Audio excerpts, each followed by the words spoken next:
All right. I guess we're starting things out right now. Welcome back to another ice fishing video, I guess you call it. Right now we are live streaming. And just to make sure that everything is functioning properly, go down in the comments section and let me know that you guys exist so that I know things are working. And then I know that I am not just talking to myself.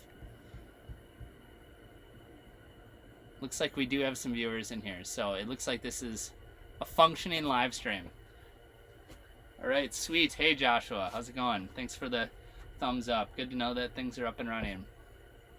So today we are going to be fishing live in the hub house here. Just hanging out in the Otter, and got my jigging stick right here. We're going to start with a puppet minnow. I still have to get some worms from the bag over there, but we are ready to jig. What's wrong with talking to yourself? Well, probably not too much, but I try to avoid it as a general rule of thumb. It's my lunch break. Yes, that is halfway the goal, kind of, sort of. I wanted to be started up here by 12 o'clock, and I beat 12 o'clock by 2 minutes. All right, sweet. I'm getting some thumbs up, some waves. Hey, Jack. Hey, Scott. Mike. Hey, Mike. You might have to call me later today, Mike, just so I can catch some more fish. So that's going to be pretty key. For those of you who were along for the experimental stream last week, we worked out some bugs. We did some experimenting, and we figured out that I probably have roughly 5 hours of streaming time on this particular technology stack. So that's the plan. Right now it's noon, and I did start the computer off a little bit early so I could monkey with things, but in theory I should be able to stream until at least 4, maybe 4:30, potentially 5. So that's the plan. We're gonna be fishing for a while. All right, let's see. Let's get the underwater view. This is what you guys are gonna be looking at today. And I'm gonna get some worms on this old puppet minnow so that we can be a little bit more enticing if a fish comes and stares us down. I got wax worms. Tough to beat wax worms. I've talked about it in the past, but for some reason I just tend to like wax worms more than anything. I kind of grew up using wax worms, but I just like how, like, when you're jigging them in the water and a fish bites them and it's just shooting stuff all over the place, I feel like it's just a positive for drawing fish into your hole. Just having all those particles floating around, because wax worms are kind of messy and whatnot. And when you look at like Euro larvae, they're a little bit more clean, which is probably fine, and works good. And like obviously like fish like Euros, and they're a little bit more durable than a wax worm. But we're gonna run 3 wax worms, so we care less about durability. And also this time I bought 2 packs of wax worms, so we don't run out this time. All right, we are all rigged up, so you guys can see. I'm gonna drop this puppy down, put these wax worms somewhere safe, because hopefully we're gonna need a ton of them today. And I thought it might be a fun idea, because I did drop the underwater camera. I looked around a little bit to make sure we were in a good area before we dropped down. And I guess long story short, we are in a good area. Other than the fact that it looks like I'm going to be hanging up on some weeds here and there until we finally clear these things up and I snag them up. But yes, I guess what I was getting at is that there were some bass that came through already. So I think I've seen 3 fish since I dropped the camera, and I haven't even had baits down to like attract the fish to the hole. So in theory there should be a lot of action today, just purely based on the fact that there's a lot of fish around. And as you can see today too, it's a little bit clearer down there. It's kind of a sunny day today versus snowstorm day. But with that being said, I did already get my truck stuck. So you guys get to hang out with me, and everything is good for now. But once this stream is over, I'm gonna have to figure out how to get my truck out of the snow that's jammed up against the bottom of the vehicle. It's gonna be a little messy. But for now, and for the next several hours, we'll be fishing. I don't have a burrito this time around, so maybe I'm gonna end up getting kind of hungry or hangry by the end of this. By the end of this stream, I'll be hangry if we don't catch anything. But I have a feeling that we are gonna have some fish interactions. So that is kind of the plan today. But yeah, we're just gonna be hanging out here. If you guys want to, you can actively watch. You can call me out when there's fish in the background that I don't notice or something. Or alternatively, if you want to, you can just leave it on in the background, and we're just gonna be hanging out, and I'll make some loud noises when we see fish, so you guys will be alerted to the action. So anyway, but yeah, I appreciate all you guys for coming on and hanging out and dropping comments in the comment section.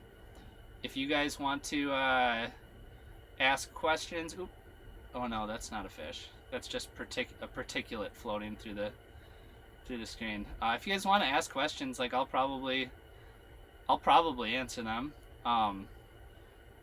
Otherwise, you know, I'm gonna need some sort of interaction today. Otherwise, I'm gonna get kind of bored just sitting in one place jigging and hoping fish come by. So I'm gonna sneak a peek. I did see a few comments started coming in there. Is this looking towards the drop off? So Ben, right now, what's going on is we are just kind of like in the middle of a weed flat, so we're not necessarily pointed in any particular direction. And the reason why it looks like kind of the weeds sort of disappear in the distance is just because like we don't have incredibly good water clarity here. It's pretty darn good, but you can't see like a mile.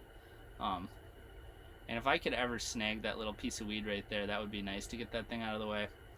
But no, the weeds are mostly dead, and that's just going to be the case when you're in the middle of February, like we are right now. And the key is like how dead are the weeds and how gross are the weeds. And so right now, like I've pulled some up, and there's kind of like a hint of green to a lot of these weeds still, and they're definitely not like alive. Oop, almost got it. They're definitely not like alive per se.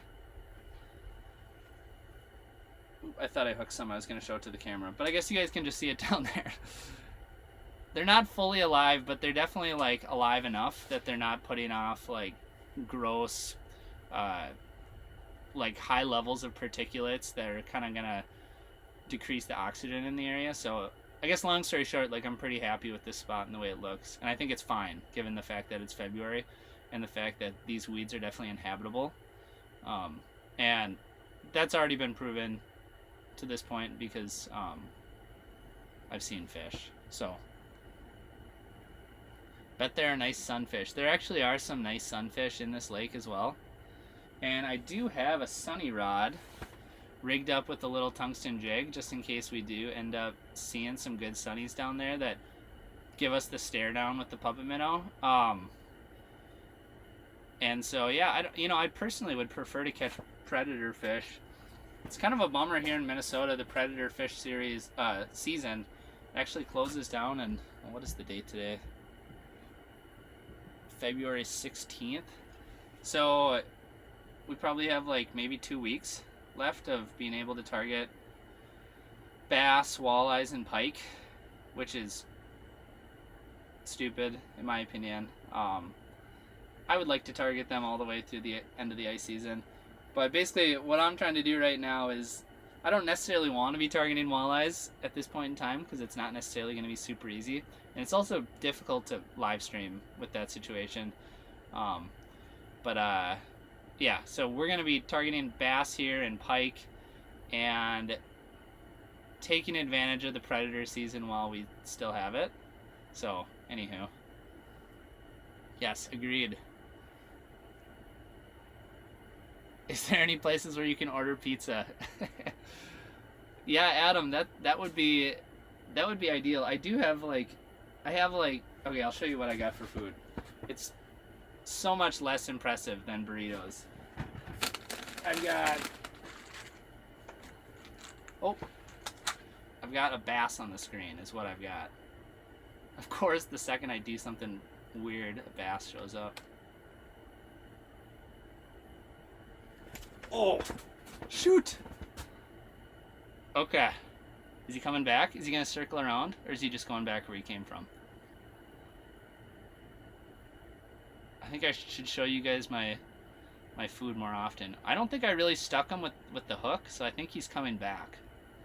I think he's a little freaked out that I tried to swim away. But we're going to get another chance at him. I still have one waxworm on there.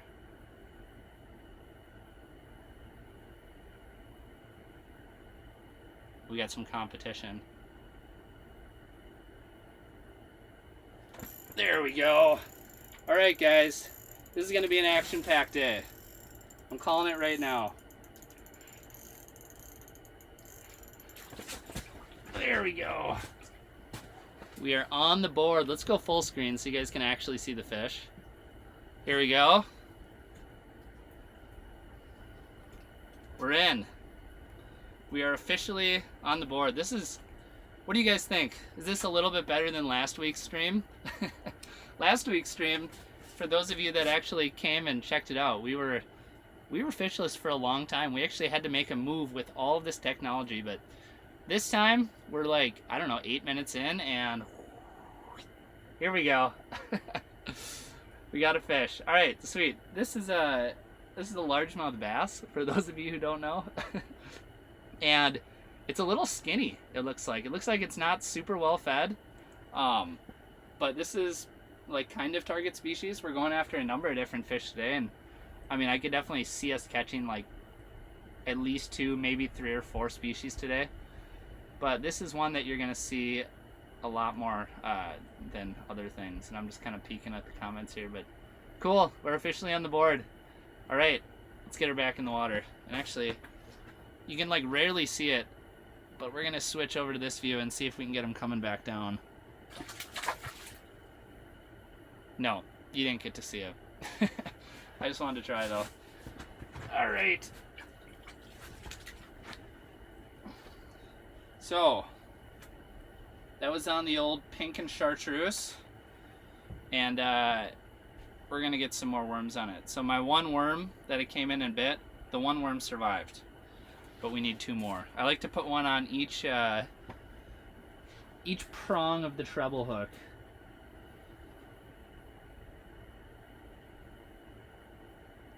Then we'll be meated up, ready for more fish catching action.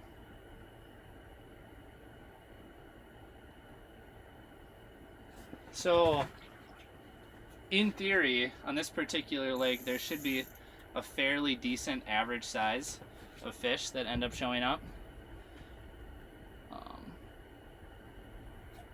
Sorry, got distracted by the comments. One thing I did forget to do was let people know on social media that we're going to be going live. So maybe I'll do that right now, just for the heck of it.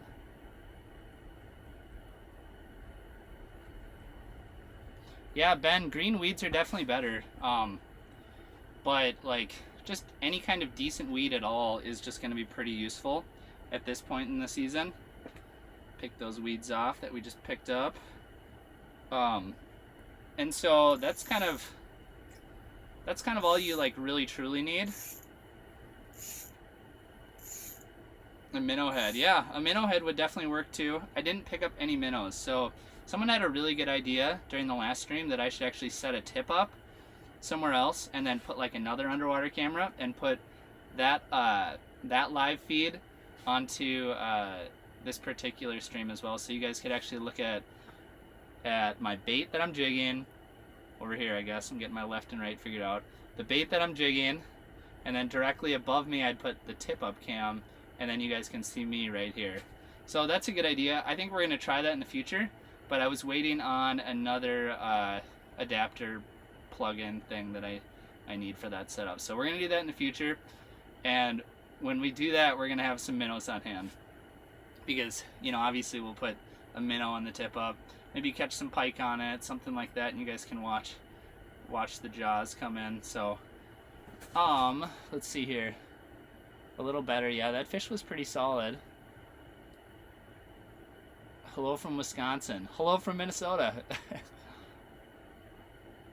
Why is it that the fish in Minnesota are so dark compared to fish out here in North Dakota, which are more white? Well, that's going to be a lake to lake thing, but as a general rule of thumb, I guess if you're talking about, are you talking about bass or are you talking about walleye? If you're talking about, I guess either, as a general rule of thumb, like the appearance of the fish and kind of like how dark it is, how pale it is going to be kind of determined by the water clarity.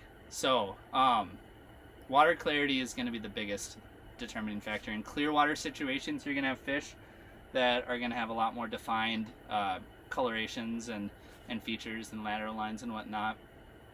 And in darker water, you're going to end up seeing fish that are just a lot more paler. Paler is more paler. That's definitely a word, right? All right. So just real quick before we get another fish interaction, I just want to post on Instagram quick so people know that we're doing this and they can come check it out. Let's see here. So give me 2 seconds. I guess I can maybe multitask and talk and shoot things at the same time, right? So we'll do a quick video. Bear with me while I talk to a camera while I'm on camera, awkwardly. So. Alright, so right now we are live streaming. You can see right there. Oop, the people, okay, that's not gonna work. Alright, so right now we are live streaming. As you can see, there's people in the chat. We're fishing shallow water up in the weeds, so if you want to come check it out, go over to my YouTube page and watch us catch fish. So, see you there. Alright, so you guys got to watch me awkwardly talk to a camera while I'm on camera. But, we're going to get more people in here now that we're kind of like done experimenting. Let's see here. So, while I'm going to be awkwardly on my phone for 2 seconds, you guys should let me know in the comments section what you guys are doing right now. Where you guys are at. Are you guys at work? Are you just hanging out? Are you getting gear prepped? What do you guys got going on today? And why did you decide that you wanted to watch me attempt to catch fish while you were doing said thing? So let me know down in the comments. I'll get this posted up on Instagram. Alright, so right now we are live streaming, as you can see.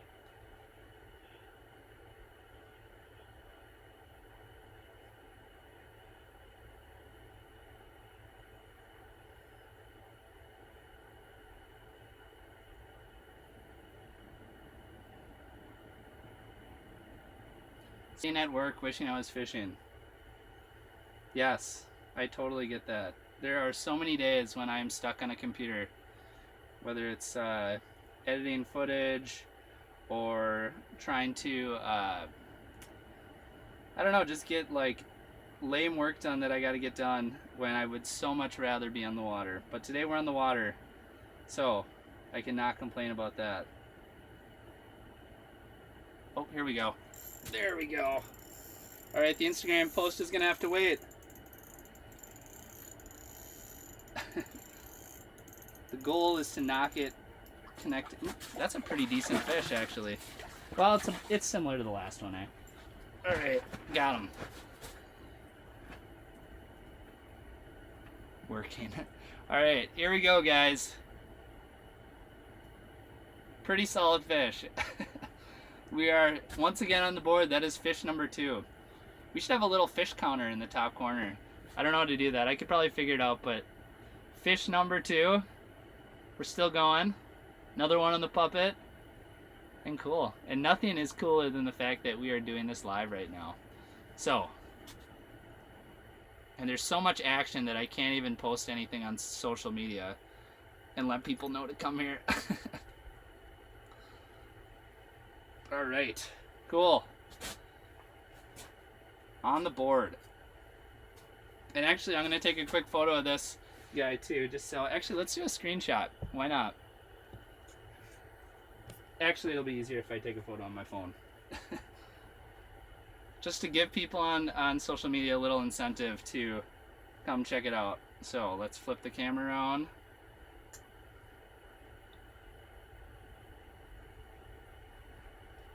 and let's not take photos or video. Let's do a photo. All right, get her back down.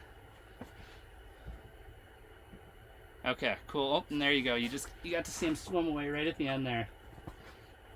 Cool. How fun was that? That thing was absolutely fired up. It just came in and smashed it. Ugh. Tough to beat when they got a good attitude like that. All right, let's get one more wax worm on there. Maybe we don't need 3 wax worms. If they're gonna be that fired up, I don't know that I want to be tearing through all my wax worms and using them all up, especially when, like, in reality, when they're that excited, you probably don't even need meat. So anywho, let's get that post on Instagram here, and then I'm going to catch up on some of your comments.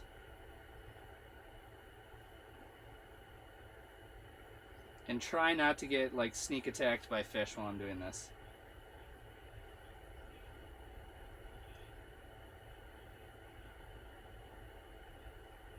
It's also interesting too, when that fish hit, I saw it come in really fast and I felt him hit like a good half second or so before, a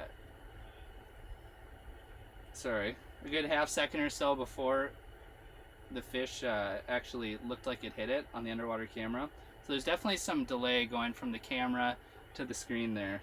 But anyway, we're just gonna keep on rolling the way we got it right now. I'm glitching. Oh no. Is anybody else seeing glitching right now?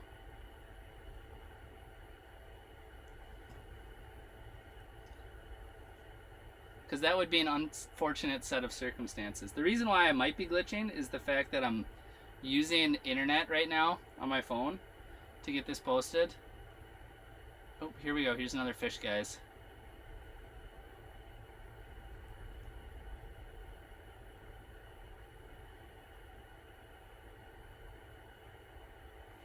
Ooh. Look at that. He got the waxworm.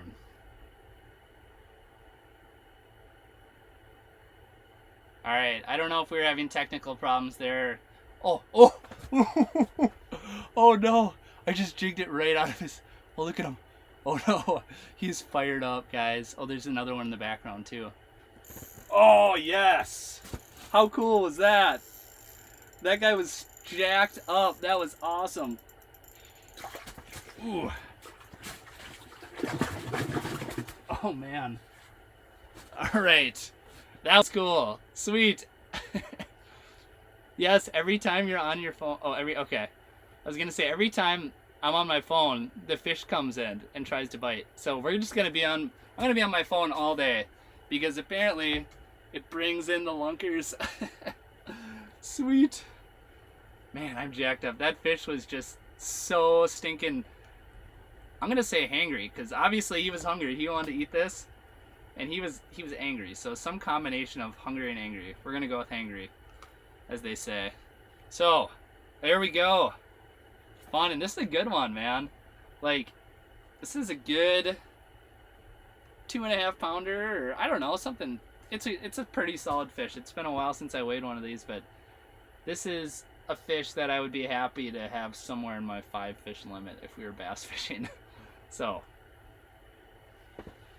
anywho, let's get him back down, and we're gonna make it so you can see the underwater camera, just in case you can see him kicking away. All right, we're not gonna get any kick away. So they're saying that you're now glitching badly. Okay. You know what we're gonna do then? Let me just finish this, make sure everything's posted, and then I'm gonna put my phone back on the ceiling. I think that's where the problems are coming.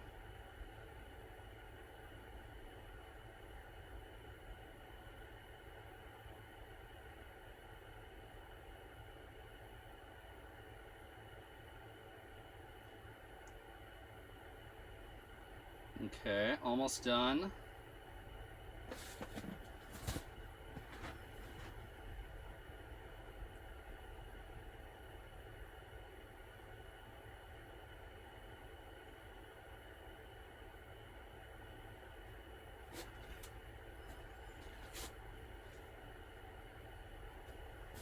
All right.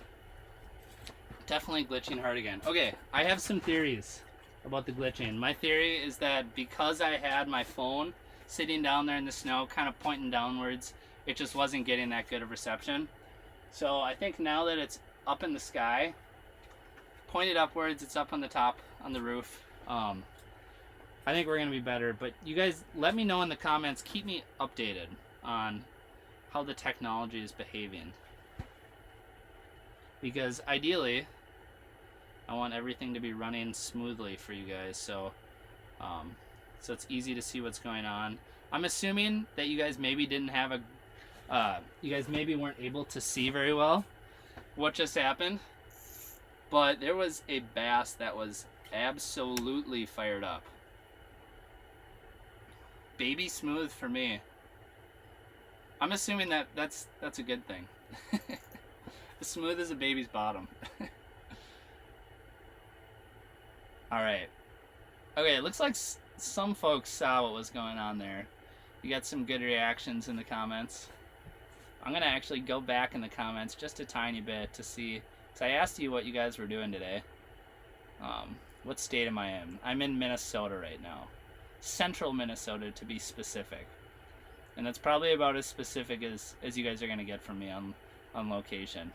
Not that this is a super secret lake, but it's a quiet lake, and I kind of like that. And even if there's, you know, maybe not like crazy walleye fishing, or you know, the crappies are hard to find and blah blah blah, I just prefer not to have pressure. So what part of the state am I in? Okay, I'm in central Minnesota, pretty much smack dab. If you took a map of Minnesota and just put a little dot right in the middle, that's where I'm at. Let's see.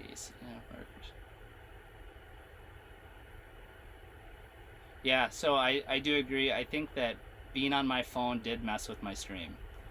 So that's something we're not going to do anymore.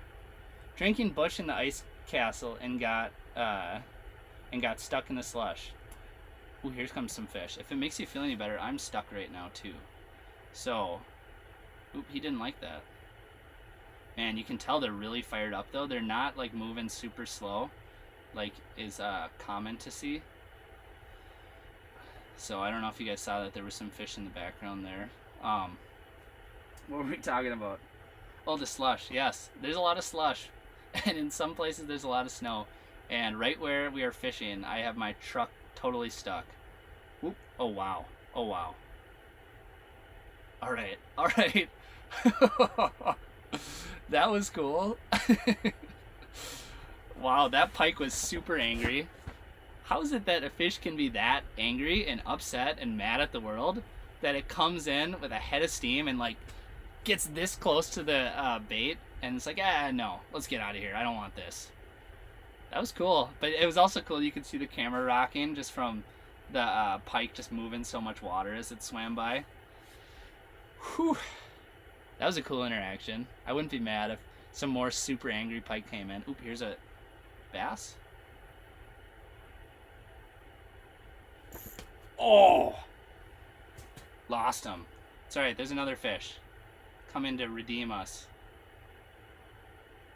I definitely had that fish stuck, so I'm not 100% sure what the problem was on that.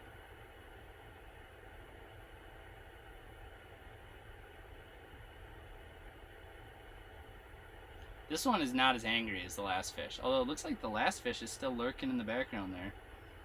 If he bites, it'll just blow my mind because I stuck him hard with the hook. This is him too, by the way. And there's a pike coming over on the right. This fish doesn't care. He was hungry. Look at that. Did you see him just miss that bait? How cool. Oh, this looks like it's a pretty good fish. The camera can be deceiving because it is a wide angle lens. And we're not like super far away from it. Ooh, look at him. He's got shoulders though. Oh man. And he's super hungry because I stuck him hard with that hook. The pike just took off. Oh! I missed him again. Wow. How does that happen? That is disappointing. And look it.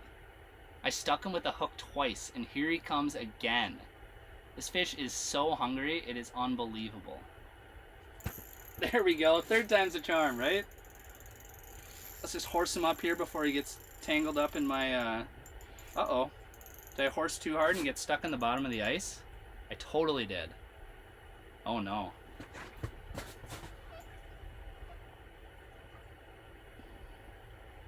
Yes, we are fishless. So I got too aggressive. All right, well, if anything, that was an interaction. That was pretty fun. It's kind of fun when fish are super, super stupid. I mean, do you guys have opinions on that? Is that something that you enjoy?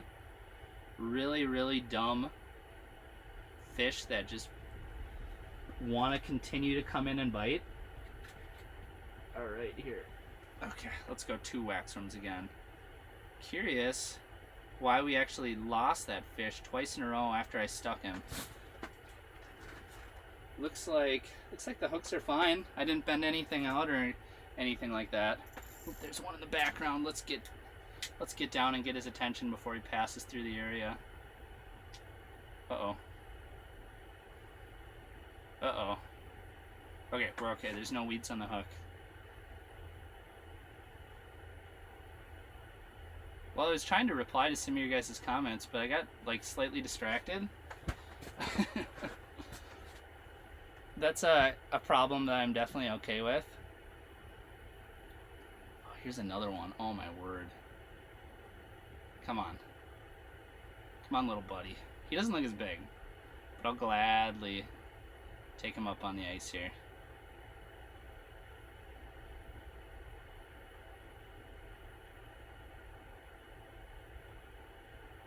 I think he's gonna come bite. That's my theory. Although I'm willing to admit that I could be wrong on that. Yeah, he's gonna bite. No? He's not gonna bite? Should we get a little more active just to see? Oh, no, here he comes.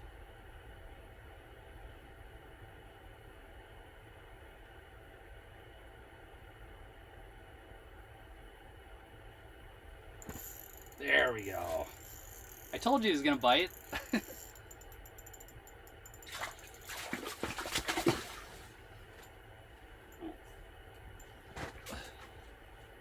Whew. Oh, I gotta go full screen before I show you guys. Sorry. Alright. Here we go. This one is like an okay fish. Not giant, but like not super terrible. And this was just like substantially smaller than that fish that decided it wanted to bite like 3 times. It's a little windy outside. I thought maybe I heard somebody driving up, which I'm pretty confident that, I'm pretty confident that anybody that decides that they want to drive up is going to have some problems because they're going to get stuck. So that's definitely one way to avoid having company when you're out on the ice, is just go somewhere where you're like definitely going to get stuck if you come out there. That's going to deter people quite a bit. So I don't know if I should I live stream me trying to get my vehicle out of the deep snow. Probably won't, because I'm probably going to be angry as I attempt, and I'll probably have to do a lot of shoveling, and it's not fun to watch people shovel. Okay. Oop, we got to get the camera back on. There we go. And also my seat is getting gooey down here. I kind of sort of fell over earlier. Adam went to go pick up his new truck. Putting all the gear in the back, getting ready to go tomorrow or the next day for some Lakers or Splake. That would be cool. I would love to do this particular setup for Lakers or Splake. Splake would be cool too. So where is that then? Is that going to be on Lake Superior? Oh no, not with your truck. Or maybe with your truck. I don't know. Anyway. I don't know enough about all that, but I'm trying to think of where you can catch Lakers and Splake. I suppose if you're in Canada, sometimes you'll get Splake mixed in with Lakers, or just on normal lake trout fisheries, naturally producing lake trout fisheries. Sounds like some of you guys are out on the lake or fishing. Lunch break. That's awesome. At work. Sitting in my car eating lunch in St. Cloud. Awesome. And then there's the comments about me glitching. Okay, now I think I'm mostly back to speed here. What's my GPS coordinates? You'll come help me out. It's a tempting offer. I'll send out some coordinates if I don't get unstuck in like 30 minutes or so. Let's go with that. It'll take me 8 hours to get there, but I'm on my way. Awesome. Yeah, I'll let you know. Show distinct features of the shoreline. Okay, I'll make sure to do that. Although, I'll probably be shoveling my vehicle out in the dark here. So, fish count still at 2. Yes, unfortunately, we did not. Well, okay, I'm reading old comments because we did just catch that last one. Eat it. Eat that fish. Yeah, I can't eat it. I'm sorry, guys. This is a lake where there's laws and stuff, so.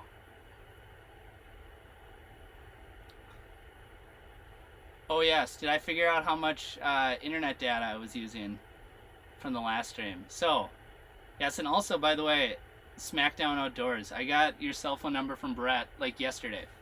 So, I didn't get around to messaging you yet. I was busy. But yeah, you're going to give me some extra deets on how to deal with all this logistically. It turns out I did not use up that much data. And I feel like it's inaccurate, and I'm going to get, I don't know, I'm going to get hurt on this whole deal, and whatever, I'm going to end up losing data connection halfway through the stream or something. But after I got done streaming last week, I had used up 0 hotspot gigabytes. And excuse me, before I started streaming, I had used up 0, and after the stream I looked and it only used 4.5 gigs. And that was, here's a fish. Is this a pike or a bass? Oh, it's a bass. Or a walleye? Oh, this is totally a walleye. Right? What are we dealing with here? Oh, it's a bass. Oh. It was kind of hard to, I mean, the tail gave it away that it was a bass, but for some reason it was giving me like golden walleye vibes for a second there. That would have been cool though. I think I'm going to call it right now. We're going to see 1 walleye before this stream is over. And we're not going to catch it because it's going to be super angry and finicky and not want to have anything to do with cooperating. That's my call right now. But yeah, I guess, yeah, what I was getting at before that is it only used up 4 gigs, and I've got 30 gig hotspot plan. So in theory, I should be able to do this, I don't know, probably at least 5 times. 5? Yeah, at least 5 times, I would think, and should be good.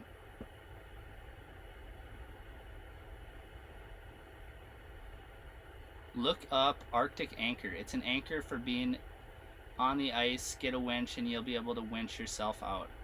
Yeah, I've definitely considered the whole winch deal, but I've never got around to it. I'll look that up. I will make a note of that right now just so I can look it up. The problem with a lot of winches, it seems like they're kind of expensive, but also like beats like shoveling yourself out for hours and hours. So before I caught that last bass, he thought I saw a walleye. Yeah, it's possible. There's gonna be walleyes up here. Like a very, very limited number of them. But I have seen walleyes on the underwater camera on this lake and never caught one because they just never seem to cooperate ever. And also you don't see that many of them. So it's kind of a small sample size. Where it's just like a number of them. And anyway, how deep am I? So this, like, it looks really good, doesn't it? I think we're only in like 6 feet right now. So this is even shallower than last time we streamed. Last time we streamed, we were out in 13 feet of water. And that was looking pretty rough, and we weren't seeing a lot of fish. And then we bumped up into 8 feet of water. and it looked a little bit better, but there was also a snowstorm coming through. So the problem with the snowstorm is the fact you got a second vote on the Arctic anchor. So, okay, I'll definitely look into that. The problem with the snowstorm is, like, it's just kind of dark out. So it made everything pretty dark down underneath because not as much light penetration. But so we were out in 8 feet and it was okay. But now we're in 6 feet where it's super shallow. So there's a ton of light penetration, and that's not a fish. I thought I saw a fish in the background. There's a ton of light penetration. You can see things super good. The weeds are like in okay shape. They don't look great, but definitely like fine considering where we're at this point in the year. And yeah, so that's a really long way of me saying that we're in 6 feet of water. $90 on Amazon for the Arctic anchor. All right, I'm super interested. I'll look into that. That sounds like a good thing to have at this point in time.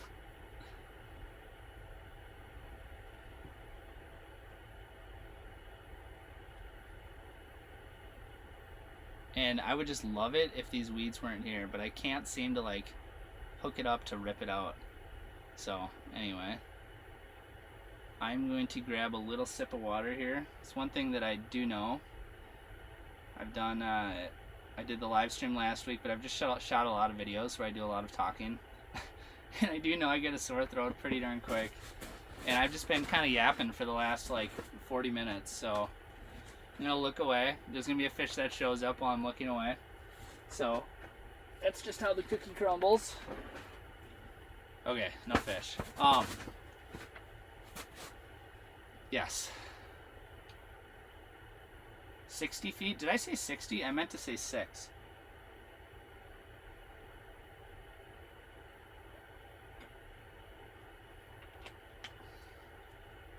Alright, my wife showed up in the chat. Jordan said that the water clarity looks a lot better this time around. I agree, sweetie. Home stretch of the ice season. Yes, this is the end. And you know what? Actually, ironically funny, it's sort of funny. My favorite month of the year to ice fish, that is a good chunk of weeds. Clearing the weeds out. Ironically, my favorite month to ice fish is actually March. Or April if you can get away with it.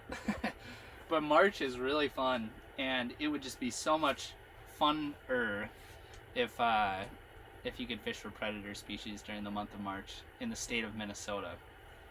Might have to make a trip over to the Dakotas. Maybe like a late season Devil's Lake trip or something. Okay, I said 6. Cool.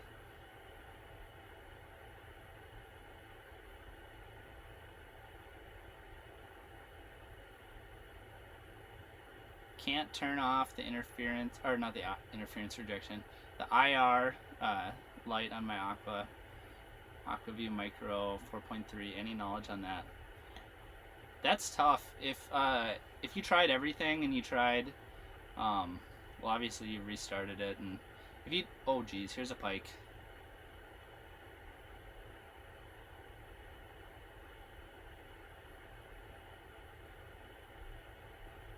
Look at him.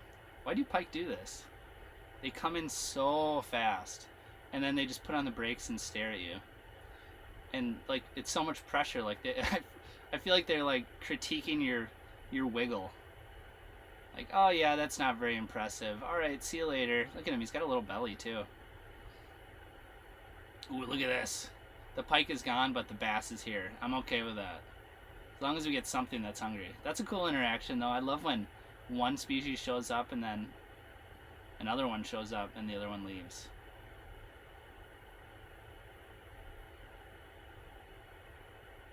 I don't know why he's got his nose pointed down into the weeds. We're not getting bit by this guy. It's just not happening. I'm gonna jig it around a little more aggressively. Replay.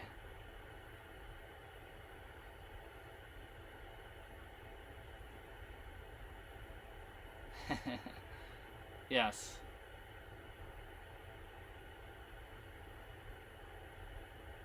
Yeah, that was a fun interaction. Pike are just buggers. And there's other times when like they'll just come in and oop, here's another fish. There's other times when they just come in and drill it and you don't even see them coming because they're so quick. Ooh, what is that up there? Is that another pike? That looks like a pike fin. Widemouth Bass and is looking for a shout out. Alright, I'll give you a quick shout out. That was your shout out.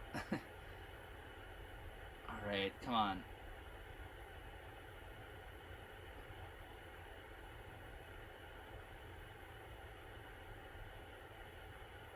So you would think that we're chasing largemouth bass right now, but we're actually chasing his tight-lipped bass. This guy looks like he's gonna bite though. Oh my word. The whole posse showed up. If I don't get bit, we're gonna be very disappointed, I think.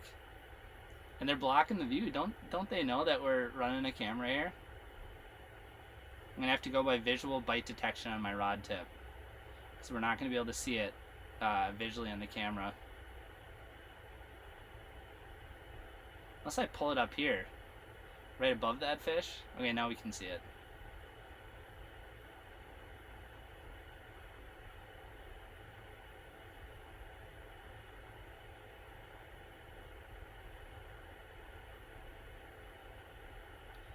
Alright guys, what do you think? I don't even know how many fish are down there anymore, because that big one's just in the way. It might just be this one now. Oh no, there's still a little party down there. Oh man, it's giving us the middle fin. Look at him.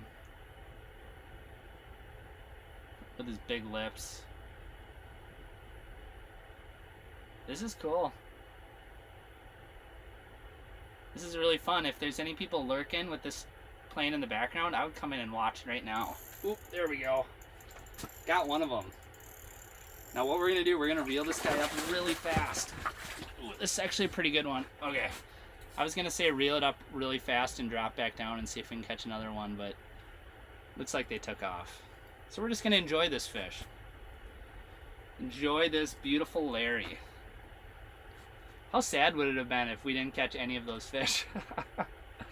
Alright, should we do the close to the lens hold? Look at how big this is. Alright, now we're getting my laptop all wet. Sweet. Alright, we'll get her back down. That was fun. That was a good stink eye. Yeah, that was a good interaction. Chance the Pokemon guy said the one that did not bite, the pike told him that the bait was not tasty. That is probably what happened. I agree.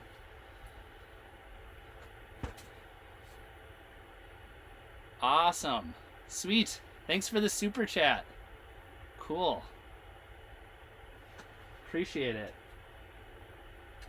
There we go. That's $5 towards my Arctic winch that I probably definitely need to get if I'm gonna be driving around on the ice with my big stinking truck. Cool. I really do appreciate the $5. Very, very much appreciated. Alright, that was a really cool interaction. Did you guys enjoy that? That was I saw somebody put in the comments, this is crazy. I agree, this was super crazy. In my experience, what you're gonna get on a lake like this, where it's like shallow weeds, all that good stuff, is you're going to you're basically gonna get like a ton of roamers, like single fish that are kind of roaming around looking for food. It's possible you might get a couple at the same time, but to just get like a straight up wolf pack like that is a lot less common in my experience. So that was really cool. Judging those big lips. You know what? Bass do have big lips. I don't know why.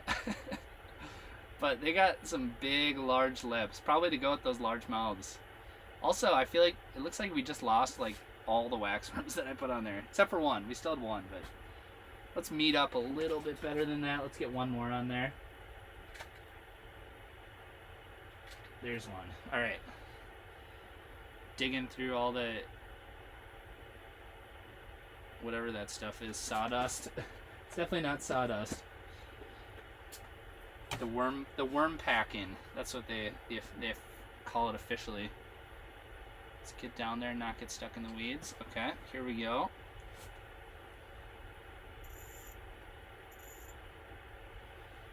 Justin said he loved the content, wants to know if this is my full-time job. Kind of, sort of. I don't get to just go out and fish every day, but kind of like the majority of what I do is around fishing, usually making content around fishing. So sometimes I do different YouTube things like this, and other times I make videos for different companies and stuff like that. So I've kind of got a lot of stuff going on like that. That is sort of what I do. Chumming the water. Yes, we're chumming. Legally chumming. Because those worms were on the hook and I didn't want them to fall off. The intent matters, right? Yeah, no, I wish chumming was legal in Minnesota. Kind of. Just because, like, sometimes when you're setting up camp like this in one spot to bring more fish in, I think it would be cool. But with that being said, like, I don't mind that it's a little bit tougher for people to catch fish, and you kind of get rewarded for moving around. So anyway, Minnesota's cool. We got 10,000 lakes, we got 10,000 rules, but as long as the fisheries are relatively healthy, I think that's all that really matters. With that being said, like, I think, you know, some of the harvest regulations should be, I'm not even going to say changed, I'm going to say fixed. Because people are just getting so much better at catching fish now with live viewing sonar and all that stuff. Like, it's getting so easy to find crappies and, you know, catch your limit and have your buddy catch his limit and come out the next day and catch another limit. And then, like, the next thing you know, like, there's no crappies in the lake once you get to March. So, yeah, now I'm just ranting. So, I'm going to catch up on the comments here. Don't mind me while I'm silently, awkwardly reading comments. What are all those black specks in the back? I guess I'm not 100% sure what you're asking about, but it's what you're probably referring to is just some weeds hanging around up in the top, or hanging around in the background there.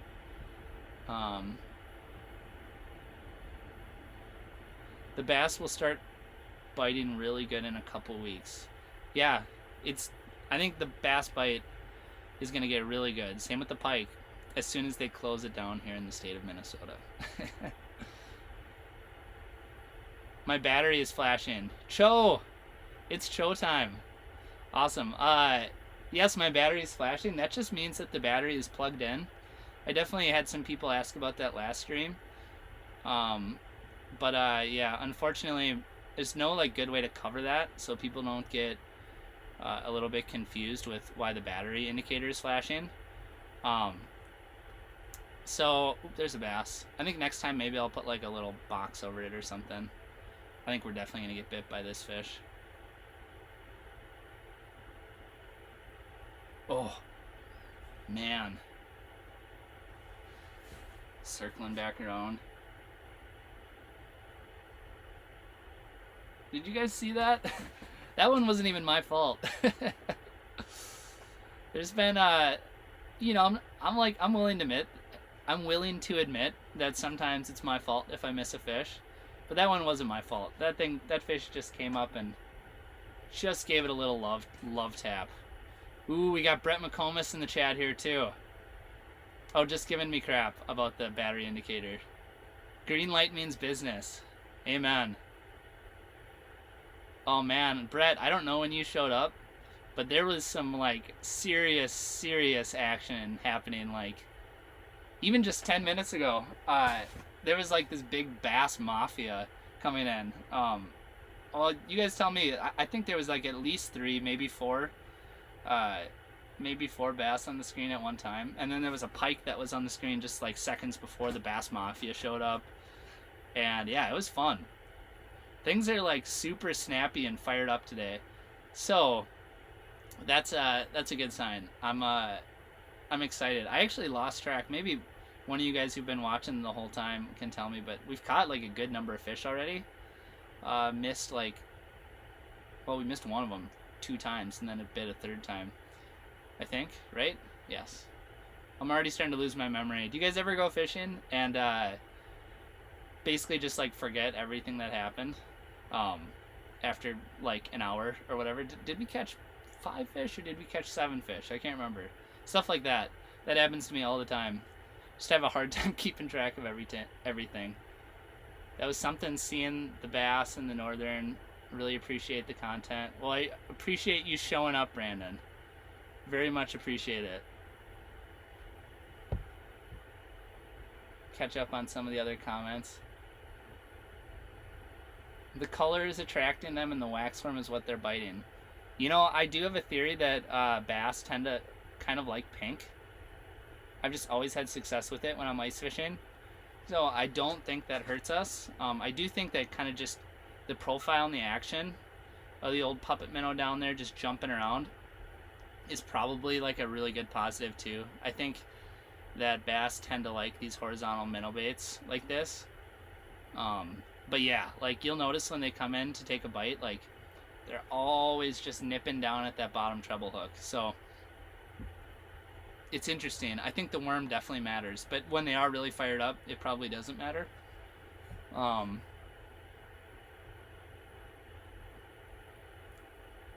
Do I believe in barometric pressure effect? Yes. I do. Switch colors. Okay. Someone asked me to switch colors. We could try a different color if you guys want. Let me know. If you guys, as like a consensus, have any thoughts on if I should change colors or change baits. We do have some other bait options if you guys want. We could run like a lipless crankbait. We could run, well, we don't have a ton of baits actually. I don't have a lot of bait options. We can run a spoon too. That's another option we can run. I was gonna say jig, but right now, so I do have my jig rod over here. I don't necessarily want to put that down unless we start seeing panfish, because we're just gonna get overpowered by a bass or a pike, which could lead to potentially getting our underwater, getting them tangled up in our underwater camera, which would be a negative. That would be a small setback. Would probably cost us a fish interaction while we're fixing everything up. All right, let's get caught back up here.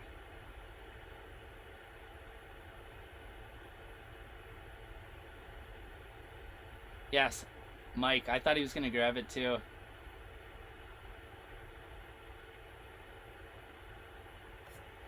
The bluegills were fired up last night. That's awesome.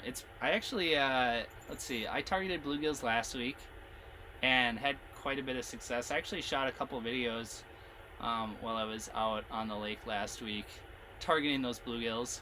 And actually the first of those 2 videos is on the YouTube channel right now. I think it's like 30 minutes and it's just me like talking all about location and where to look for panfish, whether it's bluegills or crappies, and kind of like how to find them. Just sort of the strategies that I use to like get on top of them as quickly as possible. So if you guys are interested in that kind of content, you can check it out. It's on the YouTube channel right now. But then like part 2, which I don't know when I'm going to put that out, maybe at the end of this week, I'm going to talk more about presentation and you know, baits and just presentation. I forgot why I started talking about that. Oh, just because, yeah. So we're probably not gonna run panfish baits unless I start seeing panfish, but bass really like tungsten jigs. So if you guys have any other bait suggestions, let me know in the chat here.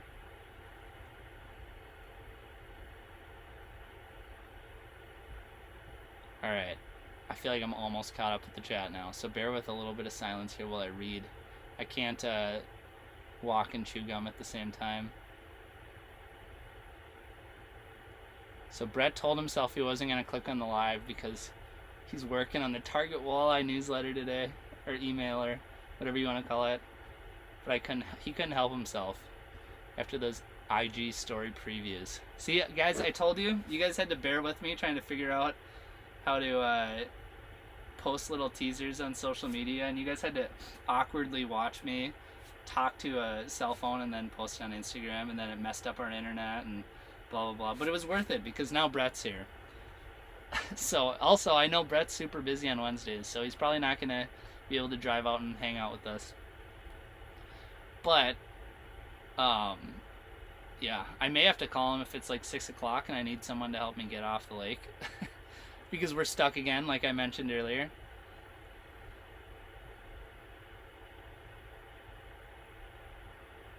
Cho said once he saw the face broom, he couldn't help but click the link. Yeah, that's fair. This was, if there was a live stream to watch, it would be this one today. Like, there's some good action going on. And it's like nasty windy outside, but we're nice and comfortable here in the fish house. Temperature is not bad though. It's a pretty nice day to be fishing if you guys are out on the water.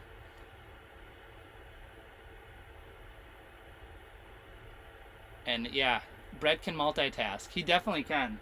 Actually, it's kind of ironic because I used to walk in, and so Brett has an office over in Lindner Media, and sometimes when I'd come into the building to hang out and say hi, I would see Brett over in his office, and he's got like the head-to-head walleye fishing tournament going on in the background, or like a podcast or something. So Brett's no stranger to watching live streams while he's working. And usually like working includes fishing, so like he's probably getting some content while he's listening anyway. But yeah, so like I appreciate everybody who's watching here. And like, you guys don't feel like you have to be actively watching if you want. You can have it on in the background. I'll yell and make loud noises when a fish shows up. So, you know, that can be like an indicator to look at the screen if you guys want to. But yeah, I think it's really cool that some people are giving away 10, 20, 30% of their attention while they're working. I'm taking away from all the employers.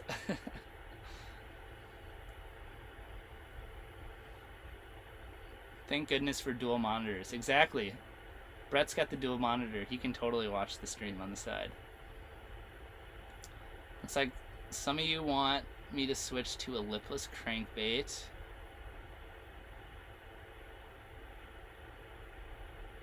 How cold is too cold? Oh, there's a fish. And there's not a fish. He gone. That's what I get for reading the comments. Distractions. And I think this fish is just going to set up camp. This is just where he lives now. As you can see, right above my head. That's where this pike is hanging out. Just got his nose. Oh, now he's swimming away. Alright. Yeah, how do you like that? I love when they're just hanging out in the area. I find it super interesting that we haven't seen any panfish yet. This would be like a pretty key panfish area as well.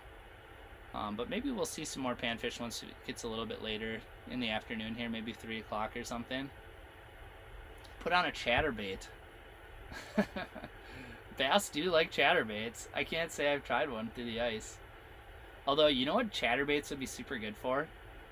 I bet lake trout would love chatterbaits.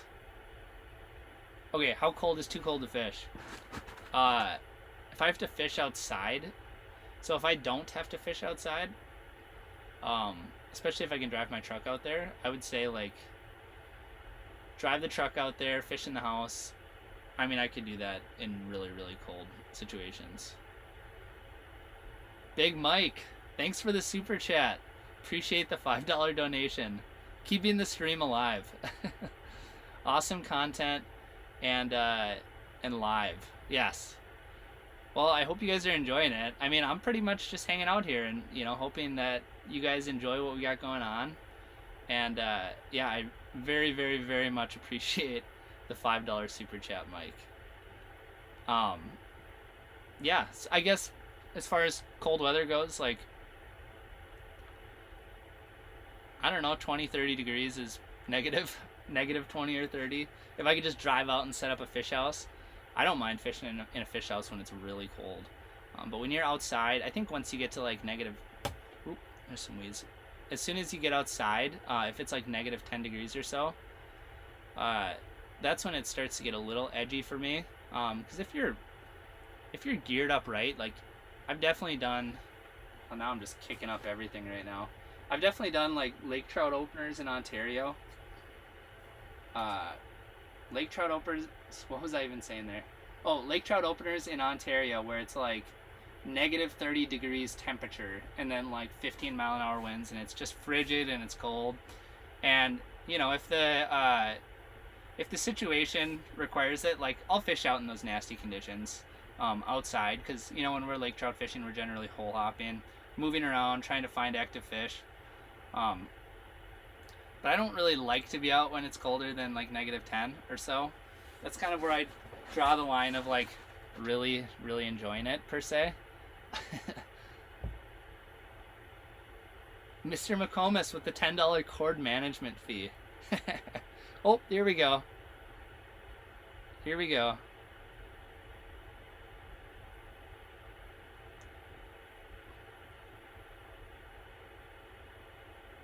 Are we gonna get him? What do you guys think? Or is he just gonna do like the classic pike thing? Let's just slowly drop it.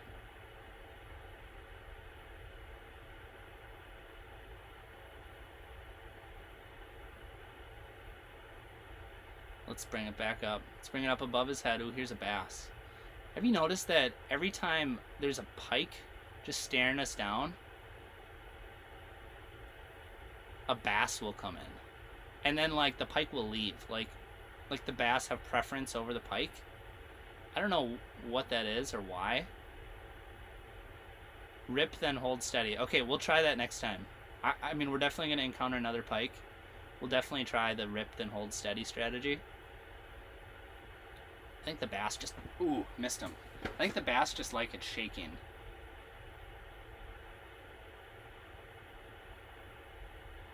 That's what I've noticed.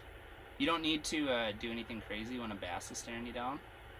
But the pike, there's like some trick. Ooh, it's the same pike. He's back for another run. Ooh, there we go. I kind of wanted a chance at that. Ooh. All right. Here's the bass. Let's get back down. I want to get back down because I think that pike might still be in the area. And the bass didn't go down very good. All right, there he goes.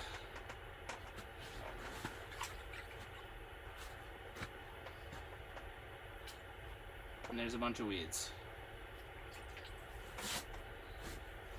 I kind of saw that pike lurking in the background there and I got excited. I want to get back down fast. With the shallow water like this though, the fish don't stick around very long once your bait is gone. Big Mike with another $5 super chat. Awesome. Appreciate it.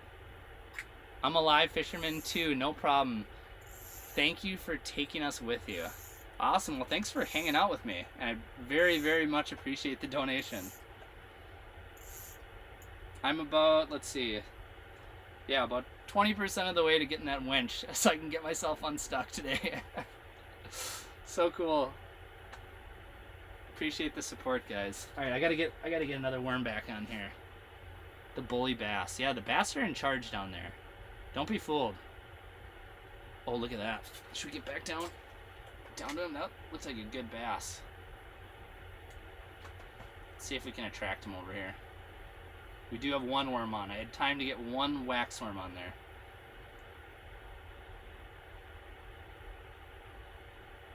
Okay.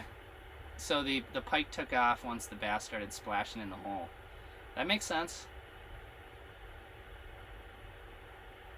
Ooh, look at him. That was an interesting interaction. Ooh, look at he's kind of fired up. Oh yeah, there we go. Ooh, and he's taking line. Oh. And now he gone. That was cool. He popped off. Showtime with that $2 donation. Sweet. Thanks for the super chat, dude. Very much appreciate it. Dude, stop. What are we stopping? But sheesh. Oh man, that was fun. That fish was like angry. Scott with the $20 donation. Are you kidding me? That is crazy. Go get that winch, he says. All right, I'll get the winch. I can't complain. I can't complain about getting stuck anymore. I'm gonna have a winch. Yeah, and you know what? That's just such a no-brainer to have one of those. Like you see it all the time on snowmobiles, where guys are like, "Oh, I don't care if I get stuck in the slush. I don't care if I get stuck in whatever, just deep snow." Like people just drill a hole in the ice, and I'm assuming this is how this thing works, but they just drill a hole in the ice, stick the crowbar down there, hook up the winch, and just, you know, let the winch rip. I'm assuming that's how this whole thing works. But anyway, yeah, I very much appreciate the donations, guys. All of the crew, Scott, Mike, Cho, Brett, and God, I don't want to miss anybody.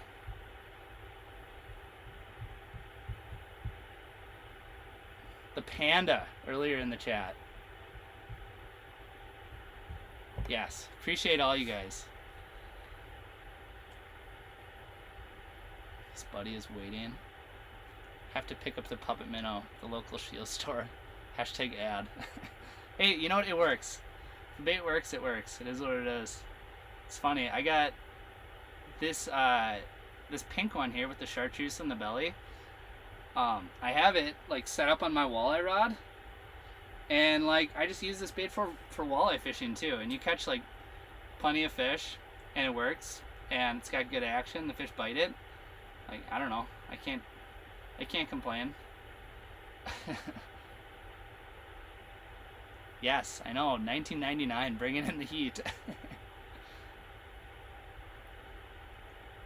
Arctic Anchor plus winch is the ticket these days. Okay, cool. I have not even done any research on any of this, so I'll start doing some research on it so I have less problems. So I suppose I could probably like hook it up to my my toe spot or whatever, the place where I have the ball that I might not remembering what these things are called. I think I need some food is what that means. I'm gonna bust into the planters, which I was showing you guys. I was showing you guys the planters way in the beginning of the stream, and then a fish showed up right on cue. And I'm opening this up. A fish is gonna show up and strike when I have my rod in my lap. Yes, my wife just asked if I got stuck again. Yep, I definitely got stuck again. Totally stuck, exactly where we got stuck last time. So, it is what it is. But we're fishing. And we'll worry about the stuckness in like 3 hours maybe? I think about 3 hours is about how much longer we're going to be able to stream. We're going to be up here for a while.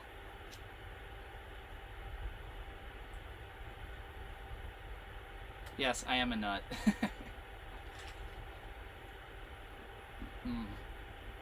But you know what? I will stand by this.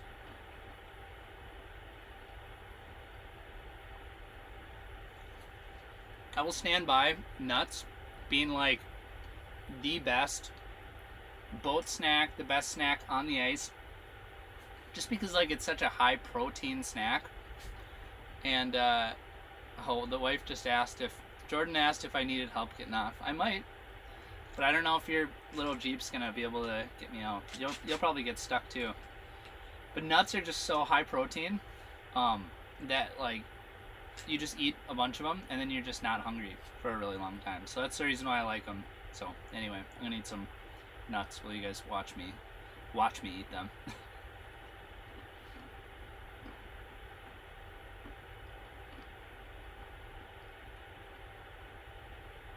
Okay, Jordan said that everybody should let me know what their favorite boat snack is. I think that's a good idea, because maybe I need some new suggestions. Maybe after eating dry roasted peanuts for like the last 10 years, maybe I need to spice things up a little bit. And probably Jordan probably wants some new snacks in the boat too next time we go out. Beef jerky. Beef jerky is amazing. It's just kind of expensive, right? But I love beef jerky. A lot of love for beef jerky. in the chat.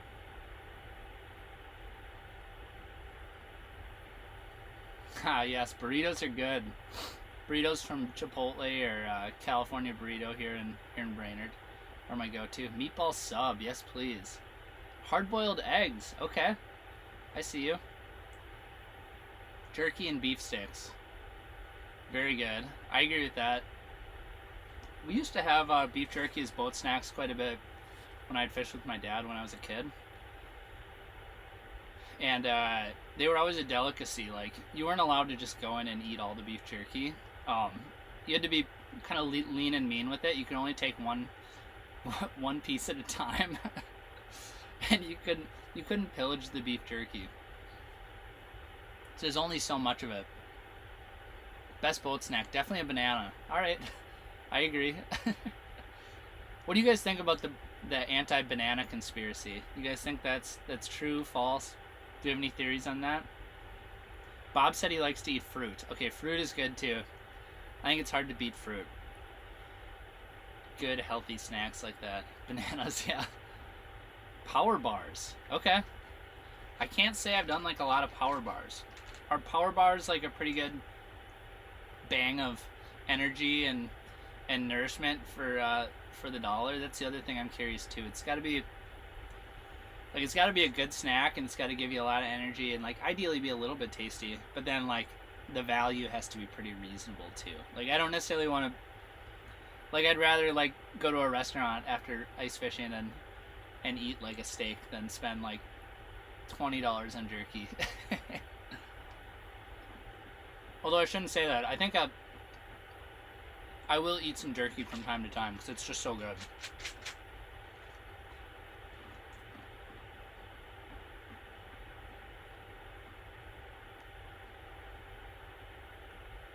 Smokies.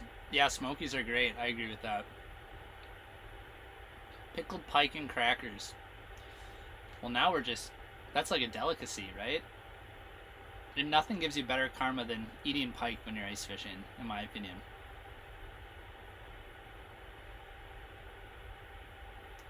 Mike doesn't like to snack when he's out fishing, just in case he has to go to the bathroom. That's awesome. That's kind of the same reason why I don't drink a lot of water while I'm out on the ice. But this is kind of a tough conundrum that we're in right now, because I need to drink water to keep my voice today, because I'm just non-stop talking. So I'm going to be drinking quite a bit of water, so I think the bathroom break is going to have to happen at some point here.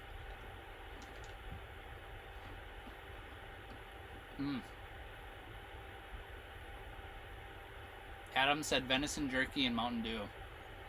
That's I think that's living the life. Totally just ate a banana, Wes said. So Brett says, I always forget boat snacks, but then Nick magically busts out some mystery nuts or a plain tortilla chips with some random bag or crevice. Big nut guy. Hashtag big nut guy. Hashtag clutch. Hashtag thanks Nick. Okay, so with that comment, I just need to say I got the nuts.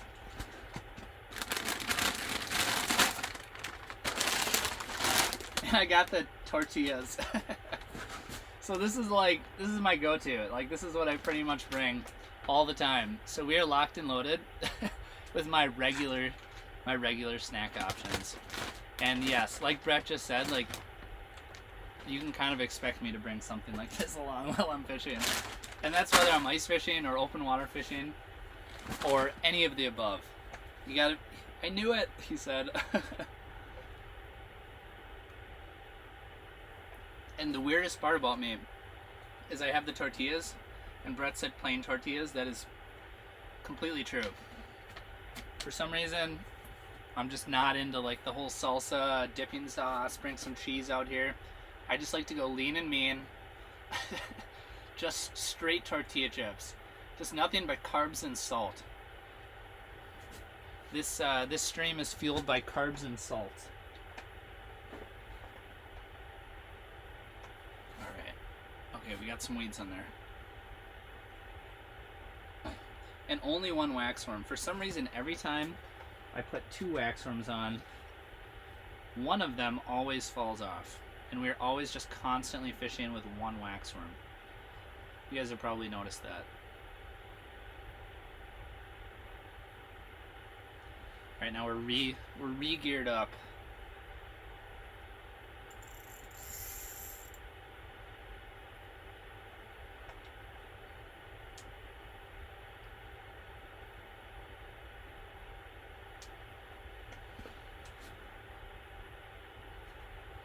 Fell behind on the comments again. They're all about food too, so I'm really looking forward to these. Steak strips from the night before. Wow. All right, that one wins. That's the best lake snack for sure. Oh, also, I will say one thing that I do, very, very, very underrated strategy for snacks is I'll cook a pizza like that day, that morning, or the night before, and then I'll package it up, put it in like Ziploc bags or saran wrap or anything like that, and I'll bring it out on the lake. And then you have like delicious cold pizza, lots of nourishment, lots of deliciousness. So that's a super underrated boat snack, or ice fishing snack. So keep that in mind. If you guys are looking for some unique ideas of getting some good nourishment without having to like do a lot of work to get things like dialed in, like fish fry on the ice or anything like that.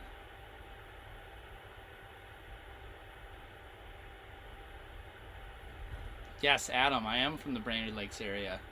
That is correct. That general area. Kevin said he likes Cliff Bars. Okay, cool. I actually don't know that I've tried a Cliff Bar before. I'll put it on the list.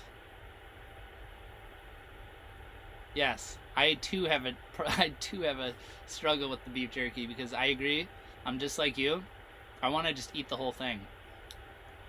That is the problem. And then it's like, oh well, there's $8 down the drain that I just like ate in 2 minutes. I drink Gatorade more than water when I'm out fishing. I agree with that. Gatorade is good. You get some electrolytes in there, a little sugar pick me up, plus some electrolytes. Let's see here.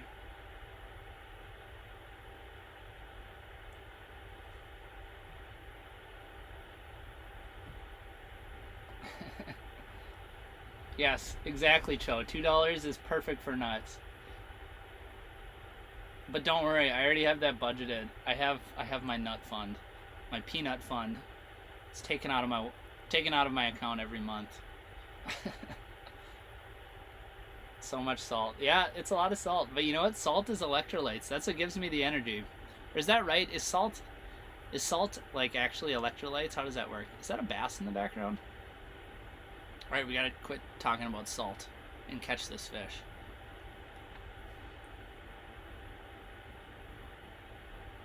We're gonna quiver it like this. Instead of giving the slow shake, we're gonna quiver it. We're gonna make it look like it's cold. This one's coming in so slow. I just don't know if he's gonna be super bitey or not. But I guess we'll find out. I think it's gonna come close. You guys are gonna get a good look at it, I think.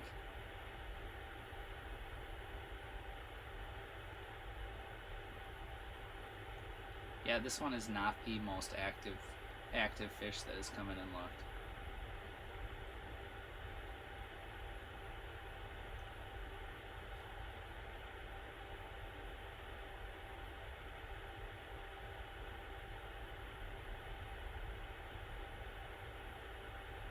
Alright, are we gonna get it, guys?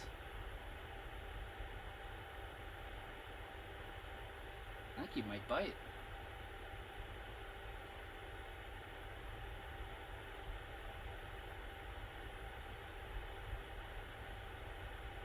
Come on. You can do it, buddy. And here's another one. Flying in.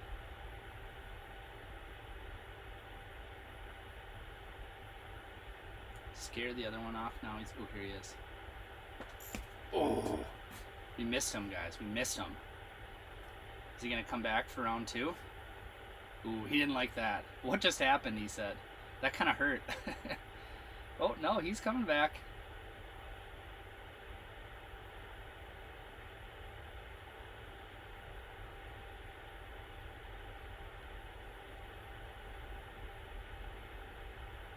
Are we going to get him? Sorry, I have a hard time talking and jigging when a fish is staring at me at the same time. Come on now, buddy.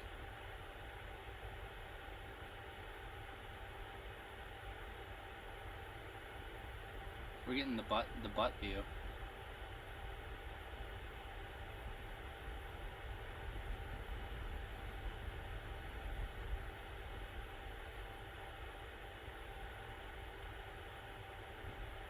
I think he's gonna bite again. Ooh, look at that. Oh, I think he's eating the waxworm that fell off. Maybe? Come on. Give us one more chance. You know you're hungry. I have some peanuts and tortilla chips if that's something you would prefer.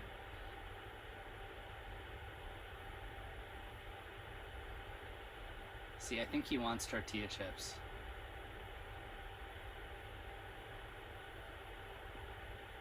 Come on. There's people watching. You can't tease us like this.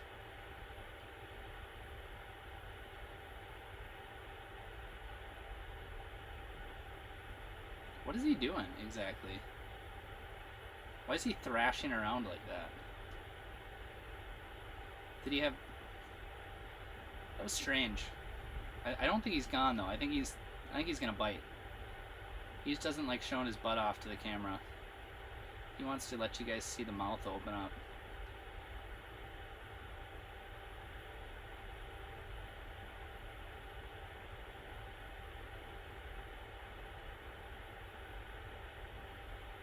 See, he would totally bite if we had 3 waxworms on there, not just 1.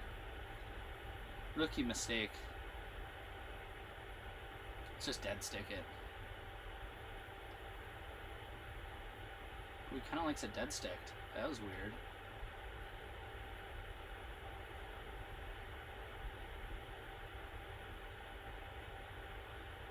Maybe he doesn't like it dead sticked.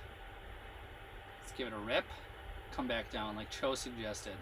He suggested it for pike, but let's see if the bass likes it. Not even a reaction. Oh, I think I hit him. They don't like it when you hit them with a big hard bait.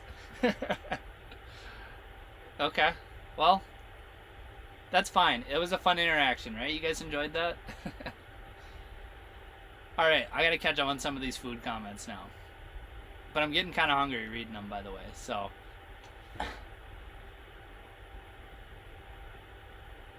Oh no. Where's the Sauce had to take a rain check on his Lake Winnipeg pike trip. That stinks. Man, that would be so cool, too. This winter in Manitoba has been brutal. It's either snow or cold or hurricane or a mixture of the 3. Yeah, Mother Nature has been super angry. Super angry this year. It's kind of been nice that it's been colder around here. We're keeping some of these good ice conditions. It started keeping the slush at kind of like a reasonable level. But with that being said, like there's just too much snow on the ice right now, at least on some lakes, which is kind of a bummer. I think we should probably put another waxworm on. Chat about waxies versus Euros for a minute. Do you like the... Oops. The chat keeps on jumping around here.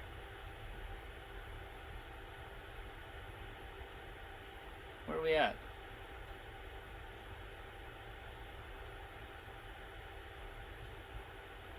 Totally lost track of everything. Okay, well, I'll just say waxies versus Eurolarva. I tend to like waxworms. The main reason why is because I do like the action of them. And then I feel like they kind of flutter more. It's a little bit of a bigger profile, which I think is good, and I also like that they're really juicy.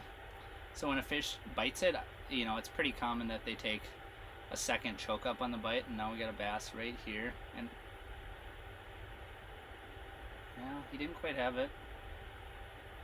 We got a little wolf pack here, a couple of them. hopefully his second buddy is going to be just as eager. But he didn't take it in good enough, you know? Wasn't able to get hooks on him.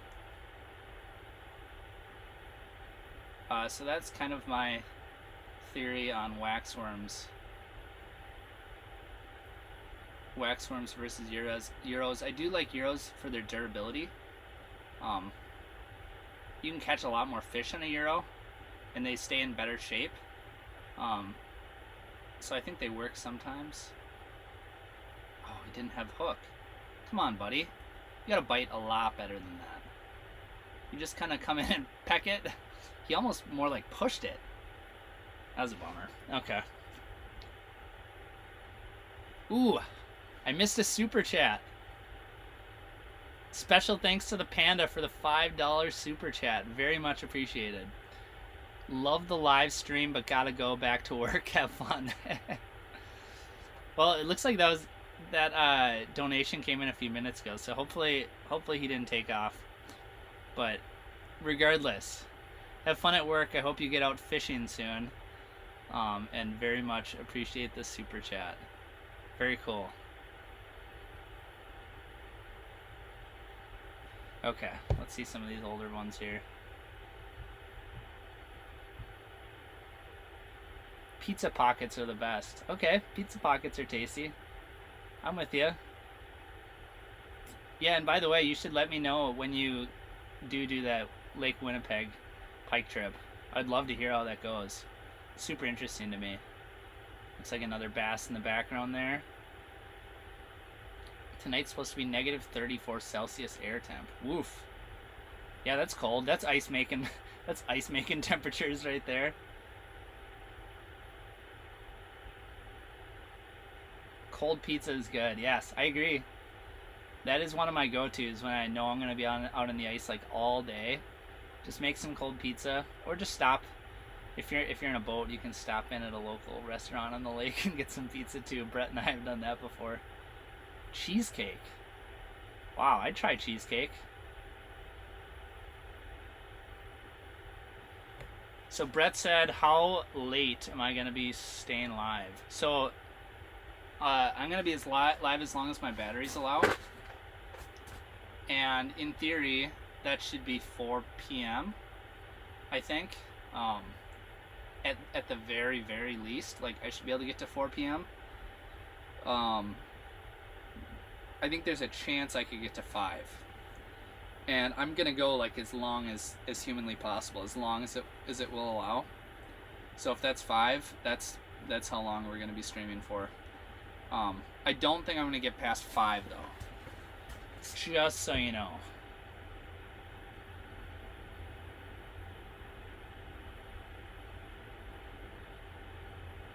Pork steaks with barbecue sauce wrapped in foil, reheated on the buddy heater. That sounds excellent. I would totally do that on the ice. What weight line are you fishing and what brand? Let's start getting sponsorships going. Well, if you want to know what line it is, it's a 6-pound Suffix Advanced Mono. Is that right? That's right. I'm almost sure that's what I'm running. It's actually been a while since I've re-spooled this particular reel. It's been, I think, a couple of years. So I just kind of end up pulling some out and using some of the line that's kind of on the back end there.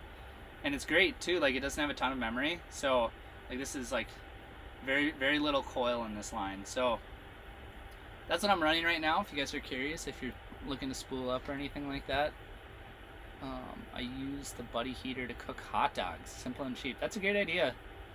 That's all you gotta do is bring the dogs and the buns and condiments if you're into that kind of thing. I like that idea. It's not like, you know, it's a pretty common idea, but it's great. Actually, cooking brats would be even better. Cheddar brats, in my opinion.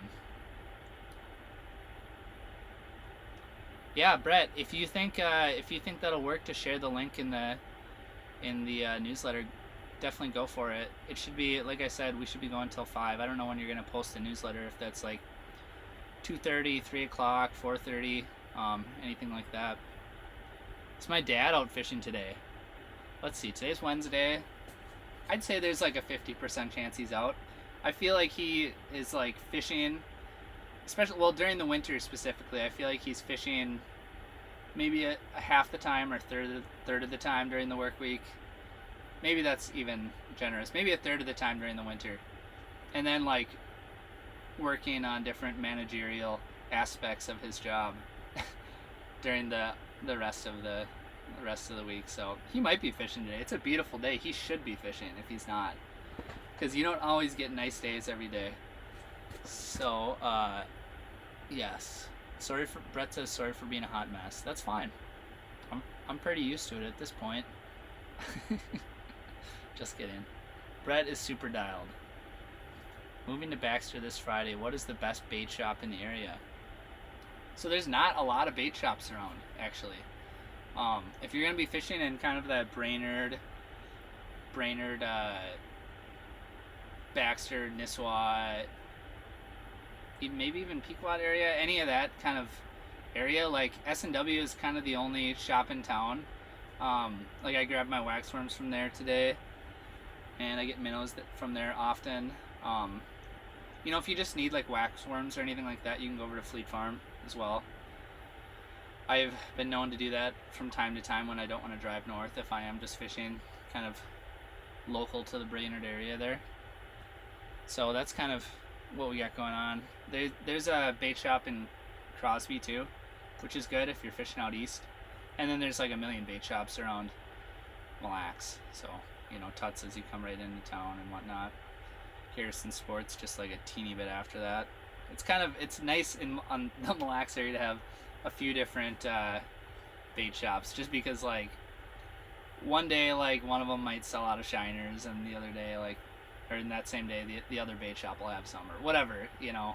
So it's good to just know what you got around you. But there's not a lot in Brainerd, as you'll find out. Yes, Eddie.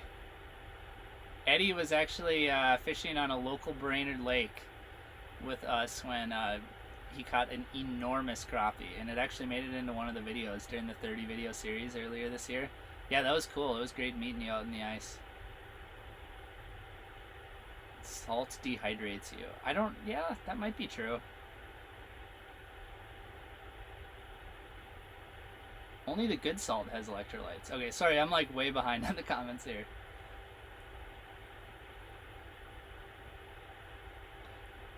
Bet you $1 another bass comes in at the same time this slow mover is lurking around. Alright, sorry guys, I'm way too behind it, even though... Ooh, here's one. This is a small bass. Oop. And he gone. That was not a big bass. You know it's not a big bass when, like, even when it's close to the camera, it doesn't look big. Looks like he's swimming around behind the camera, though, because he just kicked some water into the camera there.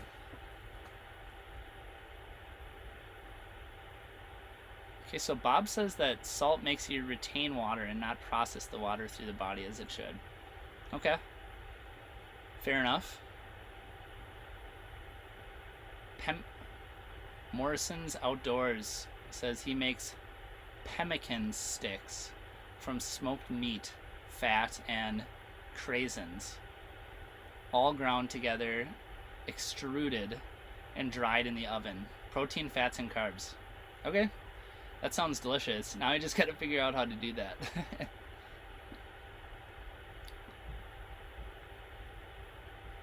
Okay, there's a lot of comments.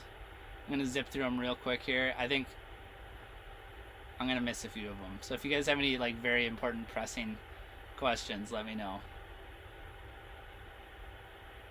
Do I ever fish in ice tournaments? I don't think I've fished in an ice fishing tournament before, besides just little charity things. You know, like the extravaganza and stuff. Fishing for ducks is on Mille Lacs this Saturday. Yeah. I won't be fishing that. I'm going to be busy this weekend, unfortunately. Oh, Brett just said he just heard my dad snooping around the office. So I guess he's not fishing. I think, Brett, you should tell him that he needs to get out fishing. That's my theory.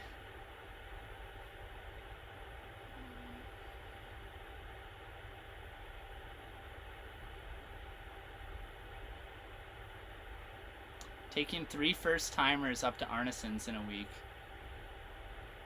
Have I ever stayed in one of their sleepers? I have not stayed in one of their sleepers. But one year we went ice fishing out of Arneson's, and by the way, like, the Arneson people are super great. Like, I've had only good experiences with them.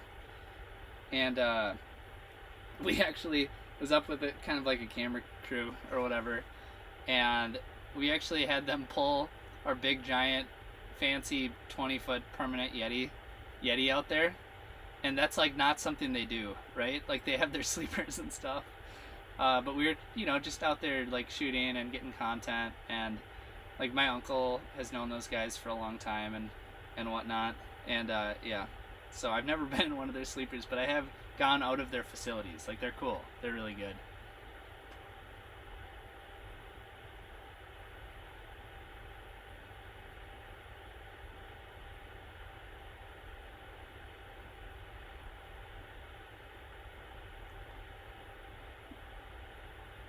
Sorry, awkward silence while I read the comments here.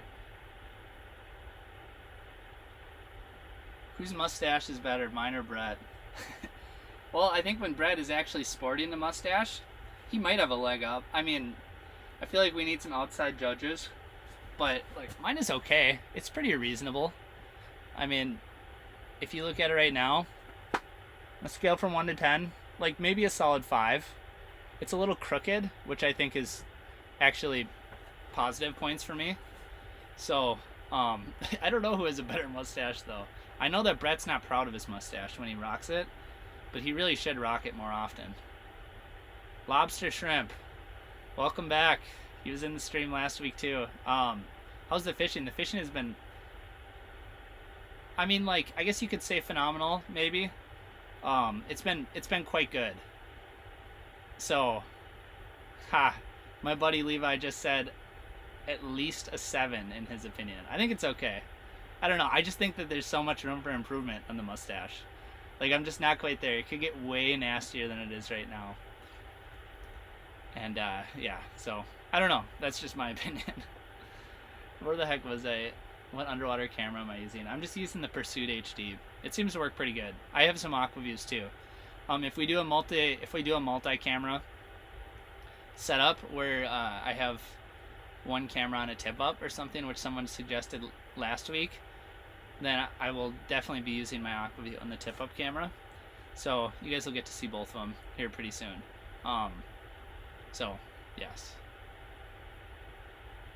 Even the Russian judge would give that mustache a 10. Man, that seems generous, Brett. Gary said he just got into pan fishing with a $3 schoolie reel and a $7 blue ice rod with titanium spring bobber set up, and he's a fan. Yeah, that's honestly, you don't need a lot more than that if you're going to be pan fishing. You just need good bite detection and like a place to store line. So like any kind of spool.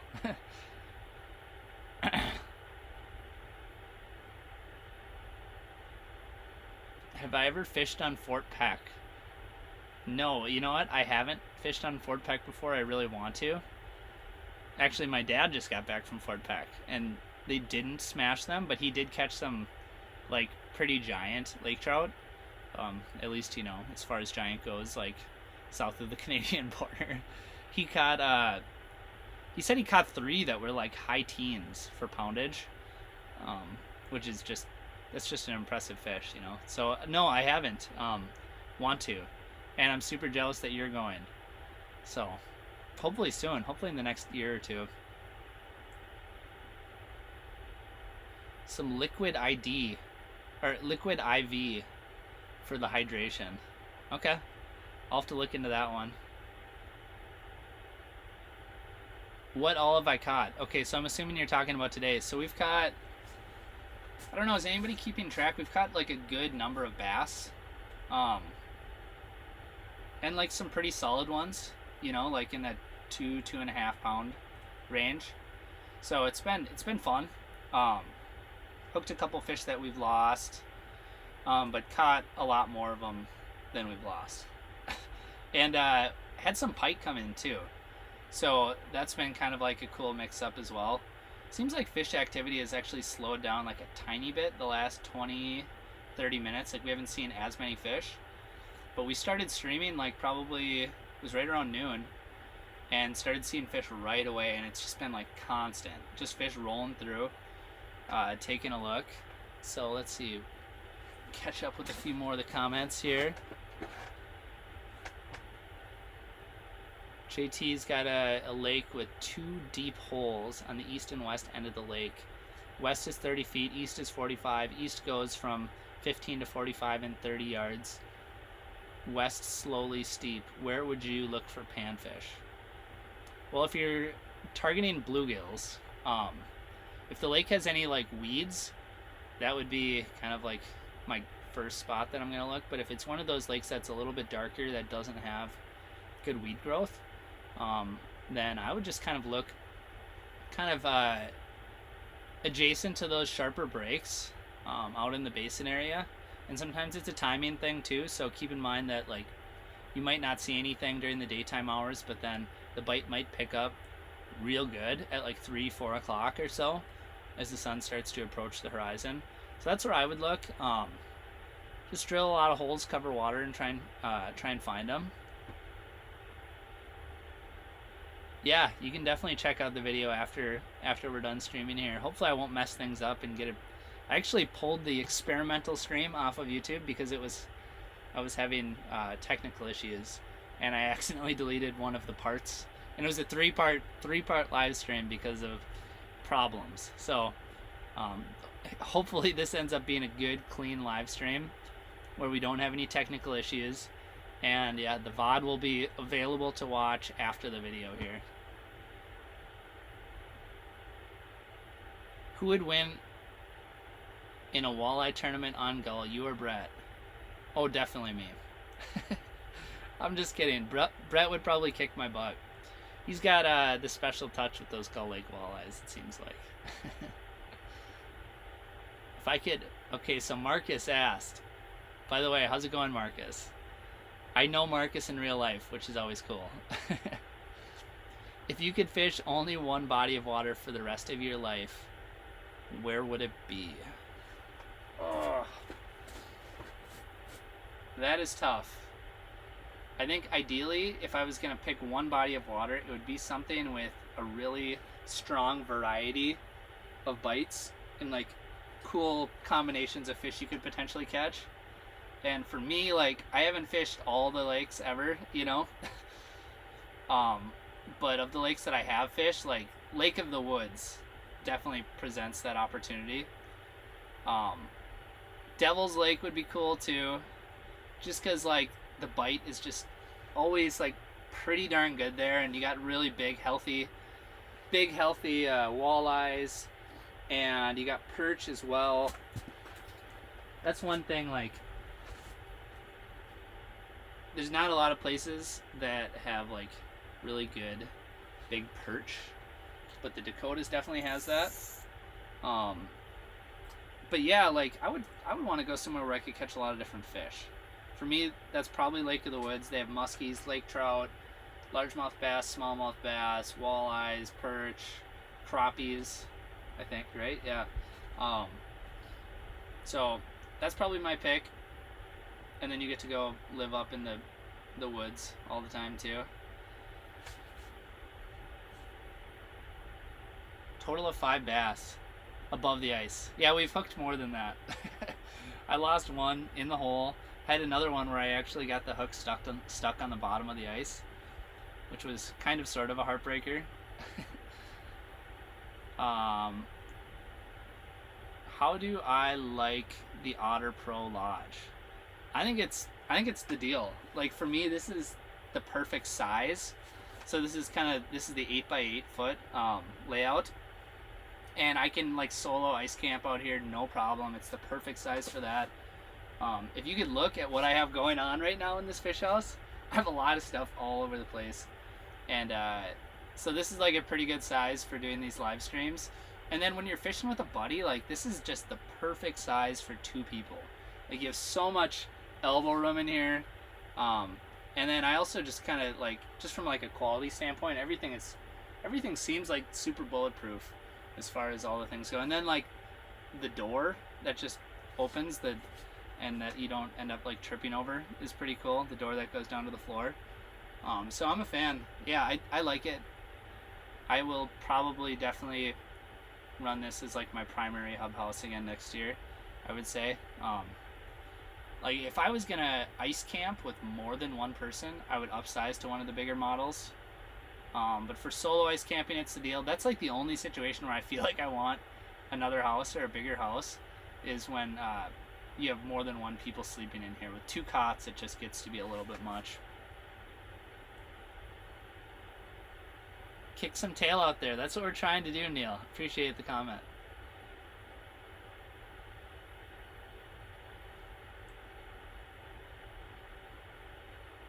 Huge bluegills in Stevens Bay. That's cool.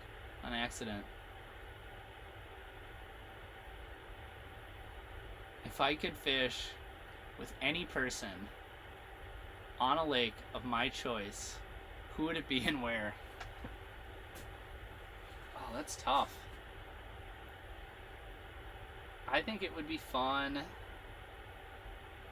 I think just for like enjoying myself and making a great memory, I think it would be really fun to go up to somewhere super far up north, like maybe Reindeer Lake or Wollaston or anything like really far north that has like big lake trout and big pike and stuff like that. And I'd love to go do that with my wife. I think that would just be a memory that we could cherish for a really long time. So that would be my pick.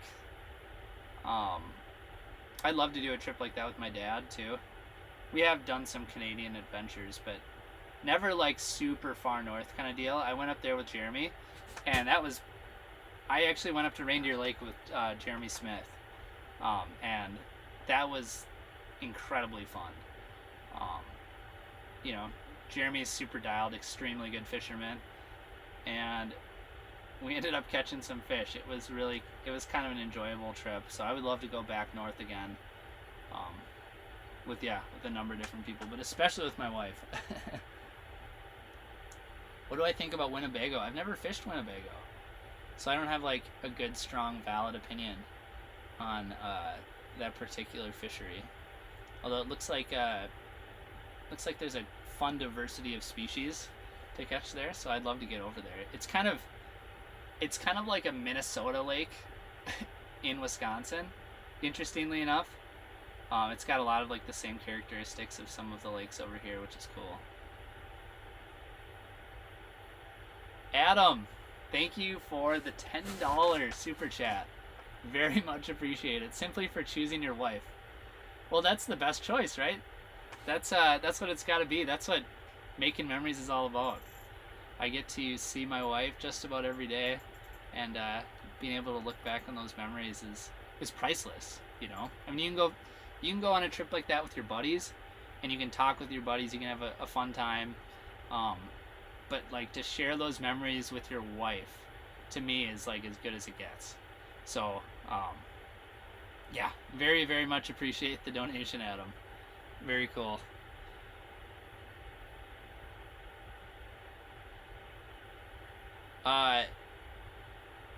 Let's see here. Just tuned in. Did you miss any action? Yes, you missed a ton of action. It's actually seemed like it just slowed down a tiny bit this last half hour or so. But there's been like so many fish that have come in.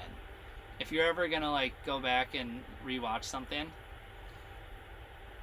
there would be, you could just like, once this video goes, like the recorded version lands on YouTube, you could just go in and you could just scroll through and be like, oh, okay, I see fish on the screen, let's watch this. That's what I would do if I were in your guys' boots and wanted to like check in on some of the action. I would just scroll through until I saw something, watched it, scroll through, watched it. Sometimes when I look at my YouTube analytics, you'll notice that like it kind of, the retention graph kind of goes like this, and then you'll see like a spike, and then it comes back down, and you look to see where the spikes were, and that's when you were catching fish or something exciting like that. I'm also noticing now that we have some minnows on the screen. You guys can probably see that, right? I don't know if having the minnows on the screen is a good or a bad sign. Obviously bait brings in fish, but there wasn't bait before when we saw 1 million bass. So I don't know if they just woke up for the day, finally getting active here in the afternoon, or what the deal is, but we haven't been seeing like a ton of bass the last half hour, and the bait is just starting to move in, so hopefully that's a good sign and not a bad sign. I guess we'll find out. Oh, here we go. Sorry guys, I was distracted. But is he gone? Or is he gonna swing back around here? Oh, he's probably almost definitely gone, right? Alright, well, just as I was saying, the bass are kind of leaving us alone. We just had one come in. And I was doing weird jank stuff. I was like adjusting and like messing around with the rod, so anyway, there's still fish here, don't worry guys.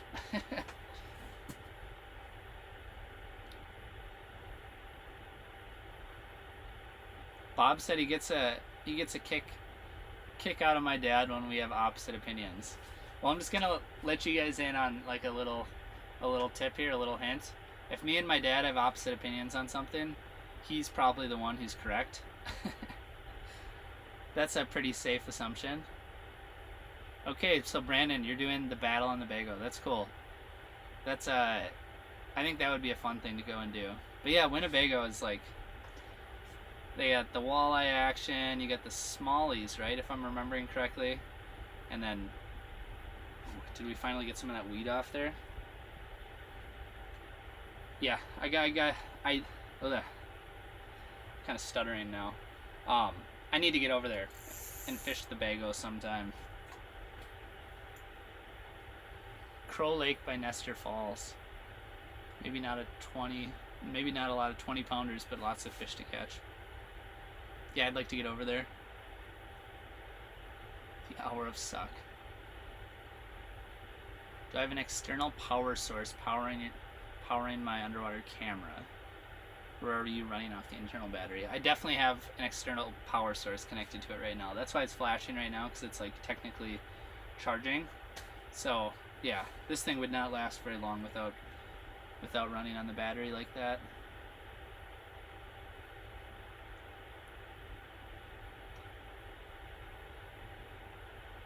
How long have I been live? Well, you've missed about 1 hour and 50 minutes worth of live video. I think that's roughly how long we've been live. So that's where we're at right now. Yes, about noon. That's when we started.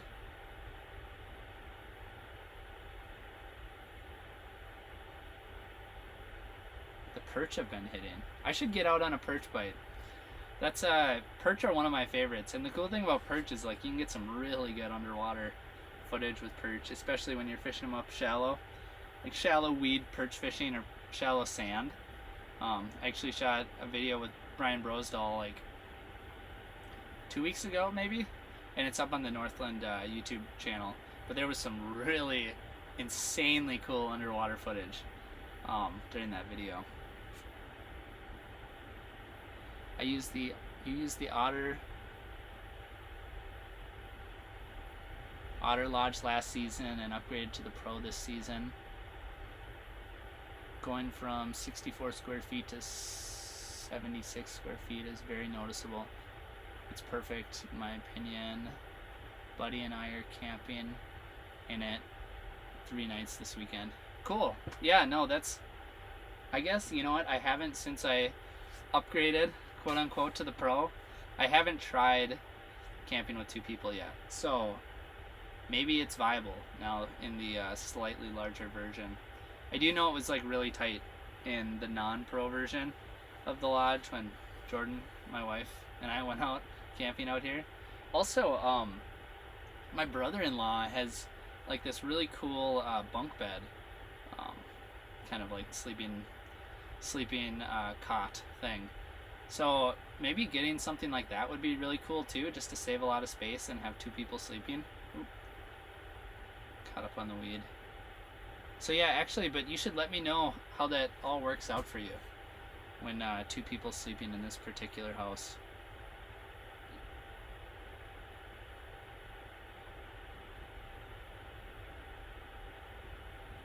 Let's see. no, I don't think sturgeon spearing is still open on Winnebago. I think that's one of those like 10-minute seasons or something, right? Where people fill up the quota like almost instantly.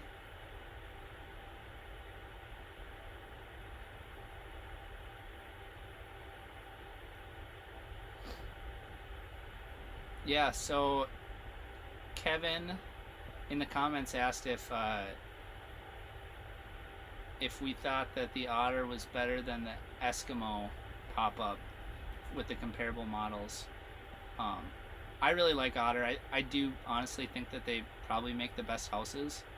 But if any of you guys have like a lot of experience with both of them, let him know in the comment sections. That's my opinion. I think just from a like production and durability standpoint, I think they have a pretty impressive product, which is why. Whoa! Here we go. That guy was super angry.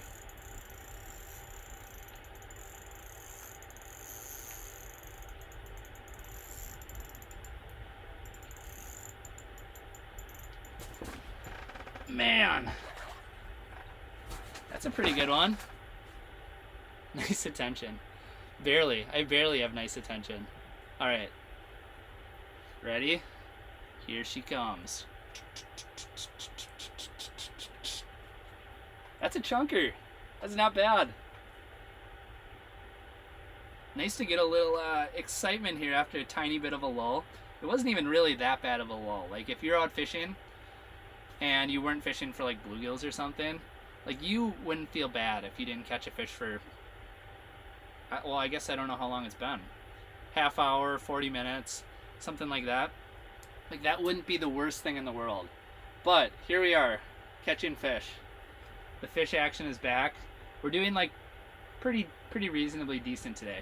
But that fish was super angry and came in and lunched it. I also find it interesting that like the largies have shown up, but for some reason the pike have also shown up but are not eating for some reason. So I don't know why that's happening.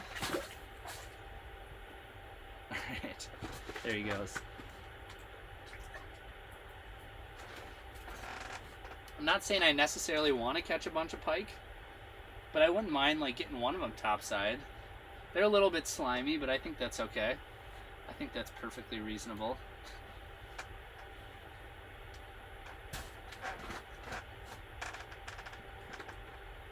Alright, let's get another waxy on there. For some reason I always just end up with one waxy remaining after an interaction like that. That guy just smoked it though. It's a lot easier when they drill it like that, isn't it? Makes hooking percentage a little bit higher when they totally just scarf the bait. Alright, let's get back down there.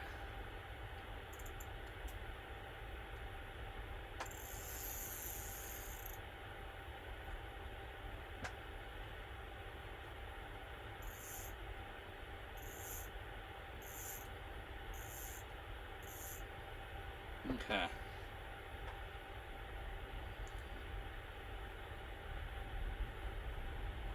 Who needs open water for bass? Am I right? 100% agree with you. No, this is cooler than open water bass. You get to watch them bite. You get to see their fins all like excited and plunky. Bob said he's got to run. Thank you for watching. I appreciate you coming and hanging out with us. Thanks again for the live stream. Wish you and your family all good health and take care. You too, likewise. What is my personal best largemouth bass? So my personal best largemouth bass, I caught one in Tennessee that was like, I think we weighed it and it was like pushing 7. Oh, it was like, was it 7 pounds? It was like pushing 7 pounds. But this thing was like long as all get out. Like it was a super skinny fish, not super impressive looking. It was definitely post spawn, and could have weighed a lot more than it did. But I think my biggest fish up north, not in like a southern reservoir with Florida strain fish, was I actually caught it last winter, fishing with Brian Brosdahl, and it was big. Like it was, man, it had to have been a 6-pounder. It was a giant fish. I shared it on Instagram, and I think I made it on YouTube somewhere, the photo. I did not weigh that fish. We didn't have weighing devices, but like, you know, I've caught plenty of bass, and weighed plenty of bass, because I fish tournaments and stuff for the fun of it, and that was a large fish. That was very, very large. Definitely bigger than anything I've caught in open water in Minnesota. All right. Pickled pike. Yeah, I wouldn't mind having some pickled pike right now. Headed out to Sakakawea tomorrow and Friday. The bite has been pretty decent for walleyes. Cool. Yeah, you should let me know how it goes. Sakakawea is another lake, you know, just those out west lakes, or reservoirs, or, you know, whatever you want to say. I've just heard of such good fishing, and I just need to get over there at some point. It's one thing that I haven't done is traveled west to fish. Definitely fished in eastern North Dakota and South Dakota, whether it's the glacial lakes of South Dakota or Devil's Lake in North Dakota, for example, and like the Red River I fished a lot too for catfish and whatnot, although the Red River has some good walleyes too, is my understanding. I've never caught them out there. Is there a budget-friendly underwater camera that you would recommend?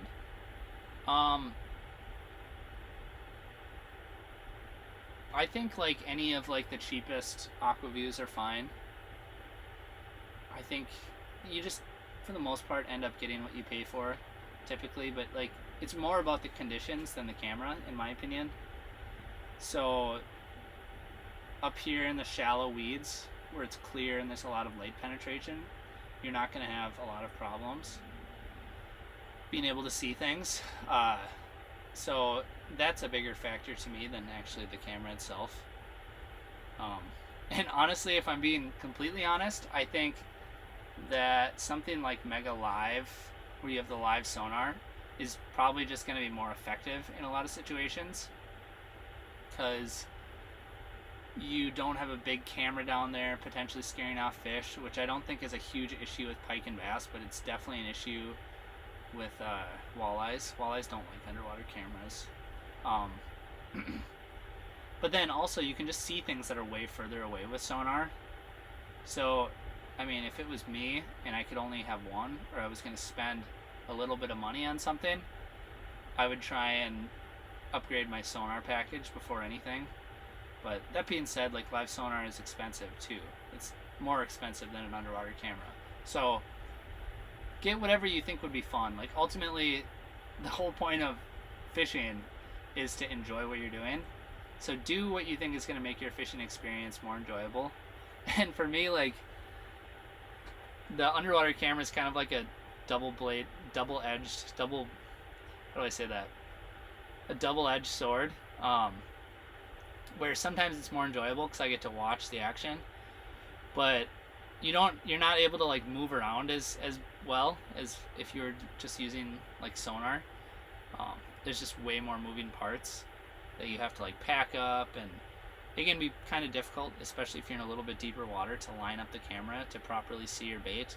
So that's all things to consider as well. So that was kind of like a long-winded answer, and I didn't even really give you like a good camera recommendation, but I also haven't like used some of the cheaper ones as much. So, but I have seen some of those cheaper ones in action, and they're fine, you know. Do I ever fish out of a kayak? Would love to see some kayak bass fishing. I do fish out of a kayak, but pretty much every time I fish out of a kayak is kind of like fun recreation with my son and my wife, and you know, just go out to areas where like there's a lot of bass, you know, and just try and catch things and make it fun for my son. That's pretty much what my kayaking situation looks like. But yeah, I do it sometimes. I also think I should bust open this tortilla chips here. Oop, it looks like I got some weeds on there.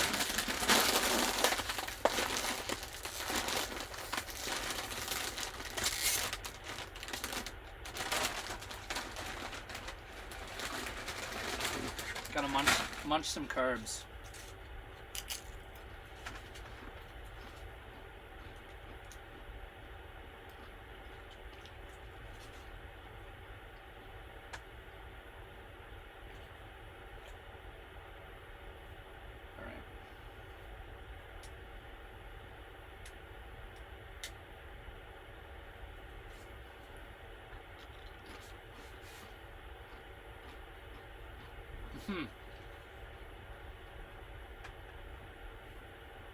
If you're gonna go west, go all the way to Cascade, Idaho. Yeah, that looks kind of insane, doesn't it? This big, giant, enormous perch. That's like, that might be on the very, very top of my bucket list, if I'm being honest.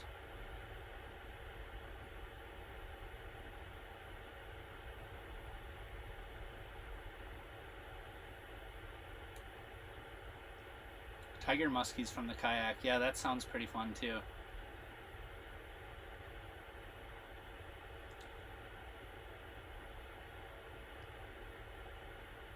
I'll need to take over as the fish counter. Well, thanks for watching, Brett. Excuse me. Thanks for watching, Brandon. I appreciate having a fish counter on hand, since I do such a bad job of keeping track myself. It's like if I was fishing a tournament and like the fish weren't literally just sitting in my live well, I would have no idea how many fish we would have caught. So that's how I operate during the summer months, at least.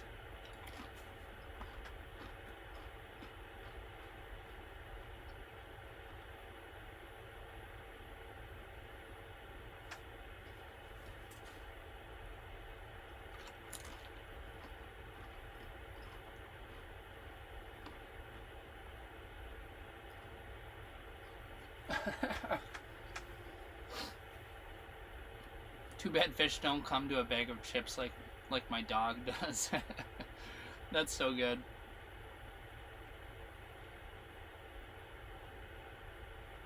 Lund Pro Guide or hide behind a windshield like Brett. Well, I have a boat that is very, very, very similar to Brett's. I have the 18-foot impact. 18-foot impact, and Brett has the 20-footer. So I too am hiding behind the windshield. I'm not averse to the tiller life, but I don't currently participate in the tiller life. The windshield is nice for late season fall fishing.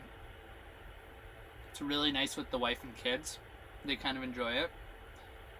It's a benefit for when I'm taking the kids tubing and have like aunts and uncles and in-laws and whatever in the boat.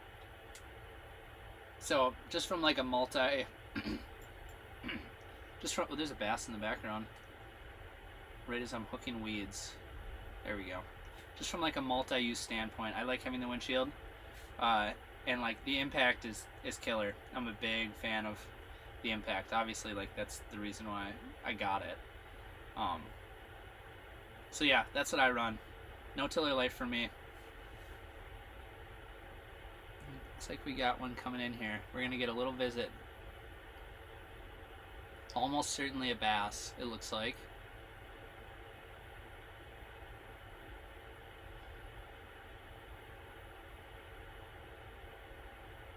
And I think, is he just instantly gonna give us the middle fin? Look at that. He was having absolutely none of that.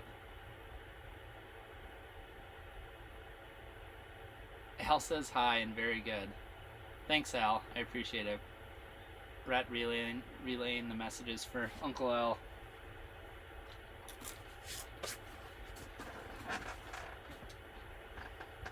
think we can move this camera a little bit.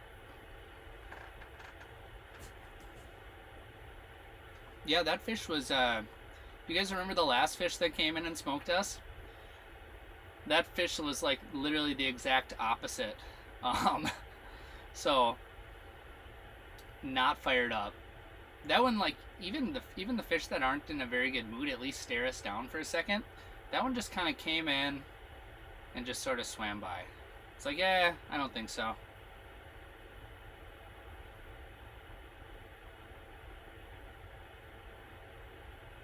Would I rather catch an 18-inch crappie or a 32-inch walleye? Why not both? No, that's that's so tough. I feel like I would have to go with, well, the thing is, like, I don't think I'm ever gonna catch an 18-inch crappie in my lifetime. But I think that there's, like, definitely a chance I might catch a 32-inch walleye.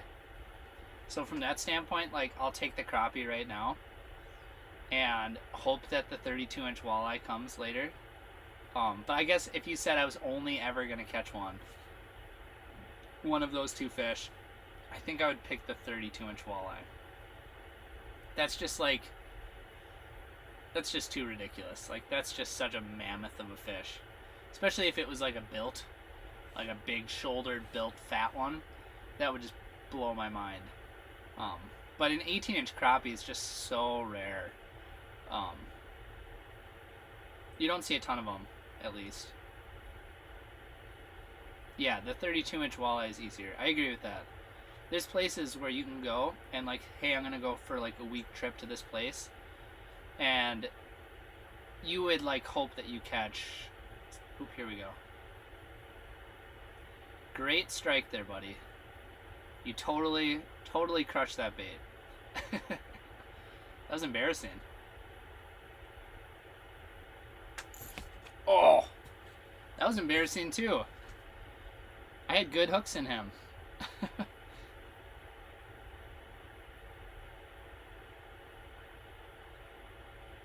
Are they still around, or is that it? Oh, he's still around. Okay. No waxworms. But the wolf pack is still in the area. Have we caught anything? Yes, we've caught things.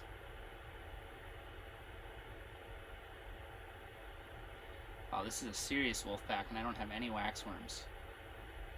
The thing about the waxworms too is, like, you'll notice that it gives them something it gives them a little something to suck in.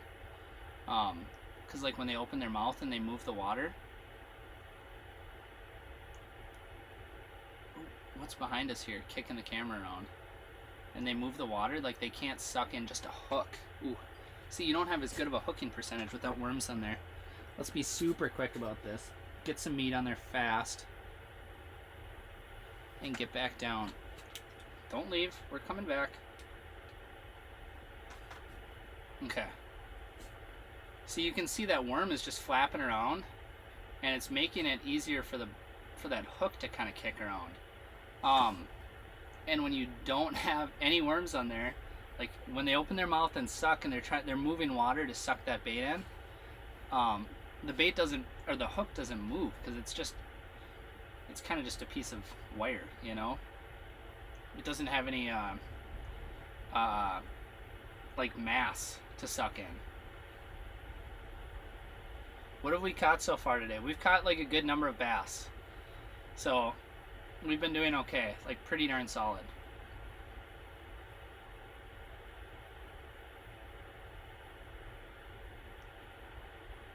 Oh, so those, okay, the Crappie Chronicle folks are, oop, here's a bass, trying to catch an 18-inch crappie in the metro. I mean, it's possible. Like, if there's one place in Minnesota to do it, it would be in the metro, in my opinion. I hope they pull it off. That would make great content.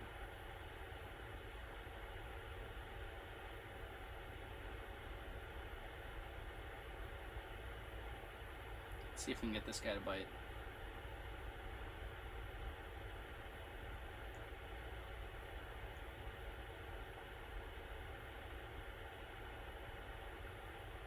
Oh, come on. You gotta bite it a little better than that, buddy.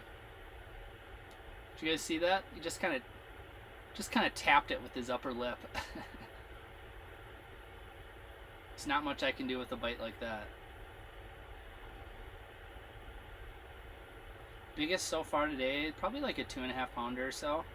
We had one that was pretty chunky. Look at this. How cool is this? We got 3 on the camera at the same time. Oh, yeah, he didn't really have it either. Didn't spook him though, because I didn't stick him. Look at this guy. He's coming in hot. Oh, or not. Coming in not. There we go. See, that one got actually... Oh, what the heck? Popped off? Uh-oh. That's not going to work. Pure disaster. Ruined by weeds.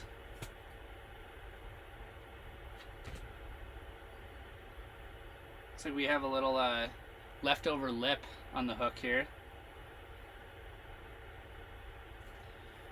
Anyway.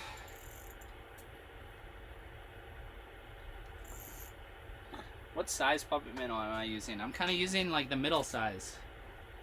Not, well, let's see. Size 3. So yes, the middle size. I kind of like the size 3 for this application. I think it's just kind of a good all-around ice fishing size. You can catch crappies on it, you can catch bass on it. Walleyes. I even caught a bluegill on this thing a few days ago. Was a little surprised about that. Ugh, okay, well that was sad. We'll get more opportunities though. The wolf packs are out hunting again. So look at, you can just see the weeds floating back down to the bottom. Just the after the carnage calm. Yeah, that was a disappointing interaction. Yes, lazy bites. They haven't, just lately, they haven't been snapping it too hard. Hooking percentage is just super terrible when they're not biting it good. That's like when the little tungsten jigs can really come into play. But like I said earlier, I don't think we're going to run any tungsten jigs.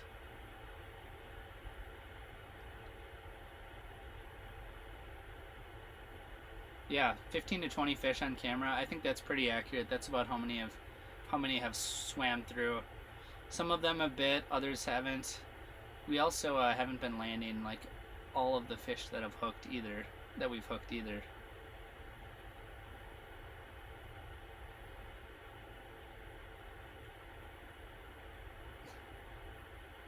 Sorry, silently reading the comments again. Yeah, the waxworm also gives the fish something to key in on. Yeah, as you can see as I'm popping it here, like the waxworms kind of undulate in the water, have some nice action, something that they can grab. But you know, when the fish are not biting super hard, they need to have some sort of mass on there that's going to move when they open the water. The plain hook by itself just does not move just does not move very much.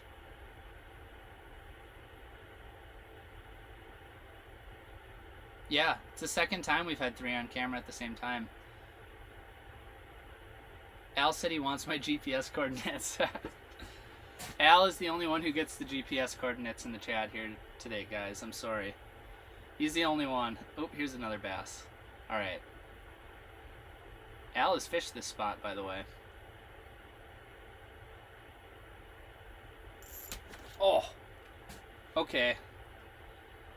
Alright. What do we do about this?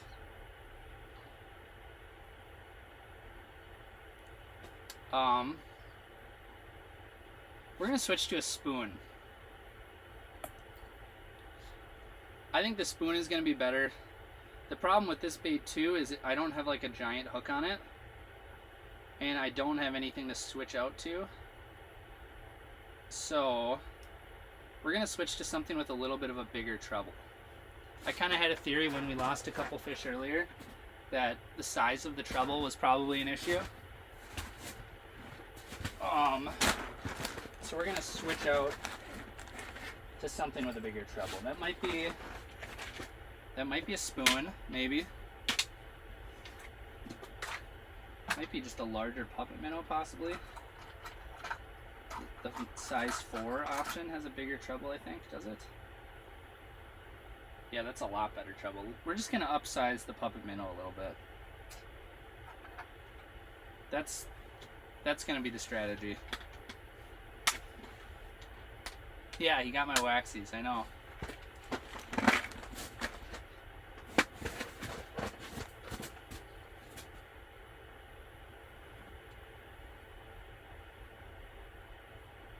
Okay.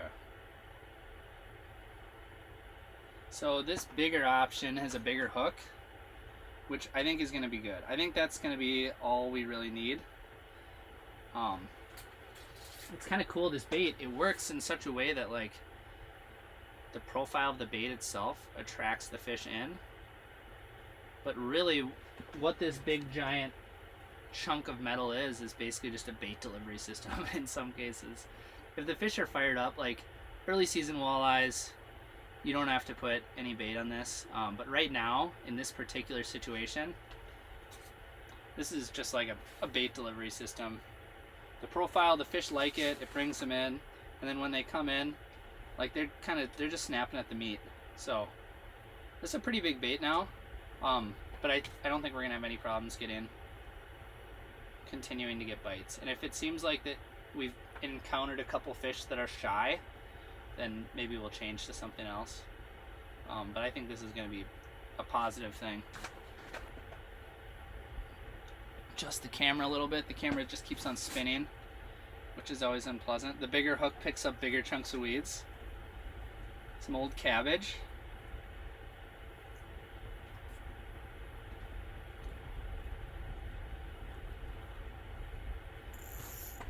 Alright, what about a perch eye on the bottom of that treble? I would love to run a perch eye. But perch eyes are not an option in Minnesota. Not legal.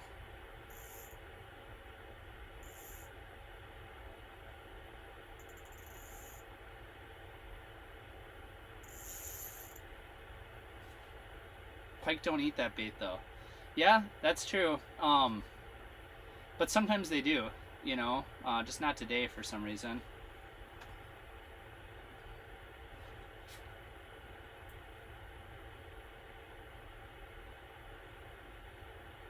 Pike will try and take a chomp out of the transducer cone. They will eat everything. Yeah, that is sometimes true. Pike are like the stupidest and, well, mostly just the stupidest fish ever. They will eat just about anything, anywhere. They will snap your bait as it's dragging, just kind of like off the side of the boat. They'll eat transducer cones.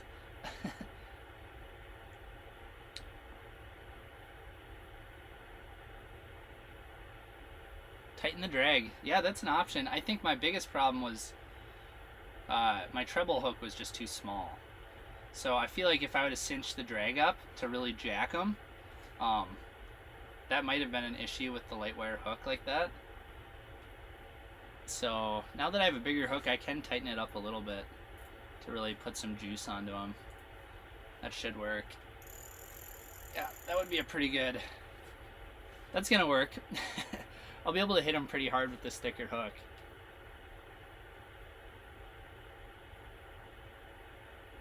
You'd like to see me move up a foot in the water column? Yeah, I mean, I think that would probably be positive. But with that being said, like, I haven't necessarily seen fish too high up that I felt like weren't going to come and look. So, I mean, that could definitely, it could be slightly helpful. But I kind of don't want to, like, take the time to move everything right now. It's not too much of a hassle in this shallow water like this, but I think we're okay. I think it should be fine for now. It seems like for the most part, a lot of these fish have been coming in right at the level of kind of the top of these weeds here. Coffin spoon probably does well without tipping it sometimes because of that little kicker blade on the treble. Yes, I agree. If there's going to be like a spoon that I'm going to fish without any bait, it's probably going to be something like that. Coffin spoon or the macho minnow that has the little kicker on the bottom.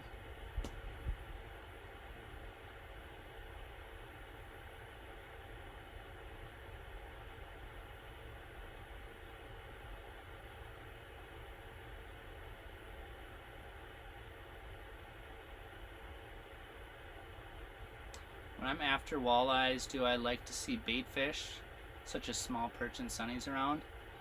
Yeah, I would consider that to be a positive sign. If I'm out jigging in an area and not marking anything, no bait, no walleyes, I would say that's a pretty bad sign. So typically, like, if I'm not seeing any walleyes but I'm seeing plenty of bait, I might give that area a little bit more more time to see if it pans out, because obviously, like, the fish will. Did I get? I did. Obviously, the fish will get. They'll eventually come and try and find that bait more often than not. So, there's a bass.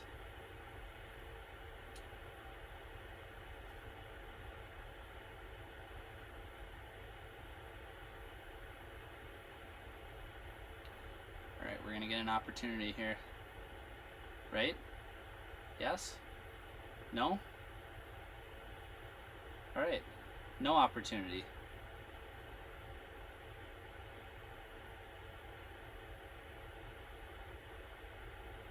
Wow, that's weird that we're getting, what came off again? I usually don't have that issue with this particular bait. I think it's probably just because I'm running such a light leader line. What in the world? Yeah, she gone. I'm curious how much delay there is in the stream here. Oop, here's a fish. That one's got his belly right on the bottom of the top of the weeds there. Running low.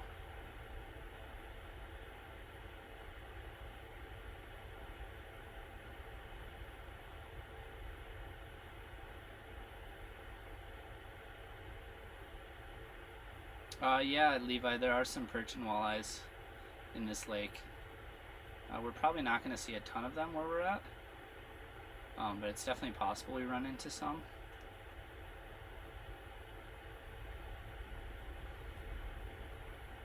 Yeah, pike will eat hot dogs. How strange is that?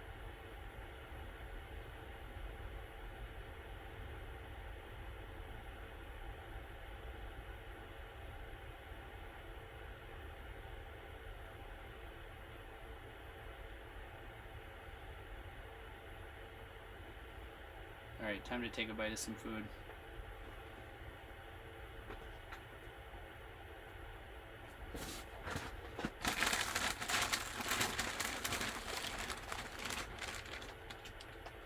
Alright, so I have to ask, how many of you are watching this video right now, kind of like with your eyes peeled, right on the stream the whole time? And how many of you are just kind of lurking and maybe have it open in another tab and just are kind of hanging out with me with the stream playing in the background? I'm always curious how many people are actively watching versus how many people are more lurking than anything. Obviously, like, there's plenty of people who are watching that aren't in the comments, just kind of silently lurking. But yeah, hashtag lurker. Awesome.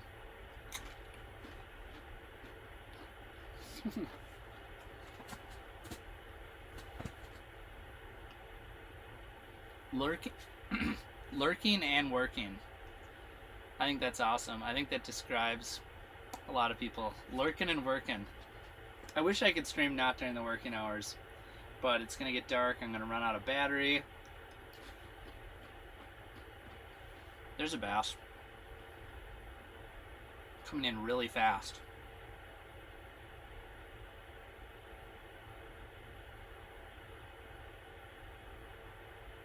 Look at that.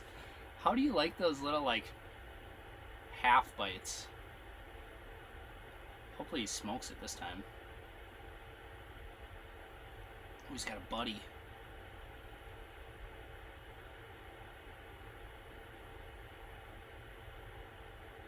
Oh, come on. It looks like he's being territorial. He says, this is my puppy minnow. Come on, buddy. Take a bite. Don't be afraid. I have a bigger hook this time, so I'm going to catch you when you bite.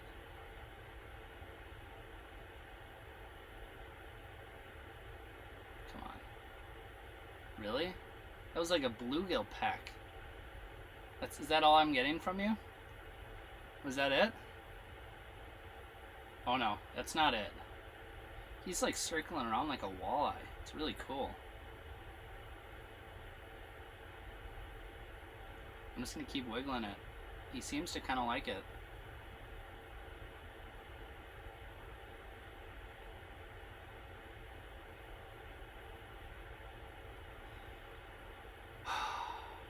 Come on. I think that was probably our last opportunity. He just didn't quite eat it. Yeah, he's super rough looking fish.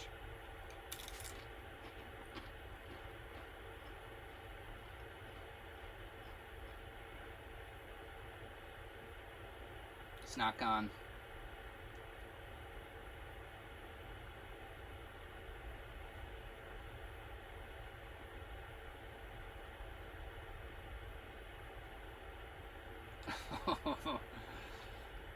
Oh man.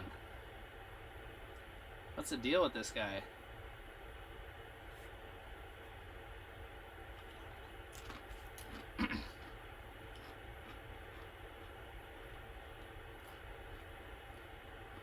Still here though. Old nasty tail. Look at him. What is he doing? What in the world? How cool is that? Why did he do that? He's just showing off for the camera. Look at this guy. Oh my word. Look at him. Come on. Come on. Come on, Billy.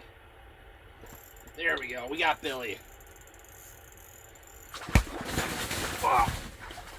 Whoa. Ow. All right. Ooh, I got a leg cramp. Ooh. All right. Well, I went elbow deep for Billy. Oh, no. Now I'm really wet. Okay.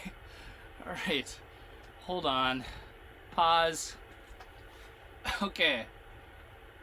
Here's our boy that I went elbow deep for. Was it worth it? I'm not sure. But I wanted to complete our limit. Ooh, he poked me good too. Man, his head was turned around. He almost got out of the hole. Oh, that's when we need the ceiling cam for an instant replay. All right, not the biggest one we've got so far. And then we got wet for him. All right. Let's get back to the underwater. Sheesh.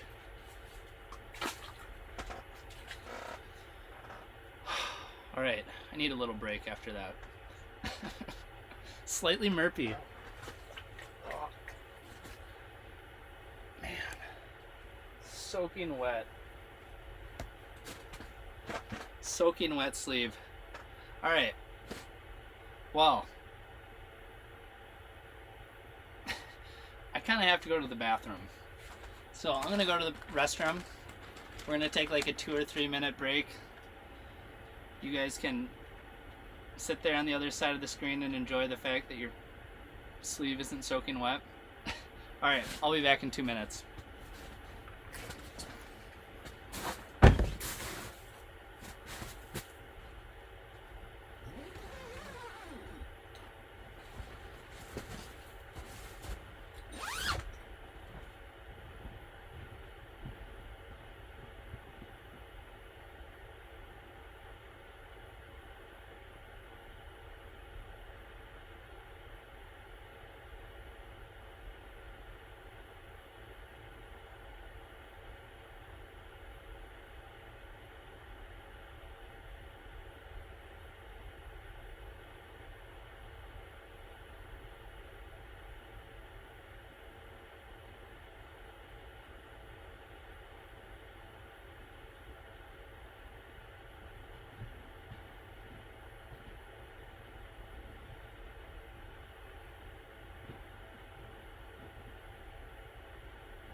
Trying to figure out how to tiptoe over all my stuff here. Man, little adjustment on the eyes, going from that brightness out here to the darkness, the dark cave in here.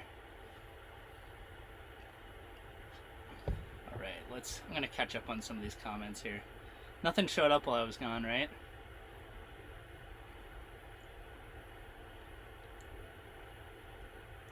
Bacteria or fungal infection? Yeah, possibly. I wouldn't have mind catching that big boy, or that ugly one, just so we could get a closer look at that beat up tail.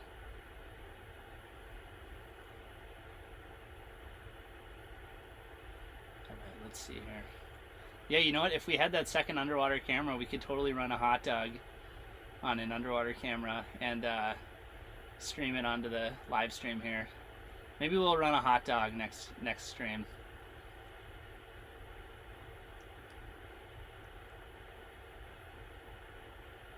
Do you have a PC in the shanty? I don't know what a PC is.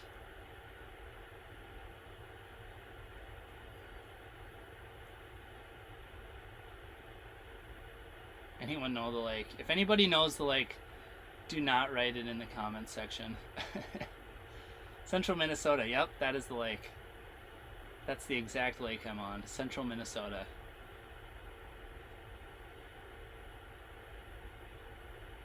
The lure is too heavy. That might be true. Yeah, spoon with the dropper chain would definitely work.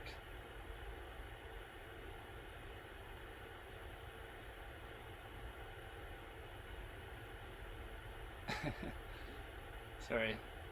PC. Oh yes, I do have my laptop out here. That is what I am streaming on. Let's mess with him and say a giant walleye swam by. You know what? I would have believed you too.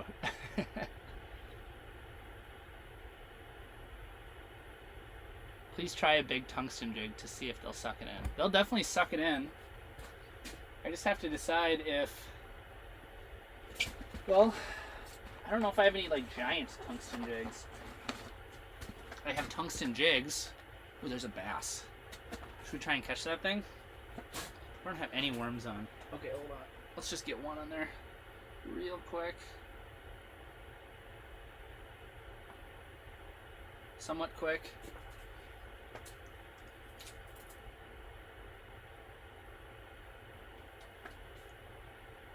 Oh, did the worm fall off?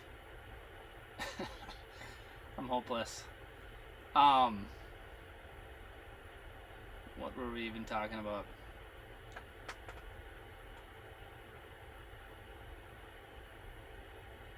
Oh, tungsten jigs. Yeah, I mean we could run a tungsten jig. But like I said, I don't know that I don't have any big ones. Like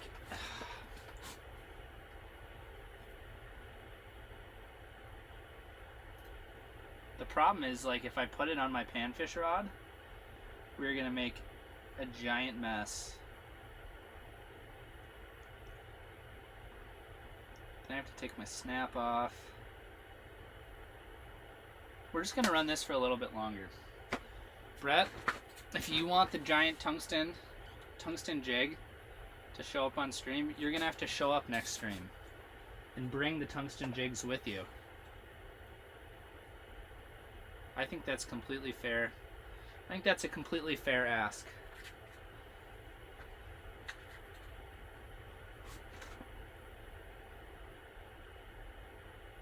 I'm gonna get 3 waxies on here this time, since apparently I can't keep waxies on the hook.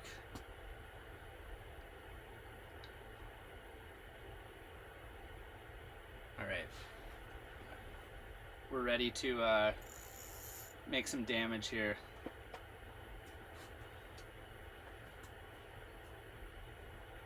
You're a fair ask. Maybe tomorrow? I don't know. I gotta figure that out. I gotta figure out what other work I have to get done this week. And then I'll know. Sometimes you prefer lead jigs over tungsten jigs in shallow water. I think that's fair too. I think it's easier for fish to move a lead jig because it's a little bit lighter. So when they open their mouth and suck in the water or whatever they're doing, the fish will pop into their mouth a little bit easier. So no, or the bait will pop into their mouth a little bit easier, I should say. So I think that's all very, very reasonable.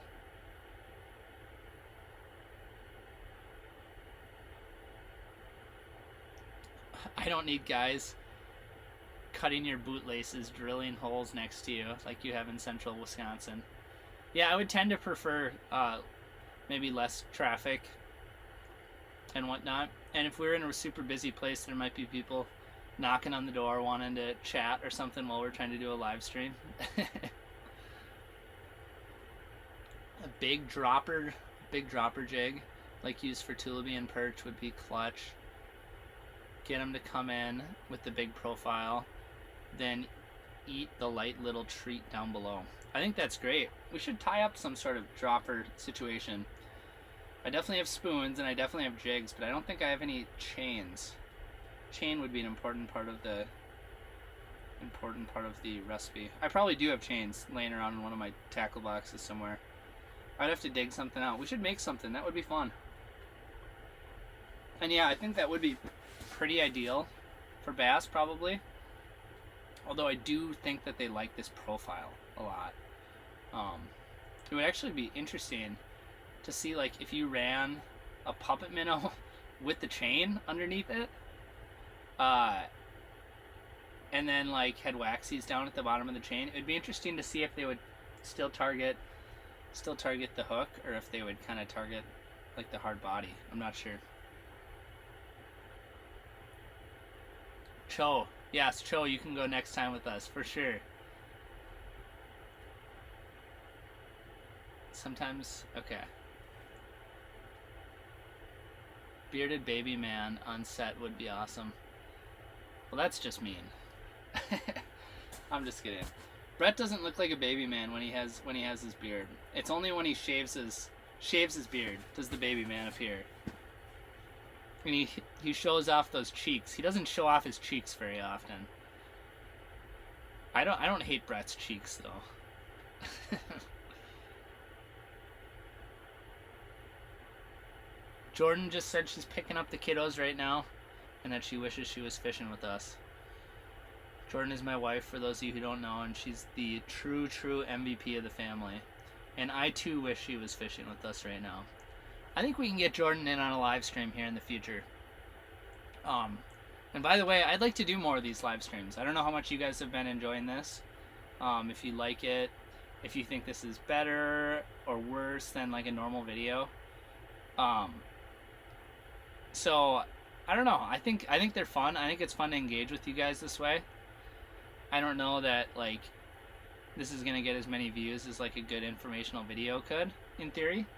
Also, I should check my phone to make sure it doesn't die, because that would kill our internet. But anyway, so I don't know. Let me know what you guys think about this. Nick, it's your turn to get the videos. Jordan can show us how it's done. Yeah, that would be good. I wish the lake wasn't so crappy to drive out on. Otherwise, Jordan could drive right out here with the kiddos, and that would be really fun.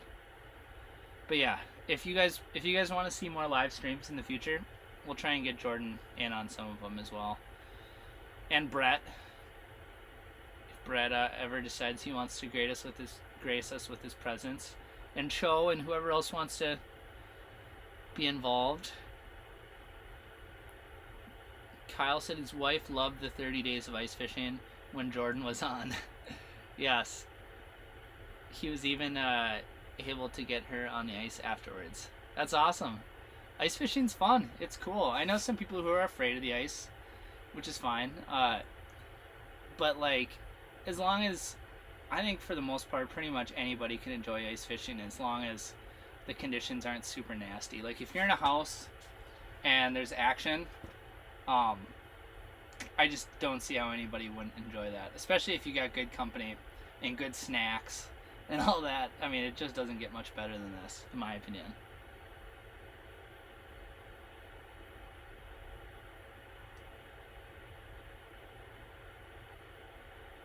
Reverse psychology, I should keep the lure on that I'm using. A light hair jig for crappies would work just fine. Yeah, I agree. Little hair jig would be great.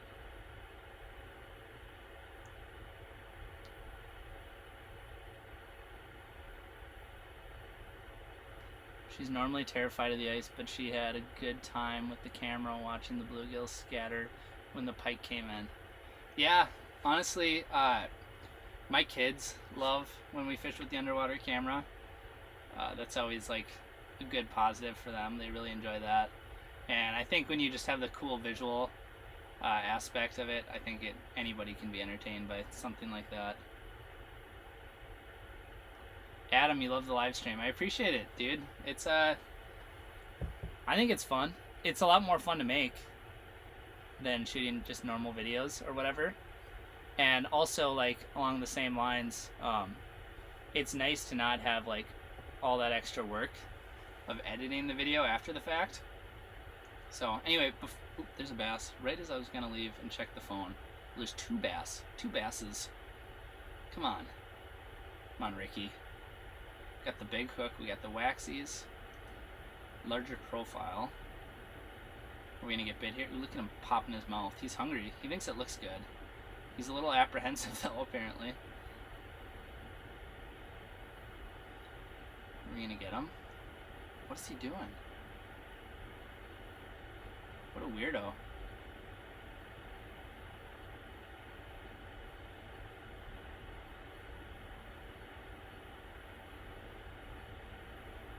Fish TV. Yeah, this is definitely Fish TV.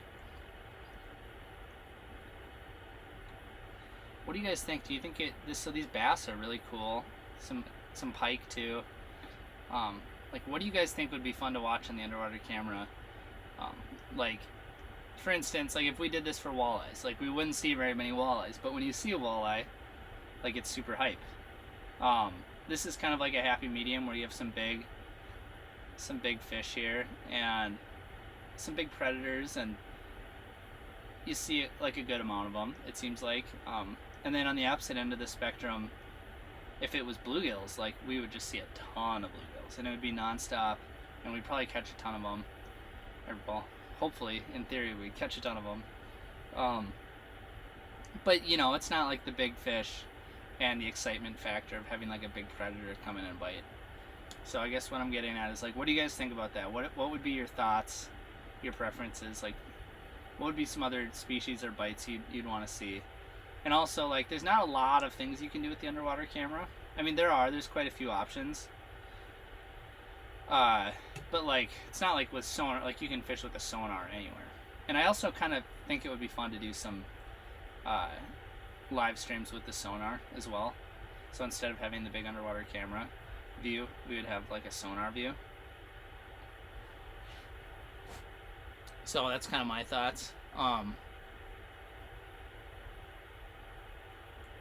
First year with the camera, it's been cool to use it side by side with the sonar to understand what is actually happening down there. Yeah, no, you learn so much on the camera. You get to see how the fish approaches your bait and how, you know, it looks like they're like going up and down, but in reality they're like circling around your bait, and there's a lot of cool things that happen that you can kind of better understand what's happening by having a camera.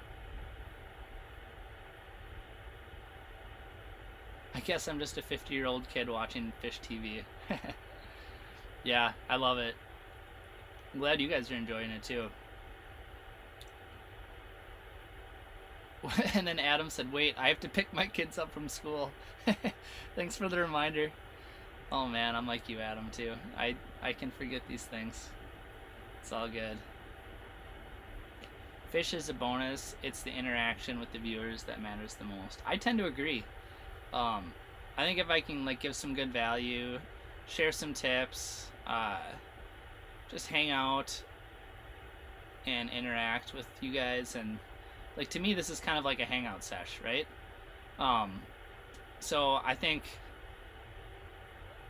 this works. I think if you have some good fish catching action to go along, I think that just like makes it even better. That's like the icing on the cake to some degree, especially if we're going to be streaming for this long. Like I think like a 1-hour Q&A session is fine, you know, sitting inside on a chair or whatever.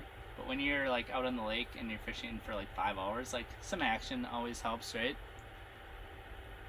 Lakers would be fun to see. I agree, Lakers would be fun to see. I don't really have any good Lakers spots around here that are local where I can catch some good fish and then get it on underwater camera too. Let's live stream daytime burbits, March 7th through the 14th. I'm down. Ooh. Whoa, whoa, whoa, whoa, whoa. Easy there, buddy. I was reading the comments, missed this fish coming in. And maybe I pulled it upwards a little bit when he was coming in to bite. So he missed it. You guys can let me know on the instant replay. But I think we're getting another chance at him. Nope. I guess not.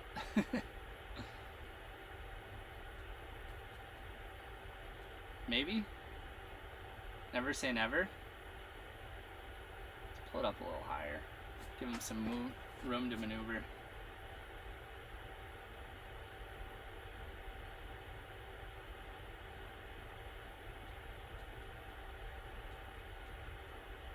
But yeah, the burbits. I would do the burbits. Daytime burbits, underwater cameras. I mean, you guys would love that. That would be so fun. How many of you guys down in the chat like chase the burbits? Burbot are so cool. Burbot eel pout, for those of you who don't know them by the name of burbot. Eel pout is another name for them. Ling, I guess you could call them too. So anyway, burbot, so fun. Yes, Brett, we should totally do that. Now we just got to figure out the best way to do it. Do you do down viewing with the underwater camera and try and move around and hole up, or do you set up in a house and put the camera horizontally like we have it set up right now? Never caught a burbot. Yeah, no, they're great. I've caught a bunch of burbot, and they're like the funnest thing to catch through the ice. Pretty much just period. Like, that is kind of the apex of funness, in my opinion. Maybe lake trout are more fun, but like on a really good bite when you can catch a bunch of burbot, I mean, that's just tough to beat. Best group therapy ever, yes. Splitting, let's see here. I think the most entertaining underwater videos are usually the ones in the weeds.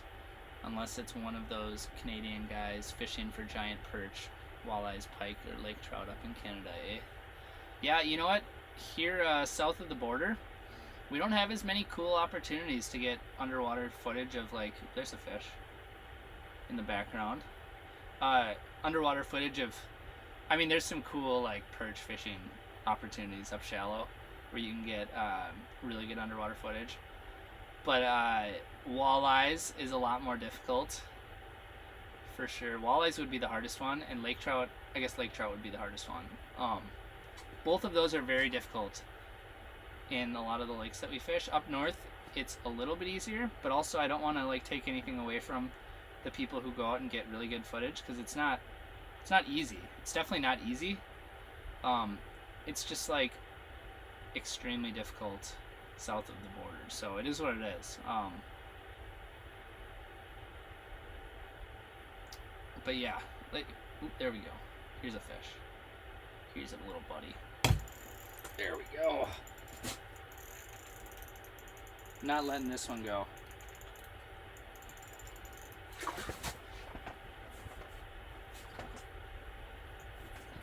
I think the bigger hook helps. What do you guys think? I think our hooking percentage is way higher now that we upsized hooks. We got a beefier bass-sized hook. Alright guys, here we go. Try not to jack his jaw too hard there.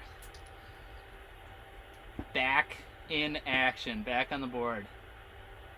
Sweet. That's a good, clean fish. Look at how clean that fish is. Just a gorgeous specimen. Not even a mark on her. This thing probably has never been caught. Jay Siemens always says that the fishermen from the States are much better fishermen since he is Canadian. Well, it's Canada. Yeah, I mean, sorry, I also can't read, apparently. Let's give you one last good look at this fish here. I'll try not to shake him back and forth. One last good look at the fish. Let's get him back down. I mean, there's a reason why people go up north for their different vacation fishing trips and whatnot. It's because like fishing is super good up north, and it definitely seems like it would probably be easier to make videos up there, just to have a little bit better fishing action at different points in the year. But also, like, Minnesota's pretty good. I'm not going to complain about Minnesota. There's opportunities. You know, like we have bluegills. Canada has tough days too. Yeah, right. I don't believe you. No, I know. I've had tough days in Canada before. It happens. It's not a guarantee up there.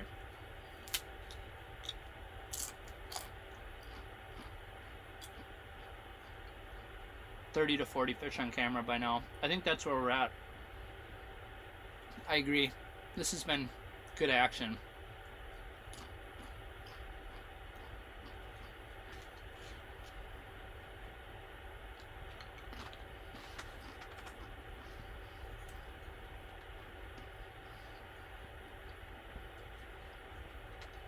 Sorry, I'm hungry. I gotta get some chips down.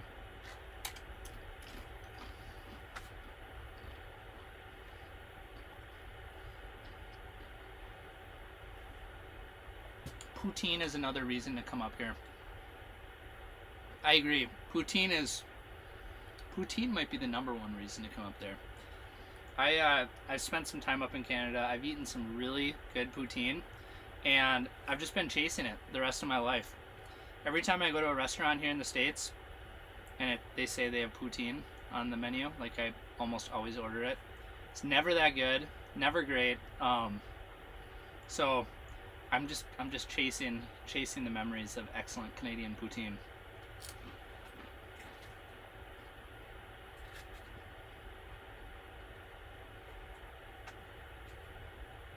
All right, get some waxies on there.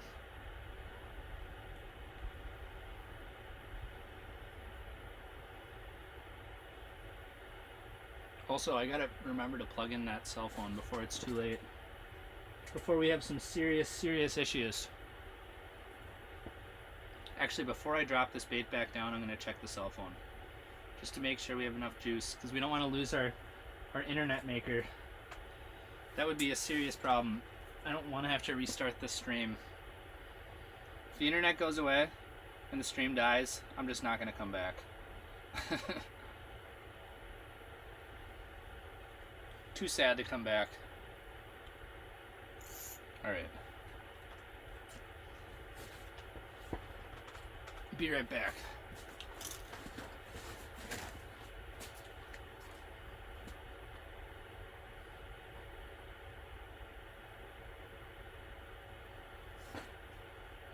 Alright. Well, it's at 33%, which is not terrible, but I'm gonna find a way to get some was that a fish? No. It's not a fish. I'm gonna find a way to get some battery pumping into that cell phone so it doesn't sneak up on us.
Alright.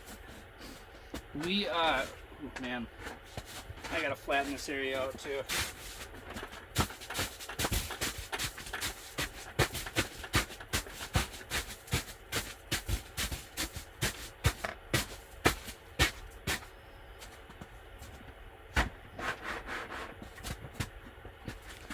I have so many cords all over the place. Totally all over the place.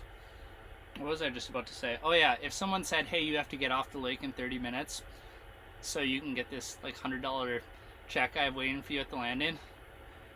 But like the caveat is that you have to have all your gear packed up. Like I wouldn't be able to do it. Impossible. Like there's so much stuff laying around in here. I got cords dangling all over the place. So it's gonna be a fun clean up here in a little bit. Also, I'm gonna check the battery on the laptop thing, see where we're at for a quick update. Okay, so it says we're kicking right around 50%. So does that mean that we might have like 6 hours of battery, possibly? I guess we'll find out. Here we are, back in the zone. And I still need more chips. I'm still hungry.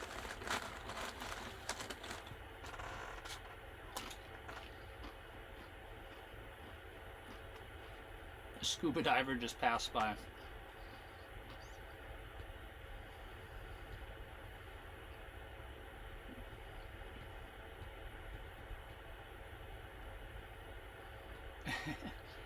A good poutine is like a craft beer that you had once. You loved it and you can never find it again.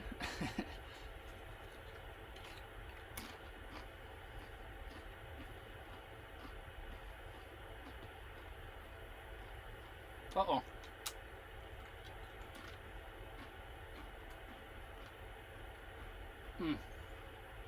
Man.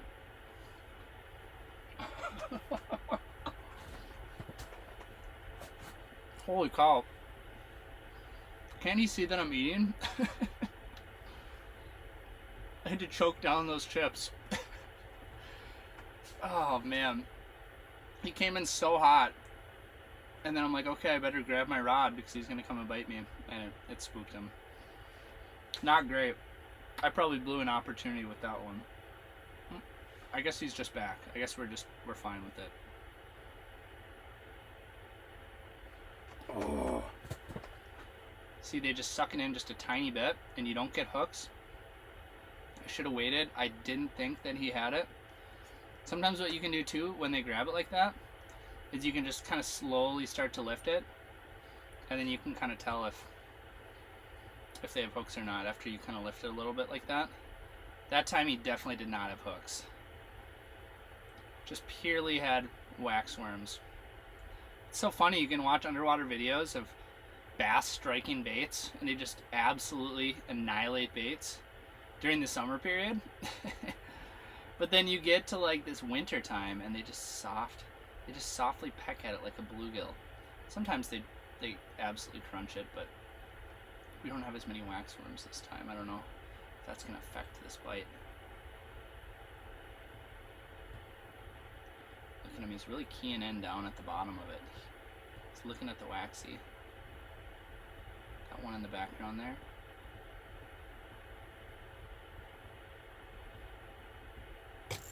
That's like that. Sometimes they just, ooh, this one's good. Good fighter at least. Sometimes they crack it like that. And as you can see, like that whole treble hook was inside its mouth. Boop. Here we go. Got him. Fun. All right. Redeemed ourselves after setting the hook on a fish that didn't have it in its mouth. So, here we go. Another bass. Just a nice green striped specimen. Let's get him back. Switch the view. Sheesh.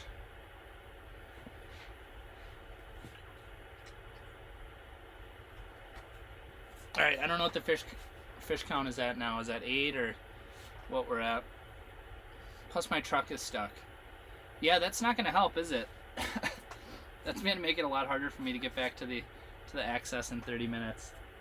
Alright, let's dig through this thing of waxworms. I think I might have used up all my waxworms in this particular container. I got to go to my second container of waxworms. I actually brought 2 this time because we ran out last time. And we didn't even really catch that many fish last time. Let's see here. What do we got to work with? Here's another case of 24 count of waxworms. Fish count is 8. Thank you, Jeremy. I need someone who's good with numbers here that can keep track of this. I went to school for economics, but my number skills have just gone down the drain since school.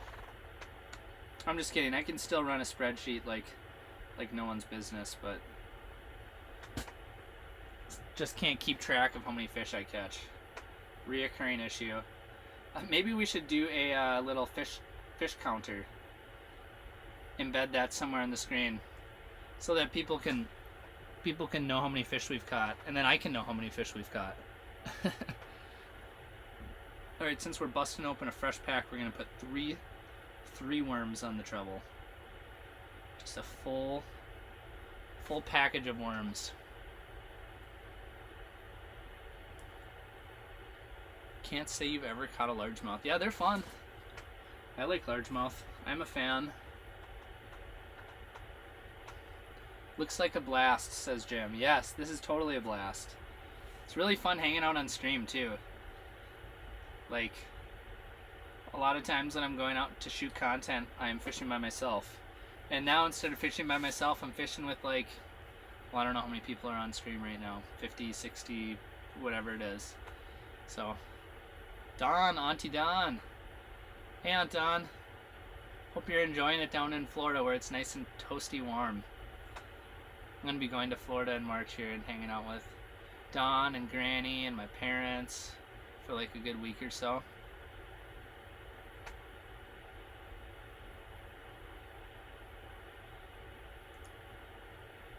Miss the swamp monsters. Yes.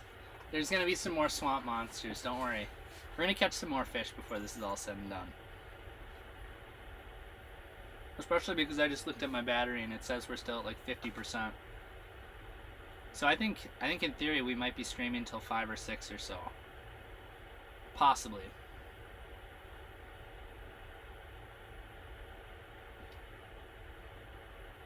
Yes, we can't. The family is very excited for the Florida trip, that's for sure. It's going to be like the Panhandle area, for those of you who are familiar. Here's a bass coming in super fast. Kind of fast. Kind of slow.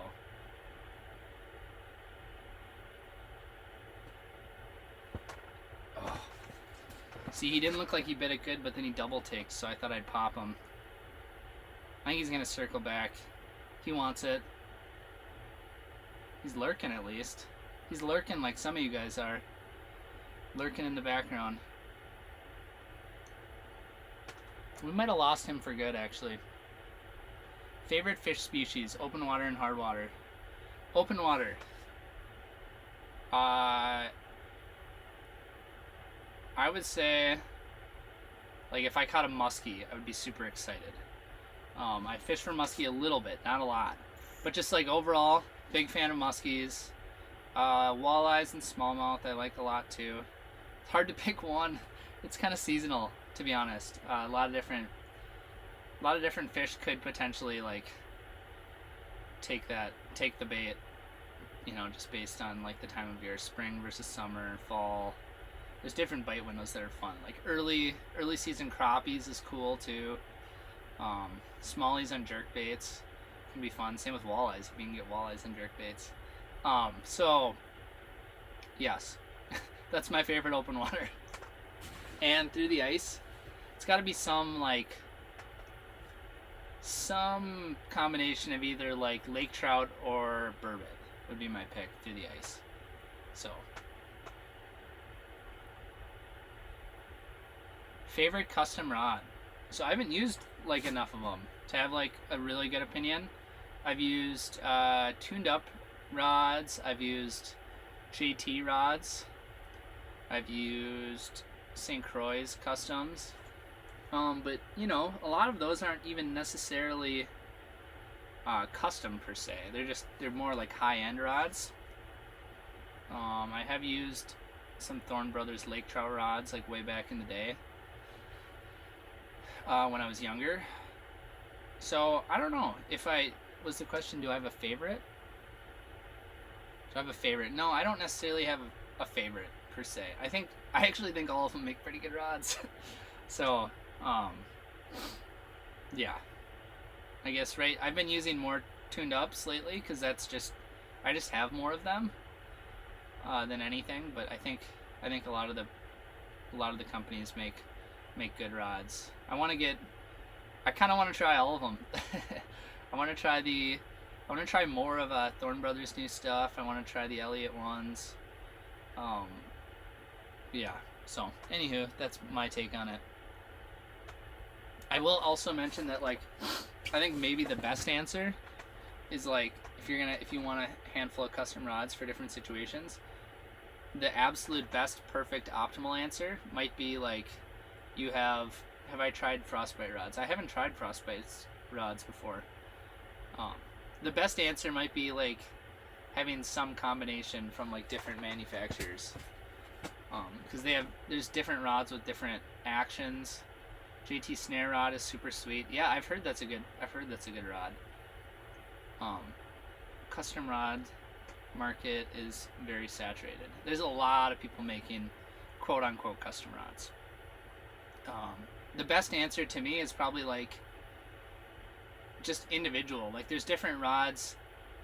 The one thing that these rod companies have that are different is just slightly different actions and different handles and different configurations.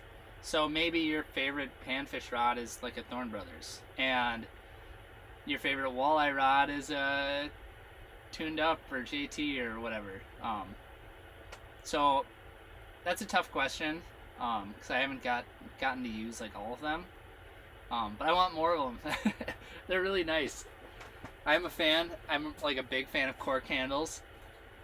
I don't know if that makes me old school or what, but I also think some of the synthetic cork that was, I guess, kind of created by the Thorn Brothers that you see on some of the Thorn Brothers rods and the Elliott rods. I think some of the syn cork material is really cool. Let's see. Muskie, he must like catching one fish a year. Kidding, just kidding, kind of. Yeah, muskies are tough, but, like, so rewarding. So rewarding. How does this live only have 56 likes? Well, I think more people will watch it after we're done, and it'll end up getting more likes when it's all said and done. Like, some of my videos, it might have 300, 400 likes on it. But that's after it's been out in the wild for a week or two. You know, people have had the chance to see it. This thing has only been out in the wild for as long as the video has been as long as we've been streaming, which is like 3 hours. So more people will see it. It's all good. I'm not too worried about it.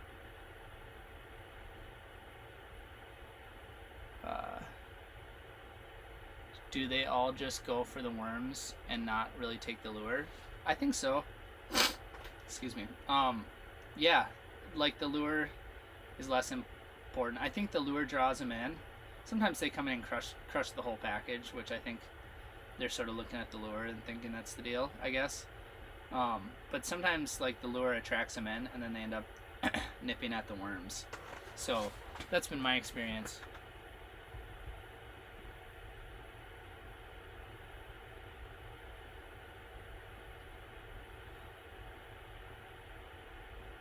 Let's see here. Custom rod market is saturated. I think that's true. Do you ever ice fish the Mississippi River backwaters? I have never done that. I'd like to, but it's not something I've done. No one is the best. Find the one with the best customer service. Yeah, I think. Ooh, here we go. Or here we don't go. Easy, buddy. Trying to get some underwater footage here. You can't be banging our camera like that. Is he gonna come back, or is... What even just happened? Oh, man. Okay, well, he was kind of fired up and didn't bite, so I kind of would expect him to maybe come back. Keep an eye out for him while I go through these comments. Find the one with the best customer service. I think that might be true. I can't really speak to the customer service for a lot of these companies because I really haven't broke many of them. So actually, I don't think I have even ever broke a custom rod. But maybe my dad can tell me that that's not true, because maybe I broke some of his old Thorn Brothers rods back in the day or something.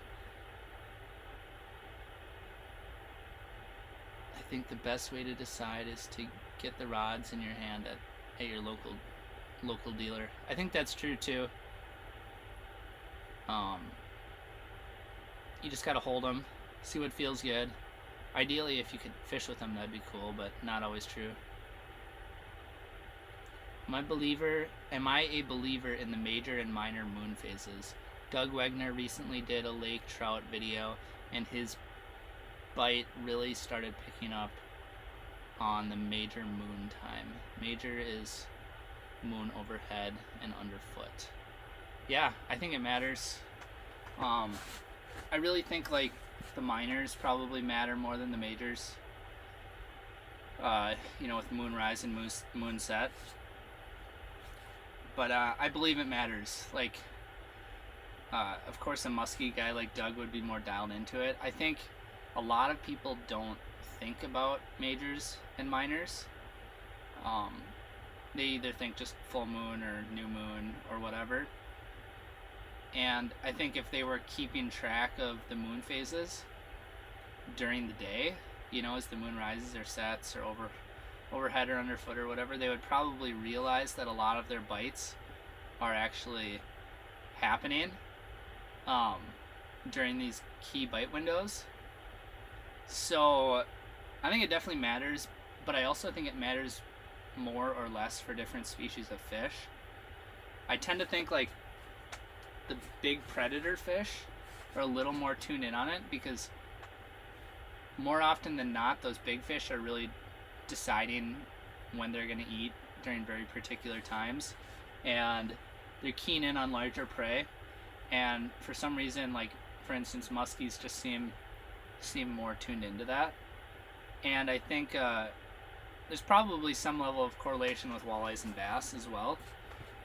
But then I also think that fish that have some sort of like history of genetics or some sort of lineage that's connected to the ocean, I think it's a bigger factor with those kind of fish, because the moon phases like actually have kind of an impact on like tidal situations with those kinds of fish. So like salmon, trout, stuff like that, I think it can be a bigger factor with them, and char and stuff. So like lake trout, I have noticed with lake trout that can matter. I've also noticed, actually ironically, I was fishing with Doug in Milwaukee chasing brown trout, and there was like this massive flurry of action that was like within a 40-minute window of a minor. So I think it was either moonrise or moonset, and it was like hard to deny, right? Like you don't catch anything the entire day, and then the minor happens and you get 4 bites, and you're like, okay, 4 bites in a half hour. You're like, okay, well, hard to argue with that. Like, why did the fish get turned up during this tiny little window of time? And like the only thing that you can really think of is the moon, and maybe there wasn't like a pressure change or anything like that. So I think it matters. I think if people paid more attention to it, they would notice more. But it's probably, noticing is probably more useful as a musky angler, because the fact that like if you see a muskie and it doesn't bite, you can come back during that key bite window. But like if you're bass fishing and you're just catching fish and you're kind of just going around and whatever, like I don't know how useful it would be to like come back during moonrise, for instance, when they might be a little bit more tuned up. Like you're just kind of fishing around looking for active fish. Maybe if you found like a good school of fish and you went out to go look for more stuff, and you're like, okay, I'm going to come back at 2 a.m. when the moon rises or whatever it is, then I think like you might be able to capitalize on it. But definitely like with big predator fish, like muskies and stuff like that, there's more opportunities to take advantage of that information. But with that being said, like, I think it would be so fun if you were like a full-time guide or knew any full-time guides and got them to like track every single fish they caught and put it on like one of those apps that kind of just keep track of all the weather patterns and whatnot, so that you can kind of like get a good just create like graphs and data sets where you could look at it and be like, okay, we've caught 15,000 fish over the last 4 months or whatever it is. I'm just making up some random number that maybe that's outlandish.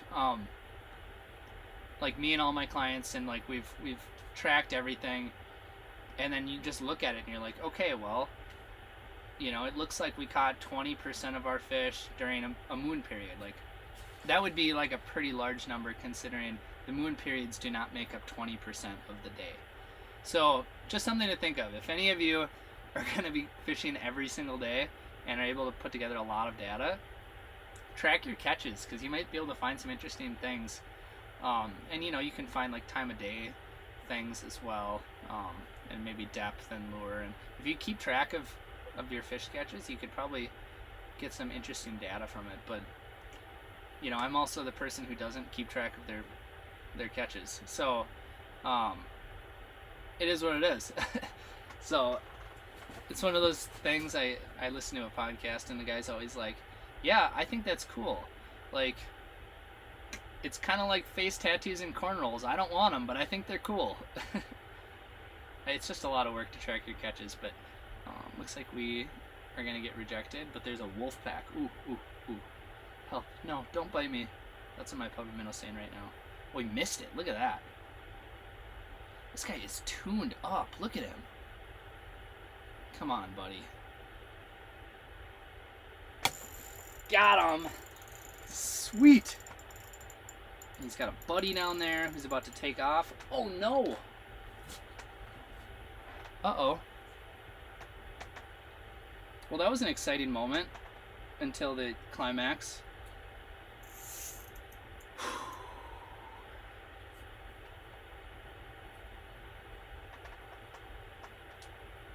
I think I gotta set the hook harder. I also think I gotta not get giant clumps of weeds on here.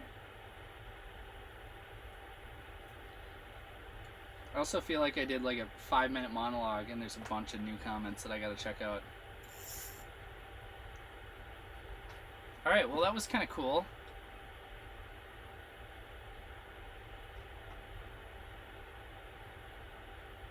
There we go. Alright, back in action. Let's try to land some of these fish.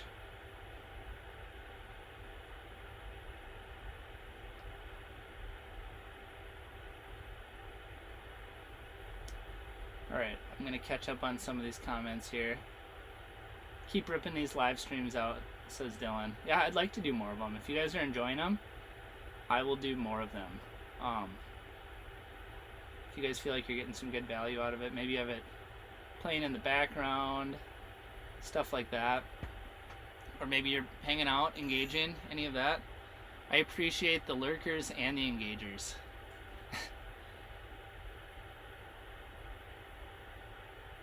How long have I been doing YouTube? That's kind of a trick question because I have plenty of videos on here that go back, I don't know, maybe 3 years or so. But I really haven't been super consistent with it until like, I don't know, maybe the last year, roughly.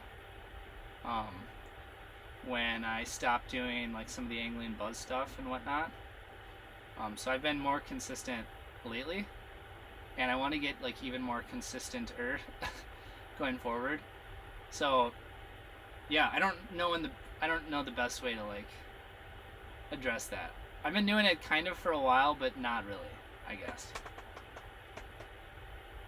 He activated rage. I know that bass was super raged, wasn't he? Very, very raged to a critical degree. Is there certain situations you use waxworms over something like a minnow head with a rip and wrap style bait? So, I I think like for walleyes, I'll typically use a minnow head. For bass, I kind of like to have something that's a little bit lighter. That's easier for them to move in the water. Minnow heads are not particularly heavy per se, but when like when every millimeter matters, which as you've seen, like it can. You guys have seen plenty of times where that fish just takes a soft little bite and just grabs half the worm and doesn't get the hook.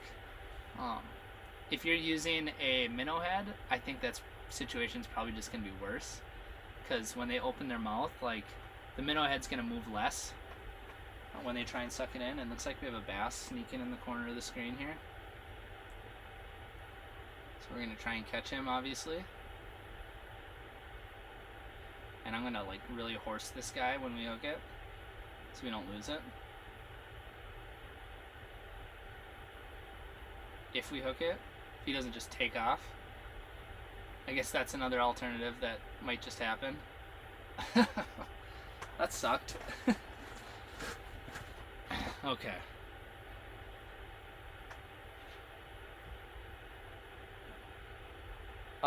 So I guess long story short, for bass, I kind of like running worms. Walleyes, I very rarely will run worms. I know that Dave Gens likes running worms for walleyes. I've seen him do it. But no, for me, like bass, I think if we ran into a pike, I think it would be a lot better to have a minnow head on. Just my opinion, and all of this may or may not be true, but it's at least a confidence thing for me. So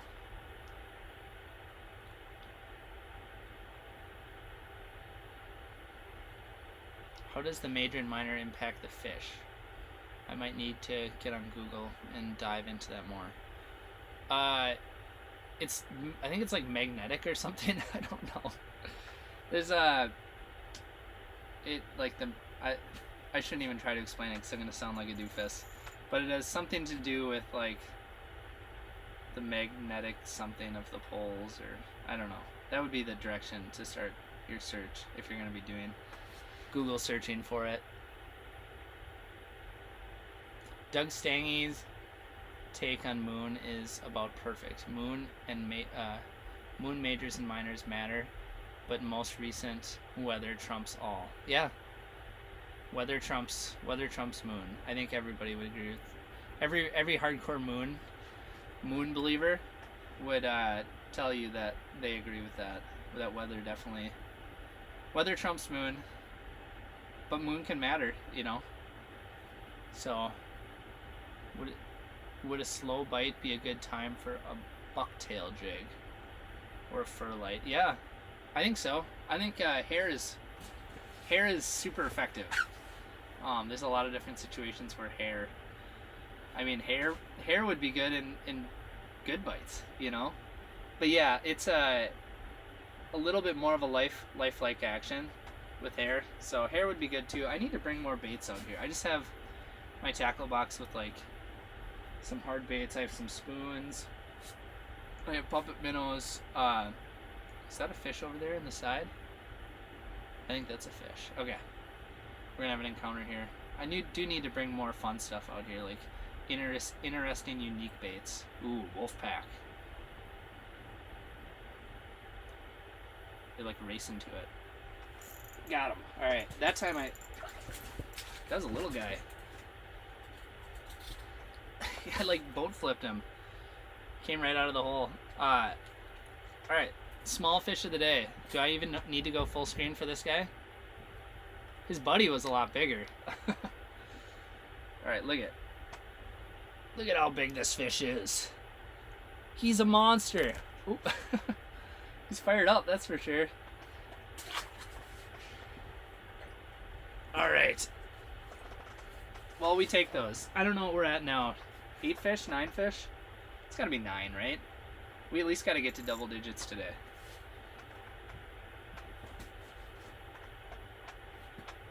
Let's get another waxy on there. His buddy was a lot bigger. I can't remember if I said that or not, but we definitely got the little one.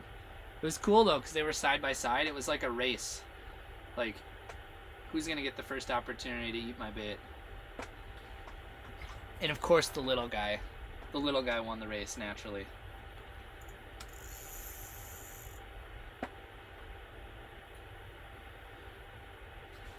Okay, so I just checked the major/minor times for last night. Minor last night was 3:45 to 5:35 last night, which was the exact window where I slammed them.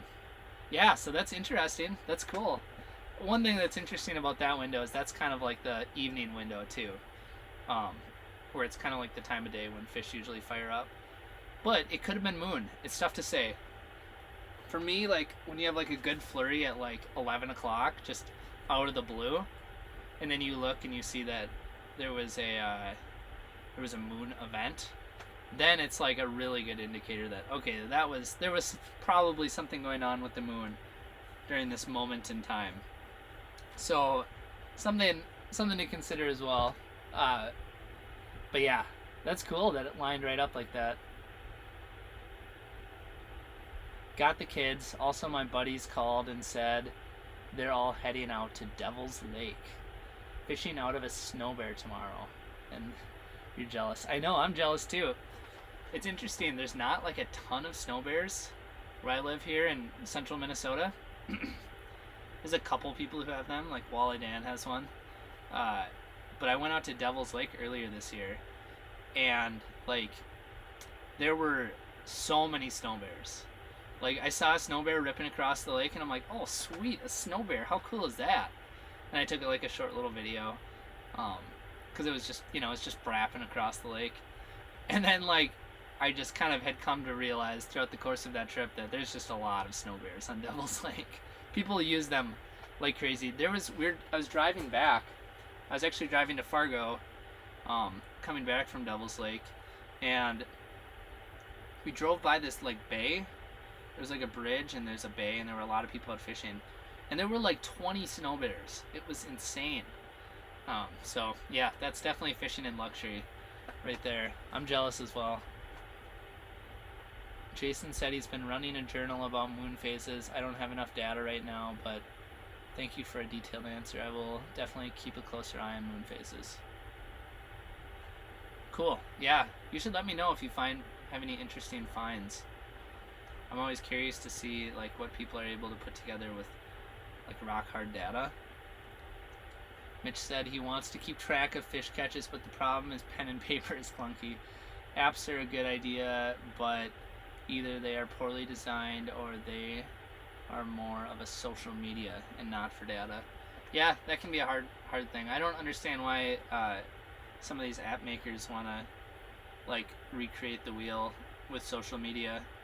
Like, do you really think it's a great idea to make a worse version of Facebook and Instagram and whatnot? Like, how is that valuable when you could actually be solving like a real problem by like making a really good tool for people to use? So I don't get it.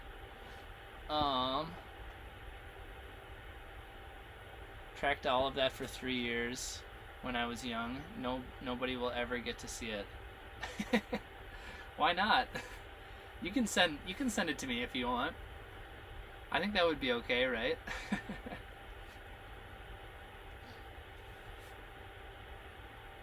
When is the next live stream? To be determined. I will post on social media.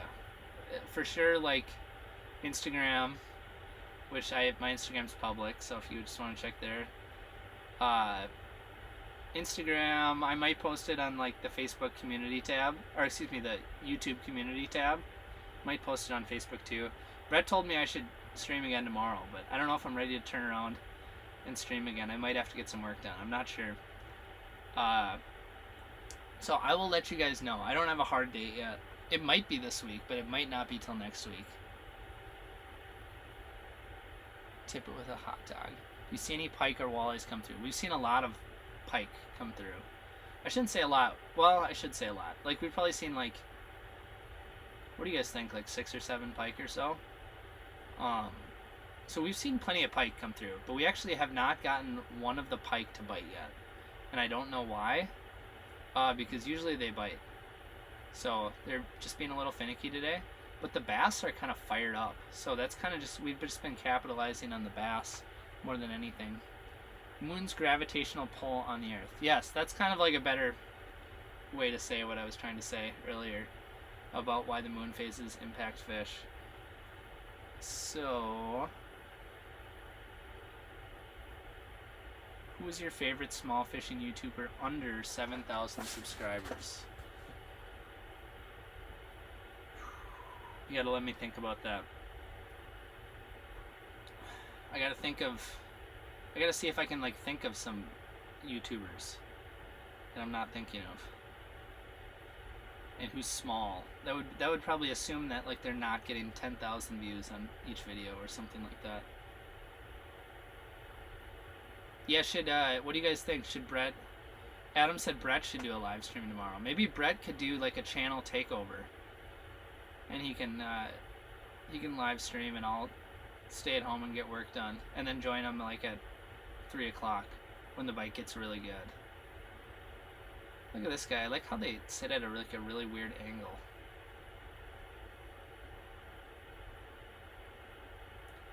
This guy's not angled. He's coming right in for the biz. He looks big. Does he not look like a pretty darn big one to you guys? Hopefully we can find out. Come on. Here's another one. Competition. Ooh.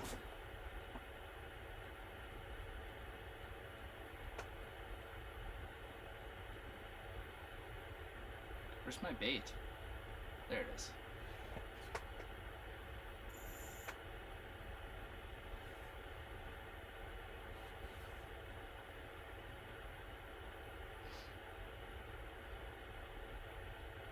Is he gonna bite again?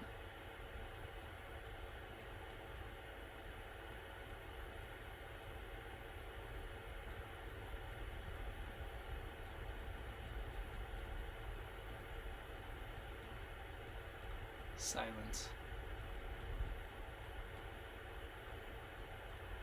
I want the big one. I think the one to the right is the bigger one. You guys disagree, or? I don't have a lot of worms anymore. Just the lone worm. I think that one on the left is gonna bite again.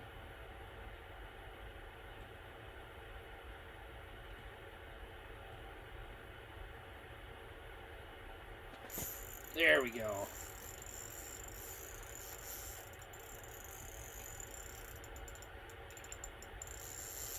Ooh, he's digging.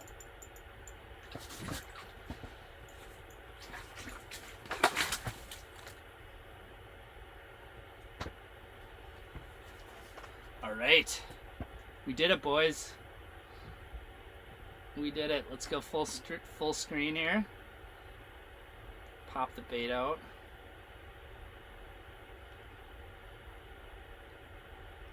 Man, that's a toughie.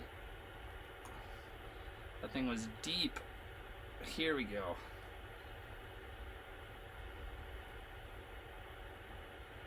Kind of. Should just grab my pliers is what I should do.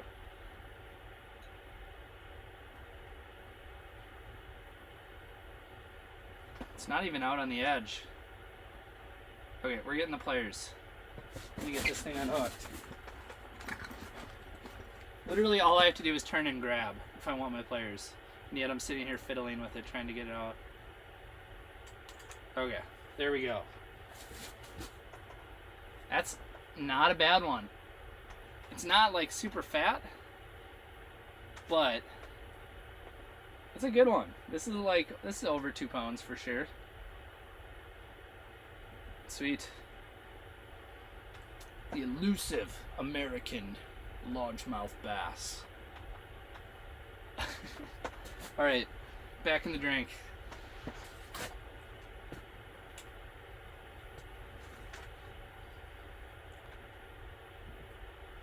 Back in there. Go ahead, buddy.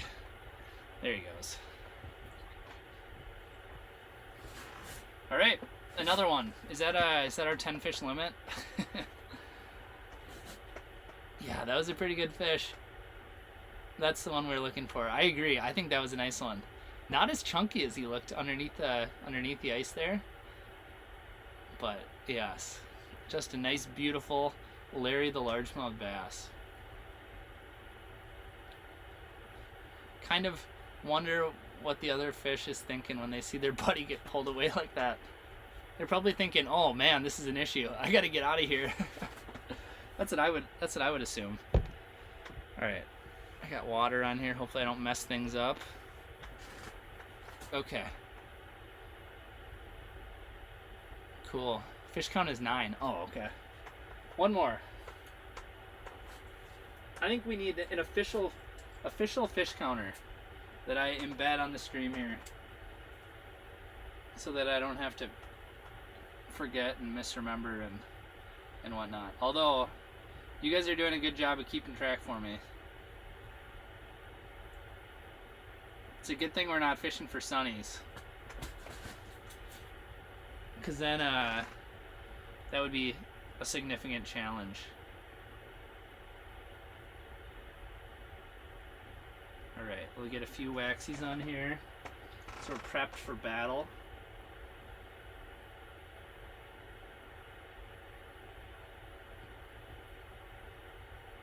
Yeah, the other thing too, you guys were asking about like running these worms versus running like minnow heads and stuff like that is another thing that's nice is like running these worms, like it's easy. They come in a little package, super easy to manage. This little guy right here. And I don't have to deal with minnows, I don't have to deal with minnow water and tanks and all that good stuff. I just get to like reach down and grab a few more worms out of there. So that's another reason why I kind of like it. It's just less stuff to deal with. Yeah, but have you ever got a pike? Yes, we haven't caught a pike today. But yes, the pike show up and the pike bite sometimes. Apparently they don't bite today.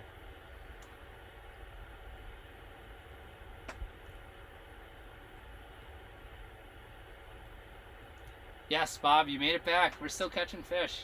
And I think the battery is going to last a little bit. Excuse me. Man, another round? No. I think we've even got some decent battery life still, too. Wow. Yeah, we still have quite a bit of battery left. So we are going to be fishing for a bit yet. The only thing that's limiting us is daylight and technology.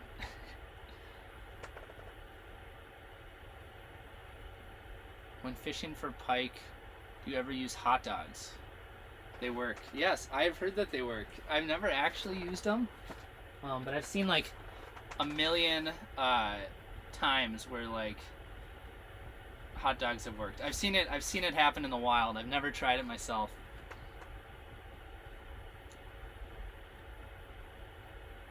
Adam says this makes him want to start live streaming fishing. I think you should. I think it's cool. I think more people should do this. This should become like a normal thing. I know that there's different some of the tournament organizations do this kind of stuff, which I think is awesome. Like, I think it's cool that Head to Head Walleye Fishing does this. I think that it's cool that Bassmaster Live exists, and I'd like to see more like individual creators make videos like this where you actually you're just hanging out with one person, right? The thing about those tournament deals is like those guys are so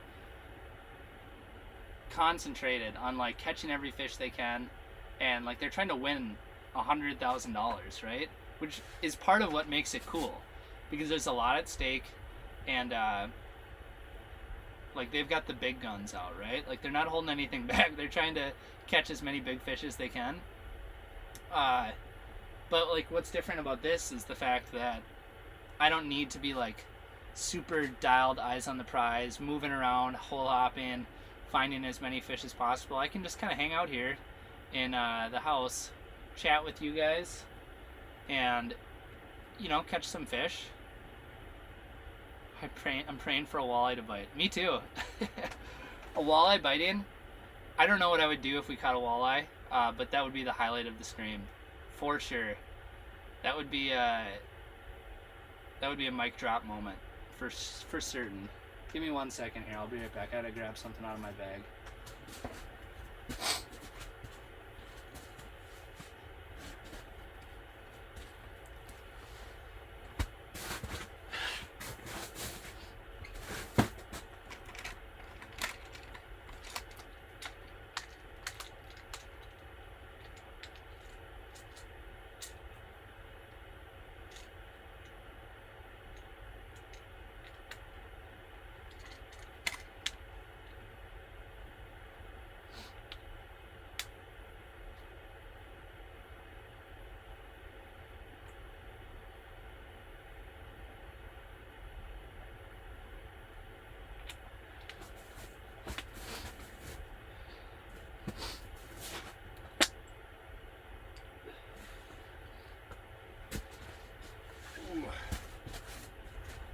Alright, had to get some allergy medicine. My allergies are really starting to pick up right now.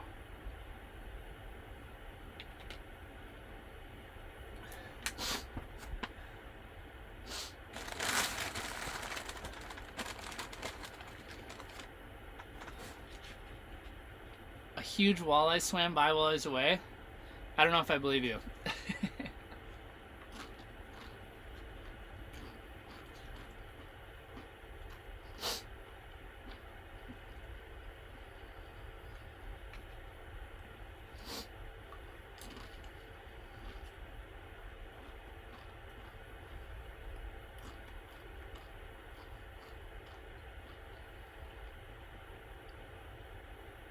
Yeah, so Mr. Rogers mentioned that he's seen live streams on Twitch that was just like the camera pointing at them, so it was like kind of boring. And I agree. Like I've watched quite a bit of live stream on Twitch, specifically for fishing and stuff like that. And I think some of them do like a really decent job. Like I think that Fineo guy from Florida, I think I like his streams. And granted, I haven't watched every single streamer, but I think a lot of them it's a little bit boring and not super well done. And watching them, I always thought, man, it would be really cool to like mix in live view, live like underwater footage, or like mega live footage or something like that, so that you've actually got a little bit of a something cool to look at.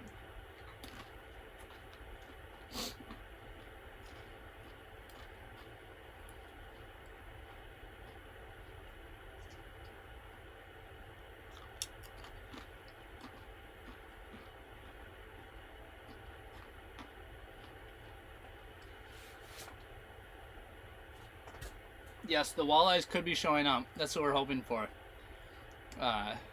Russell asked where the walleyes were. Hopefully they're coming. I'm hoping we see one or two before the afternoon is over here.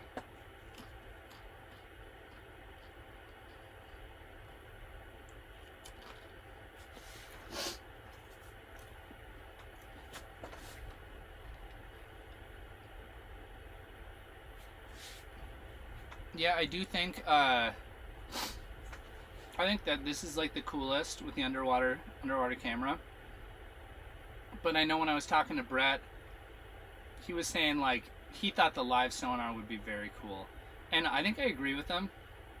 I think it would be a really cool viewing experience as well. You know, if you're fishing deep water for walleyes, or you're fishing crappies, or somewhere where it's hard to get the underwater camera to get a good view of the fish and stuff like that, I think that in those situations the live sonar would be very cool still. Maybe not as cool as the underwater camera. This is kind of like the apex. But I think we'll do some live sonar streams in the future. And here's a bass. Seems like a lot of them are coming from that direction, which the camera's right there. We're right here, so it's that general direction.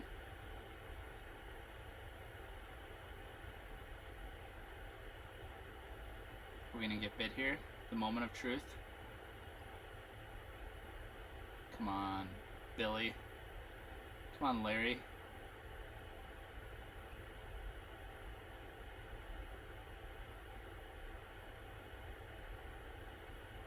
What? Okay, alright. Well, that was an interesting one. Ooh. As you can see, here I'll get the main cam on. Uh-oh. Oh, here we go. Okay. As you can see, as you can kind of see, he grabbed the back of the bait and left these worms kicking around in the back. I didn't quite have a good, I didn't think he had it. And then I started pulling up and saw he was kind of stuck to it. I actually prefer to have him hooked on these big hooks on the outside if I can. Just because it's like a good meaty hook and they're not going anywhere. And ironically, when I said meaty, it had a bunch of meat stuck on it. Meat from the fish's mouth. Anyway, here he is. Wax worm on his nose. And another fish. Alright, now we're at 10. There's my limit. I don't know what the official limit for bass is. Harvest limit in Minnesota. Obviously we're not harvesting today. But there we go. Not a beautiful fish. A very ugly fish. Let's get him back in the water.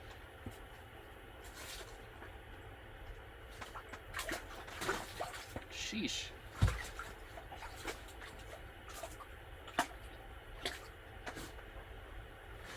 Alright, buddy. You need some help?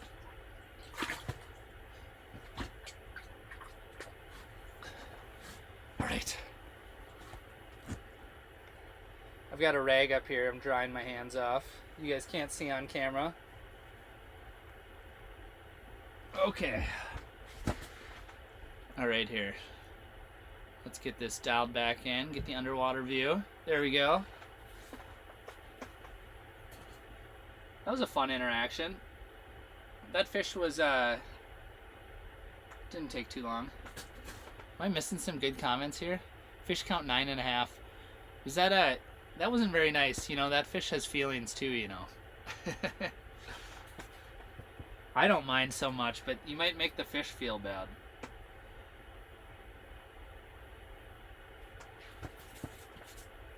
It would be like if you were at a party and there were 10 people there, but one of them was kind of small. I wouldn't say that there's 9.5 people here. Alright. Might need to do a gear setup video to see which adapters I need. Hey, I can private message you some of that information if you need it. But I might hold some of that close to the chest for the general public.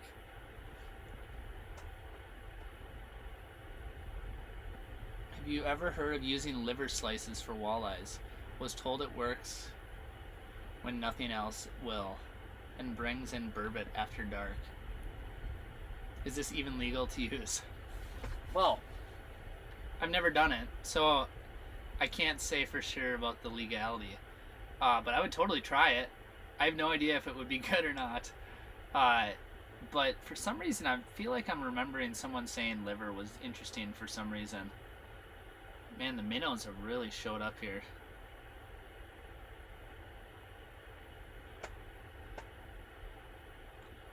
Better apologize to that fishy. Yeah, you know what? It was a little ugly. I'm not gonna lie. But not the ugliest fish I've ever seen. I think that one that was really tempting us for a while with that ugly tail. That was maybe the ugliest one so far.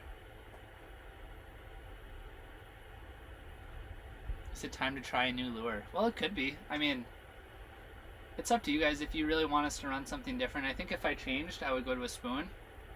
But also, like, they're biting this, you know? So, it's up to you guys if you want to see me run something a little bit different. But otherwise, I'm probably just going to keep working this guy here. I might switch to a spoon. I don't know. But for the most part, like, if it's working, I'm just going to roll with it, I think.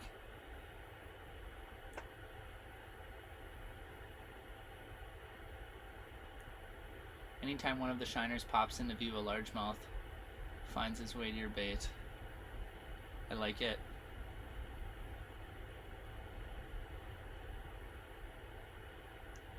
You're the one who said it wasn't a nice looking fish. Yeah, that's fair. I was probably the instigator of the meanness. We have used pork pieces for walleyes. Okay, that's cool. And that was that effective? Liver for catfish and gar. Maybe that's where I heard of it. Was people using liver for catfish and stuff like that. That's totally where I've heard of it. And like liver scent. Like they'll put liver scent on their baits or whatever, their chunks of meat. I know they use beef heart in Canada when it's hard to get live baits. I have a whole heart in my freezer waiting for my opportunity to get back and try it. Cool. Yeah, I could see how that would be effective. Macho minnow? I think I might have some macho minnows. Spoon away. I might have some macho minnows in here. I definitely have the coffin minnow. Or, not coffin minnow. The coffin... Is that what it's called? No. Coffin spoon. Coffin minnow. So, I do have some of those. And I might have some macho minnows in there. But I took out some of my macho minnows to make room for more of the coffin spoons. Do I have any musky lures? I don't have any musky lures with me. I'm sorry, unfortunately. That would make for some interesting content. I feel like I would just tear up all the weeds down there and probably not get any bites, but would be fun. Heading to Upper Red Lake for the first time. Ooh, here's the bass. Good luck up there, Jason.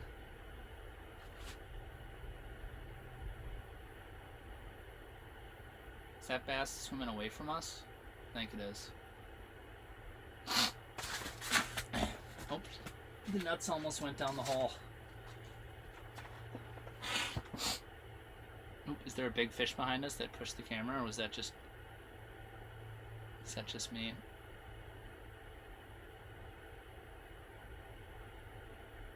Oh, he said he only called it 9.5 fish because 10 was my limit. Oh, okay. I see what you're saying. Well, I'm not done yet. Don't worry. We're going to see if we can improve on that 10 number.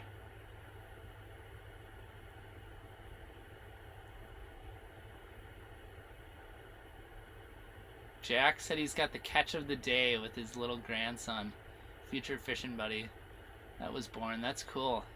Huge congrats. That's awesome. What bait am I using? This is a puppet minnow.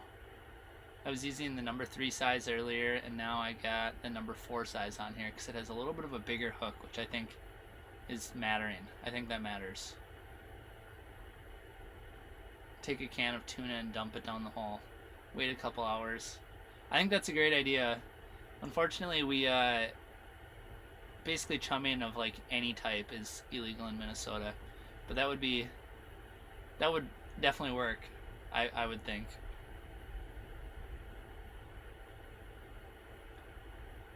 Yeah, Adam, the coffin spoon is cool. It well, I could pull one out if you want. It's got like a different shape. It has the same kicker minnow, or the same kicker tail that you'll see on the macho minnow, but the main difference is just the overall shape of the bait. And of course all my baits are just totally tangled up here. Uh-oh, here's a bass. Okay, good, he's gone. I'm actually gonna... Oh, there's another bass.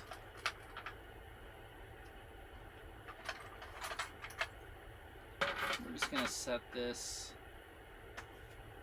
that down. So I can use 2 hands real quick. This is gonna be more efficient.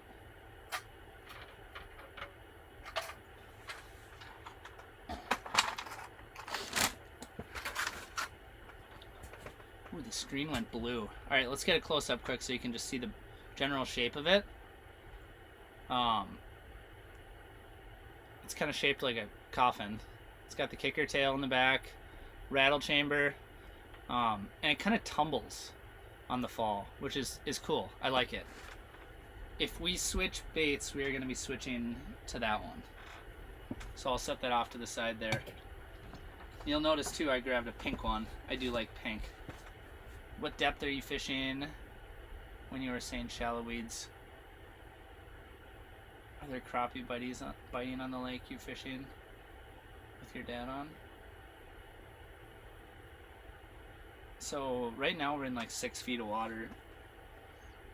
Crappies could definitely show up at this depth range. Kind of want to see it in action.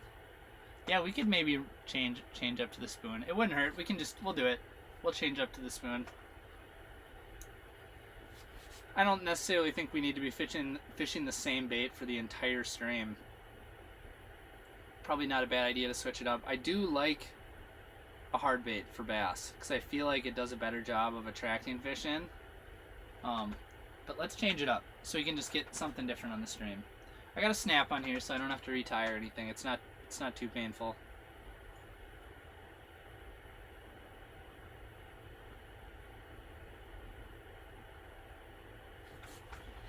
Alright, let's get some worms on there.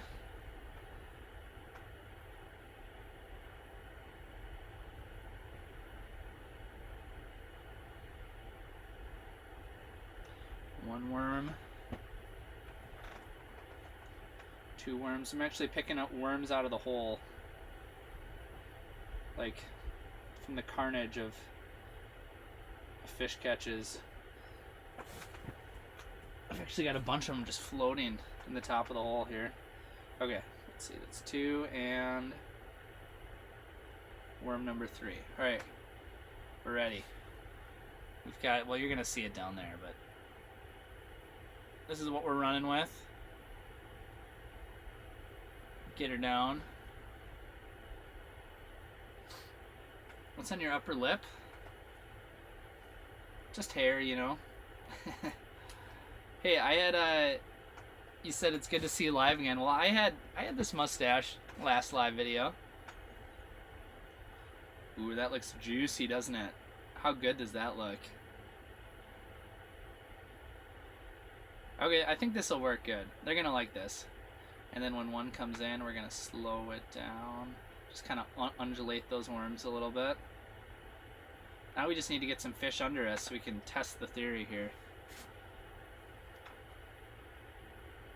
Okay. Do I have a dinner bell spoon? If so, give them a try. I don't have any with me. I've used it, though. But I don't have any with me. I kind of have like a little mini... I have like a mini box with my baits because I'm just trying to like limit the amount of baits that I'm bringing with me because I've done it in the past where I've just had boxes loaded up with baits and you only end up using like maybe just a couple of them. So I'm trying to limit what I have with me. Let's see. I want to. Okay.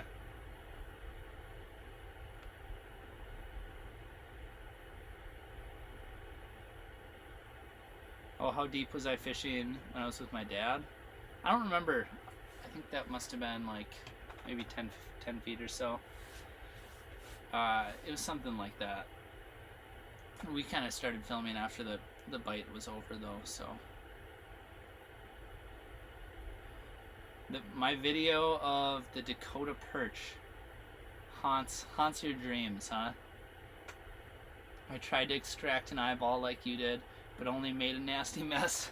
Oh no. Yeah, it's an art. You get used to it after a while once you figure it out. It's it can be a little gruesome if you don't know how to do it. The most important part is to like put enough pressure with your thumb down before you start pinching into the eye, so you don't like blow the eye up. And yeah, just make sure it's legal where you guys fish before you start popping any perch eyes. Bass limit, thought the bass limit was 6. I think it is. It's either 5 or 6 in Minnesota. I'm not sure. It's probably 6. So the camera I'm using is the Pursuit HD. you can share for going to Upper Red Lake? Any advice for Upper Red Lake? Well, I will say that I've never fished it in the middle of winter. I know that it can be a lot more difficult during the middle of winter than during that early season. So keep that in mind. Like, you probably watched a million videos on YouTube of guys just smacking them on Upper Red. And most of those videos were filmed sometime during the months of November and December, and maybe like the first half or so of January. And kind of like any other walleye lake, like Upper Red can get difficult once you get into that midwinter period. So I guess my advice would just be, you know, I don't have a lot of great advice location wise because I've never really fished it during the midwinter period. But like presentation wise, just make sure you're running dead sticks, because dead sticks matter.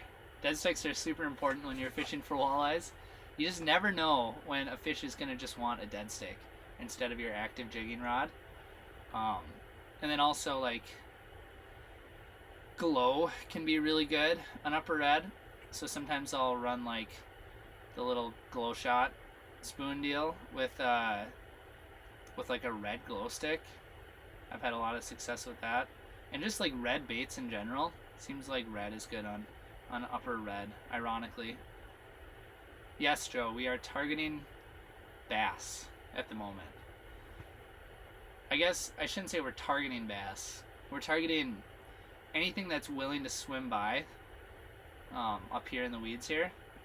So I was thinking in theory we were going to be finding maybe like a 50-50 split between bass and pike.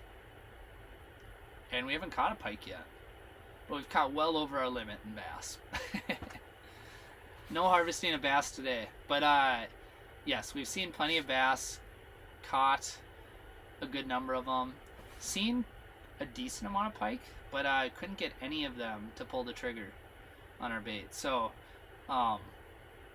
in theory that should be the majority of what we're seeing up here. We also should be seeing some bluegills, so I'm surprised we haven't. But there's also a chance we may run into a walleye. Walleye would be like the absolute prize. Like I'm gonna freak out if we catch a walleye, if I'm just being honest. So it's very possible though. I've seen them up here, and I've never caught one, but I've seen them on the underwater camera. It's also possible we catch dogfish, I think. Do dogfish bite in the winter? I don't know. Dogfish is a potential. There's bullheads in here. Crappies and bluegills. I'm also surprised we don't see more crappies once it gets a little bit darker. Have you ever seen panfish above those weeds? Yeah, I've seen panfish here too. This can be a pretty good sunny spot for the old bluegills. I haven't seen as many crappies over on this side of the lake. The other side of the lake has crappies. This lake actually has some really big crappies if you know where to find them. I've seen photos of people who have fished this lake in the spring and picked like 15 to 16 inch crappies off of beds, like legitimately that size fish. But I've never seen anybody catch them not during the spawn. And also I will say too, I've those big giant crappies that were picked off of beds were released. I don't necessarily have a strong opinion one way or the other on bed fishing for crappies. But that's what he did. He caught them on beds and released them. Yep, I see him too, Brett. I see him lurking. And we got the spoon now, so we got something totally different. See how they like it. Look at those little worms undulating down there. Come on, buddy. Don't be afraid. Don't be afraid now. This is it.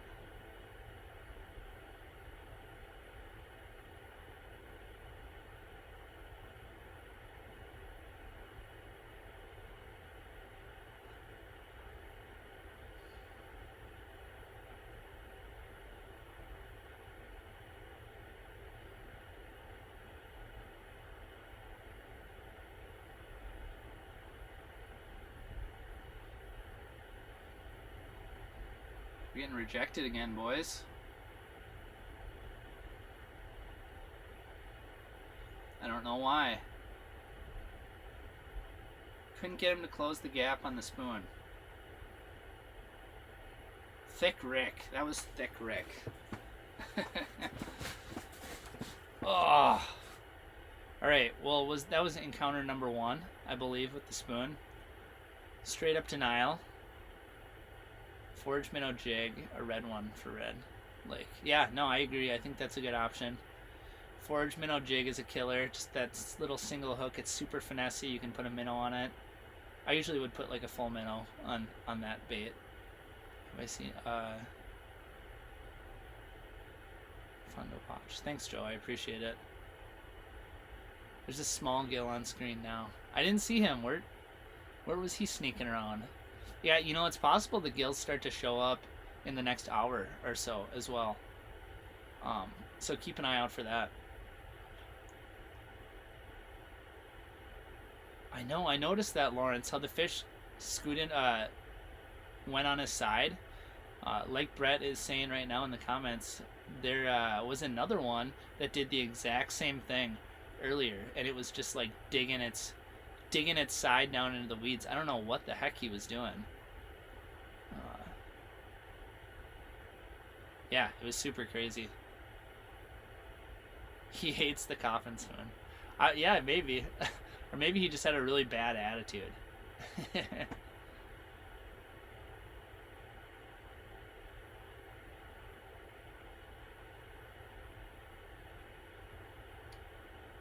Sweet. Welcome to the stream. Oop, here's a pike.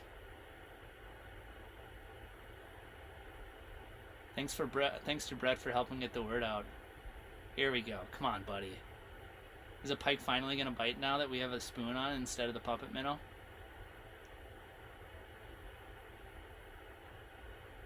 Come on.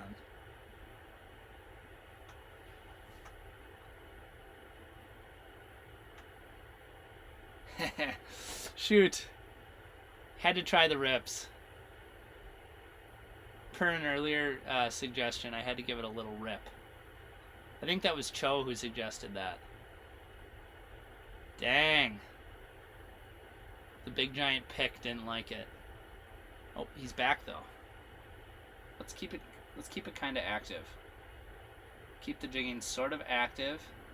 Oh no. Come on, buddy. Or is he going to circle back around again?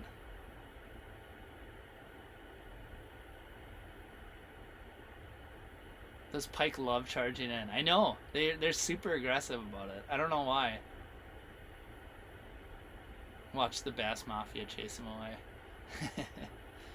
The bass are like bullies. They come in with big groups and they try and muscle the pike out of the area.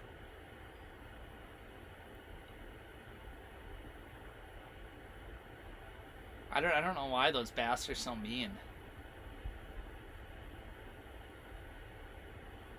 Oop, here we go. Here's another bass. There we go. That one came. Ooh, that one drilled it right away. That's a pretty good one. Ooh, there we go. All right, so maybe the spoon's gonna be excellent, possibly. Here we go. Time to switch baits? Oh man, I guess not. You said that a little bit too soon. Grab that pliers. Keep the plier on my left side here, future reference.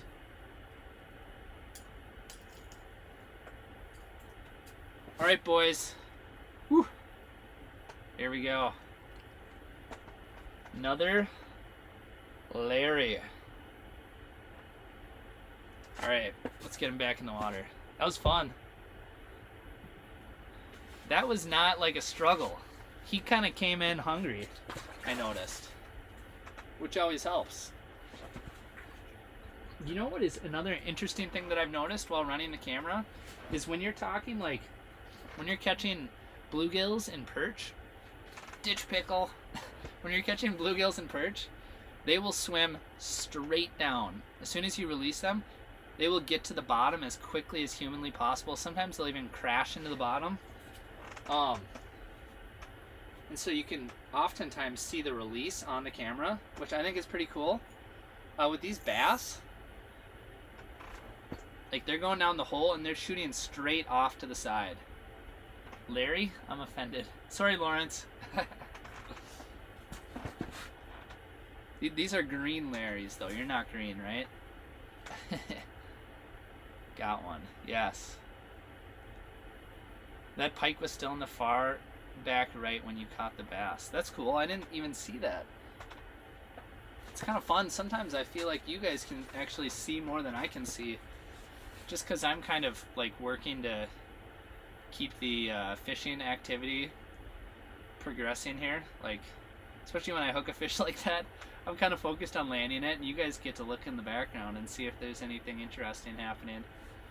But yeah, I believe that pike was hanging around back there. What's my favorite metro lake? If I'm being honest, like I have not fished the metro area very much. I've fished some smaller lakes that I probably cannot name on stream with different people, but I've never, I haven't like adventured around and fished a lot of different lakes. So I don't really have a good opinion. I'd like to spend more time in the metro. It's obviously a really populated, heavily pressured area. So it kind of reminds me of Brainerd in a way.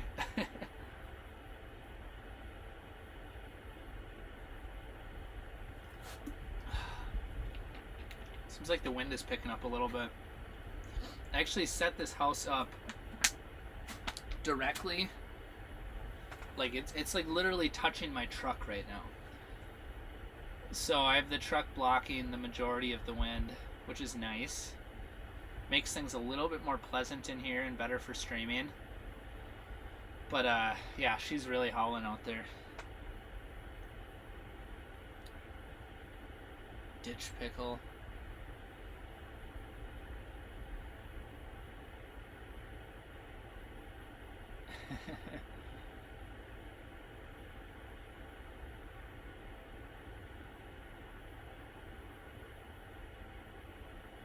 Awesome.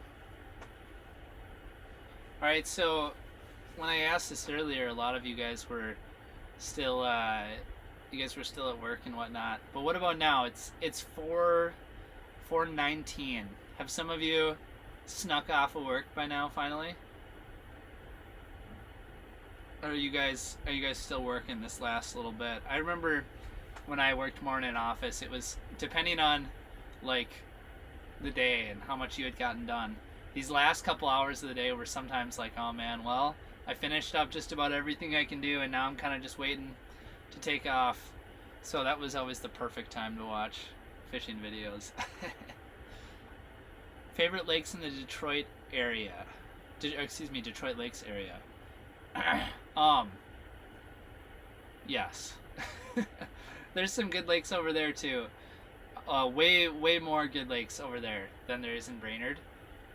But I probably shouldn't name them since a lot of my fishing in the Detroit Lakes area has been with people from that area, and I probably shouldn't be giving up too many secrets of any kind, so that's just how I'm gonna have to leave it, unfortunately. I'm sorry, guys. Yeah, the camera is a Pursuit HD. Yes, Wes, we are still live. We are gonna be streaming here till the very bloody end, or as soon as the big battery power ends up dying and my laptop is ready to die. So Dante is currently quote-unquote working. Well, glad I can help you get some work done. Frank works the night shift. Lawrence says my video is keeping him logged into work. Getting paid to watch.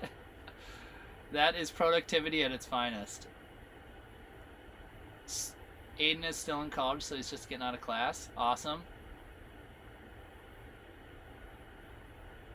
Axifist is doing trombone fundamentals. Cool.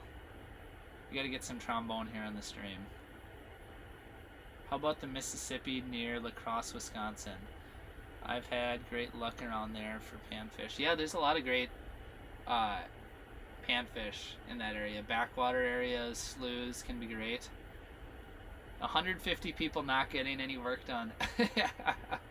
That's awesome. That's good. I'm glad I could single-handedly kill productivity for over 100 people at one time. Also, I think I probably got to give a shout out to Target Walleye for helping pump up those numbers. Last I looked, we were only at like 100 or something, or 90. 160 now. Yeah, I can see a noticeable bump that happened at about 3:30 or so. And I'm assuming that might have something to do with Target Walleye. So, got to give a big shout out to Brett and the whole crew at Target Walleye with the newsletter. So, if you guys are watching right now, because Target Walleye sent you here, let me know in the comments. I'd love to know that. So, anywho. 150 people. That's pretty cool. Yeah, this is super fun. It's going to be fun, too, to look at when it's all said and done, how many individual people stopped in and watched the stream. Let's see. It says almost 4,000 playbacks. What does playbacks mean? The total number of times the video has been loaded, including refreshes. Okay, so that's probably not the total number of people, but interesting. Anyway, it's fun to dig through some of the data and see what see how that all plays out. That seems like it's a lot of people, though. Only 94 likes so far. I guess people don't like the video. Just kidding. I'm sure these live videos just end up getting less likes the way it all works. But lots of engagement. Like, people watch them for a long time. Brett, Mr. Target Walleye with the $20 donation. Appreciate you, dude. Huge appreciation. Very cool. Yeah, Target Walleye's the bomb, man. That is some of the best walleye fishing content you will find on the internet. Target Walleye. A lot of people just think it's like a Facebook page or like a Instagram page, but their quote-unquote main deal is their newsletter. Like, if you're not subscribed to the newsletter, it's like some of the coolest walleye fishing content out there, period. Or just ice fishing content in general. During the winter period, they do walleyes and pike and any of the above. But during summer, they're only walleyes. And yeah, they make super fun content. And Brett McComas is kind of like the guy behind the curtain, sort of, with Target Walleye. Kind of like, what is that movie? The Wizard of Oz. Brett is the Wizard of Oz of Target Walleye. Do not mind the man behind the curtain. Alright, let's catch up on some of these comments. Keith said he's been noticing the number of people just climbing. And he said he's been here since 10 viewers. Yeah, we I don't know. I think we climbed up to 40 or 50 pretty quickly, but yeah, we started with 0, guys. Awesome. It looks like a good number of people showed up thanks to Target Walleye. So huge thanks to Brett for that. Unfortunately, most of us can't watch fishing live streams at work. Oh man, I get it. I totally get it. Sometimes those office jobs allow for a little extra flexibility, though. You can have it open in another tab or hidden in the background. Are you related to Jim and Bill? Yes, Jim James is that's my dad, and Bill is my uncle. So that is where the connection is. Getting closer to that new winch. Yes, Bob, exactly. Earlier, probably, what was it, 3.5 hours ago, the stream decided that I need to buy a winch, because right now my truck is stuck on the lake in super deep snow, and everybody decided I need to get a winch, so that's where that reference is coming from. Look at how fast he's coming in. He didn't quite bite that good enough, did he? I'm getting better at not setting the hook when they don't have hook. Man. Both of those bites were no hook bites, I can promise you.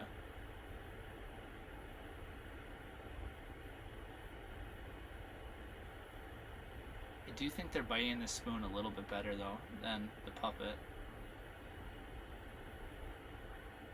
Are we going to get another chance from one of these other guys? Or is the third musketeer going to come in and snap? Nope, I think the first guy is going to come in, make our day. There we go. Got him that time. Holy cow, he just flew out of the hole. Got him. Let's go full frame so you guys can see a little bit better. Here we go, 3, 2. Awesome, another Larry. I hope Lawrence doesn't mind that we're calling them Larrys. Beautiful specimen. Let's do the big lean back shot. Awesome. Cool. Down the pipe. All right, sweet. Good to get some action when the target walleye folks are pulling into town, right? Very cool. All right. So for those of you who just showed up, that one came on the old trusty coffin minnow, or not coffin minnow, the old trusty coffin spoon. There's no minnows involved. Northland has minnow and a lot of other names, so they all get mixed around in my head. Anyway, so that was cool. The wolf pack came up, and we got 2 of them to take little bites out of it. And you'll notice that they're still not hitting super hard, which is just kind of how bass act during this winter time period. They don't smash baits the same way in the winter in the super cold water as they do during the summer, during the spring and fall. They're just a little more lethargic and not quite as active. Pink hooks always work. Yeah, I don't mind different colored hooks. I tend to just prefer the whatever, metal colored hooks or whatever you call them. Let's see if we had some other comments. I'm sure I missed some comments there at the back end before that fish rolled through. Ooh, did we just go to black and white? Is that what just happened? Did that just switch now? Ooh, is that a big bass in the background there? Or is that a... Oh no, that's a bass. Okay. Guys, we just went to black and white, which means that we're losing a little bit of light. And unfortunately, the camera does this automatically, so I don't have any choice in the matter. But that means it's getting a little bit darker. Okay, that bass is gone. Let's catch up on comments.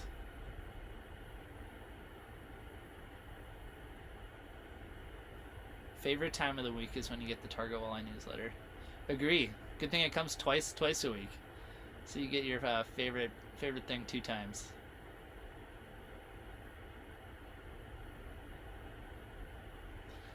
Curious how your 30-day challenge affected your motivation to fish the rest of the season. Like, do you ever get burnt out? How did it affect it? I wouldn't say it was like a massive effect. I needed like a good handful of days to recover. Maybe like a full week before I was super... Sorry.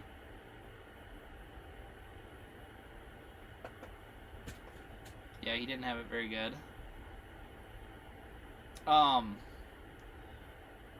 After about a week, I was pretty much raring to go again. Maybe not go for like 30 days again, but it was like super smooth sailing for like maybe 2.5 weeks or so.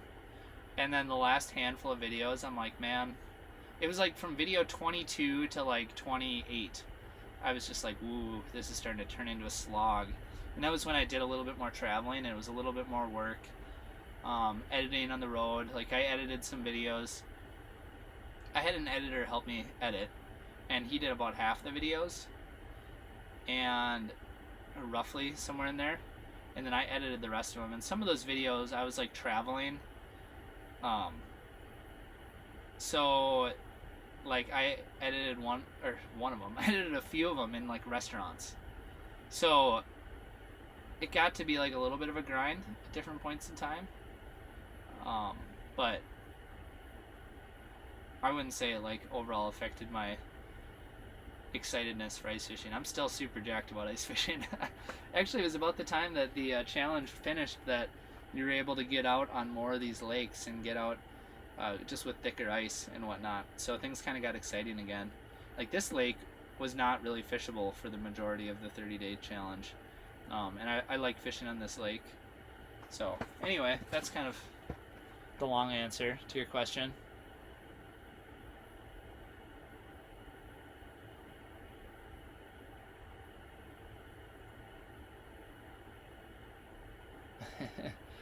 Oop, here's a fish.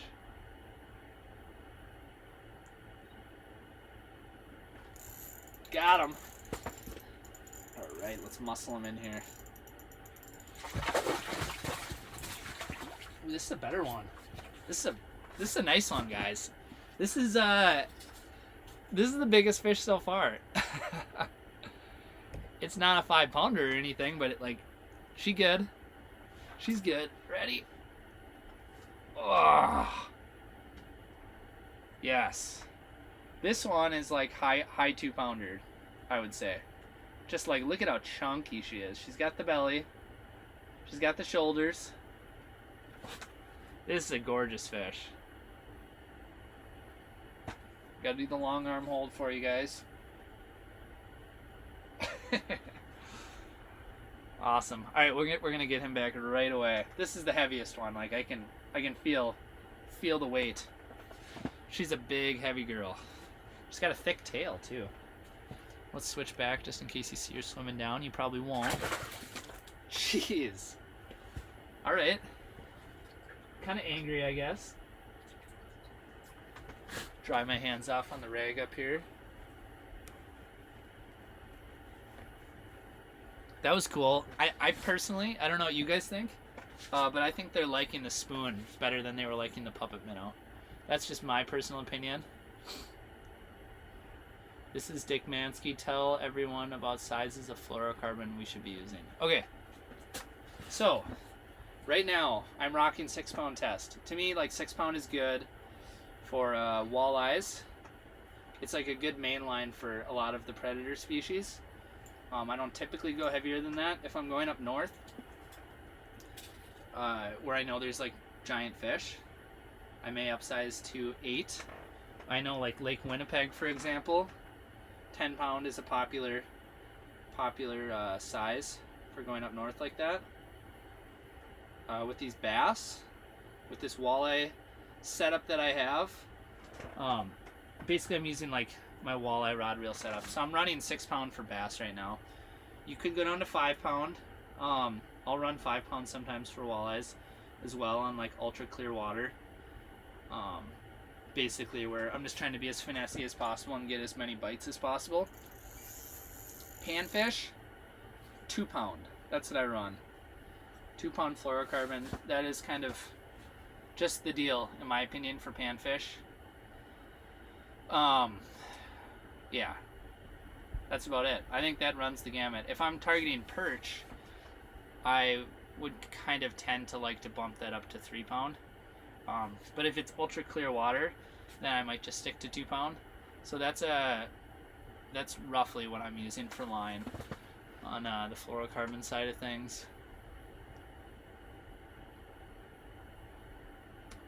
John said thanks to Target Walleye for the email with this link. Well, thanks for stopping in, John. Appreciate you checking out what we got going on here.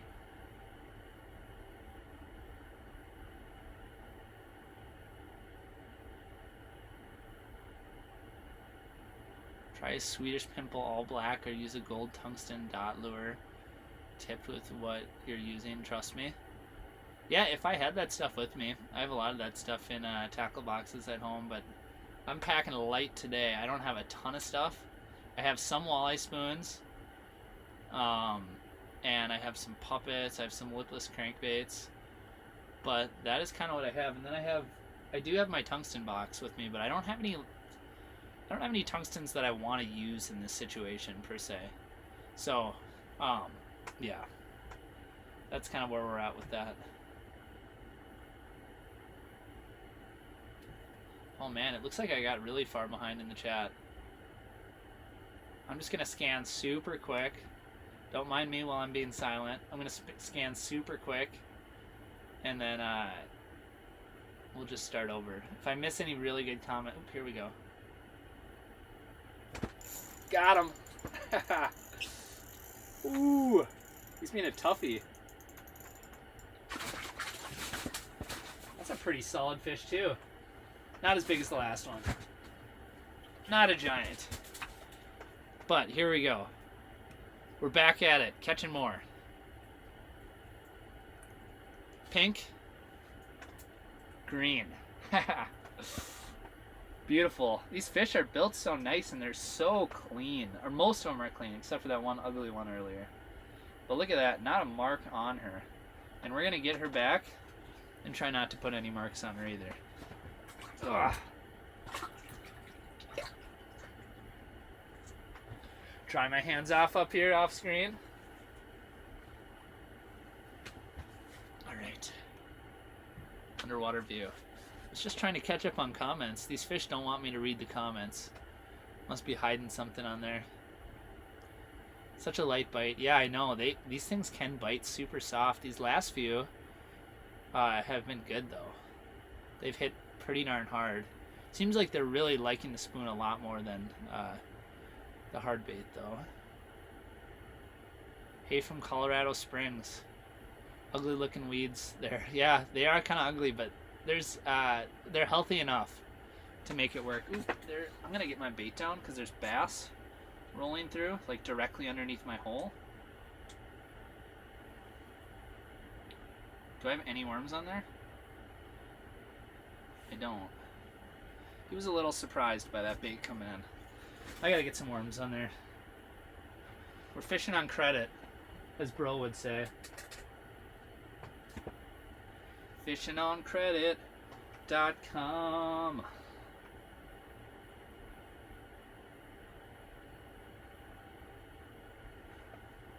Yeah, I can't be chatting without having my bait down there. That's just wasted opportunities.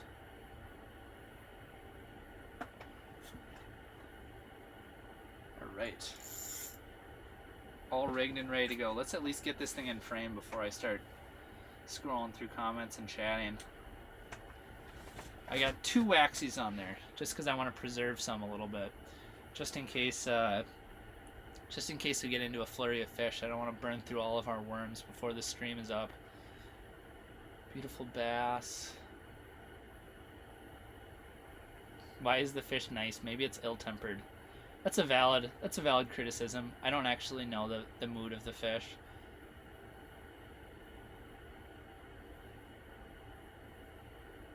All right.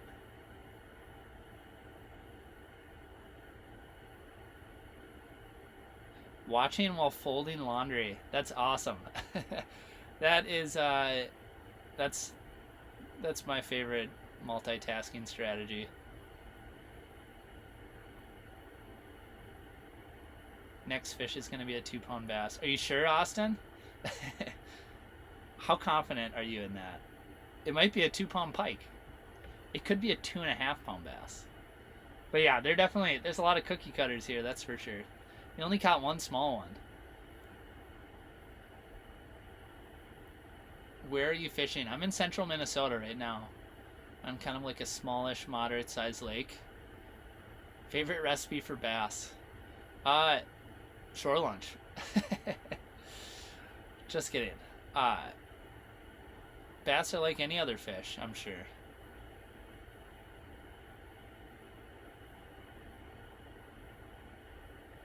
Brandon's back and asked what number that was. Oop, here's one. This one is barely hooked. And he's fighting like a banshee.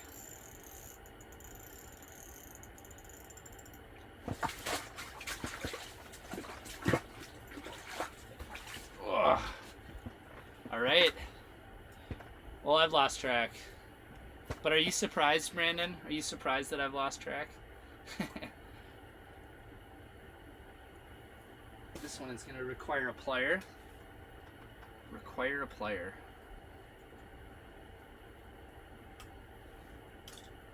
There we go.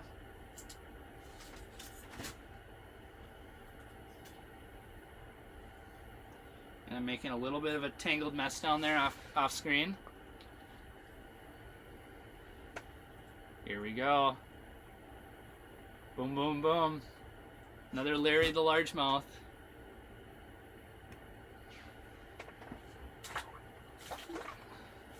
Back to the depths. And when I say the depths, I mean six feet of water. Maybe he can go down and take a bite of one of like the real minnows that are swimming around down there. That would be probably a preferred treat if he could pull it off. There we go. That wasn't too bad of a mess. All my worms fell off though. Quite alright. One of them was saved right here. Worm back up before I drop down. Seems like the action has gotten pretty good. The last 15 minutes or so. I don't know what you guys think, but the fish have been coming in, and more importantly, the fish that are coming in have been bitey, which I like. I tend to prefer the fish that want to bite my lure. Alright. Threading on those old, used up waxworms can be a little bit tricky sometimes. Given the fact that they're kind of like, it's like putting Play-Doh on a hook. No, Brandon is not surprised that I lost track. We're doing better though, like we probably... Okay, so Adam says we're at 13. That sounds about right. I think we've caught 3 in like the last 20-ish minutes or so. My wife Jordan said Carter and Ella say hi. Hey kiddos! How's it going? Daddy will be home soon as soon as he catches a couple more bass. This battery is lasting forever, so I think that's a good sign. We're having a good time hanging out here on the lake. I wish you guys were out here with us. Or with us, yeah. Us, because the 100+ other people who are watching. Well, I should move in soon. I hope that's true. I hope that they come in. But yeah. Be good, kiddos. I'll see you soon.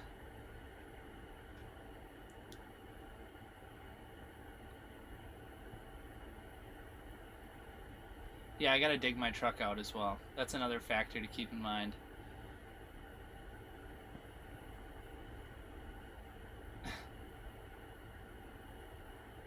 Is the shelter or your camera crooked? It's the camera. I don't, if you saw what my camera was sitting on right now, you would not be impressed. Or maybe you would be impressed. I have a bunch of mats. So I had to get it like high enough, and I didn't have like any stools or anything to set it on. So I have some mats on the bottom, and then like like the mats that I use for ice camping for the floor, and then I have a bucket on top of that, and then I have like the old the Otter sidekick thing on top of the bucket, which is basically like a tabletop that sets on top of a bucket, and then I have the computer on top of that. So I don't think I have a good way to straighten things out. So we're kind of just running with what we got going on right now.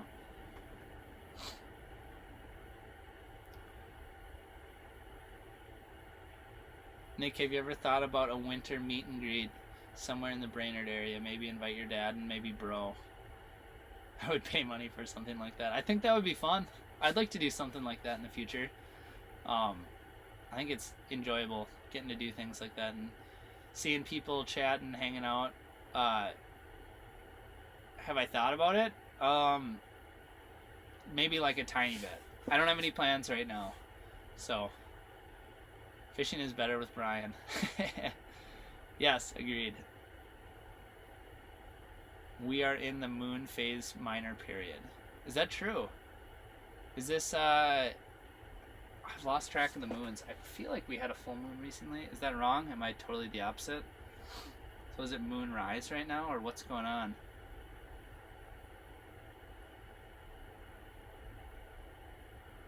Kiddos should come dig me out. They're a little small to be digging trucks out yet.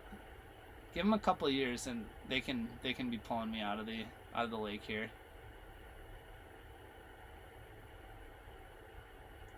Are the bass typically shallow this time of year? On a lot of these like weedy natural lakes, the bass will typically be up in the weeds in my experience. With that being said, like if you go out on Mille Lacs right now, the smallmouth bass are out pretty deep. Oh, it's a full moon now. Okay, so then moonrise must be like almost right now. And if that's true, that's interesting because the fish have been very active. Like every fish that has come in and looked has drilled us. So, I just spent the weekend nailing perch on Lake Erie with my new camera, and I'm hooked. That's awesome. That's super cool. I want to ice fish on Lake Erie, like really bad.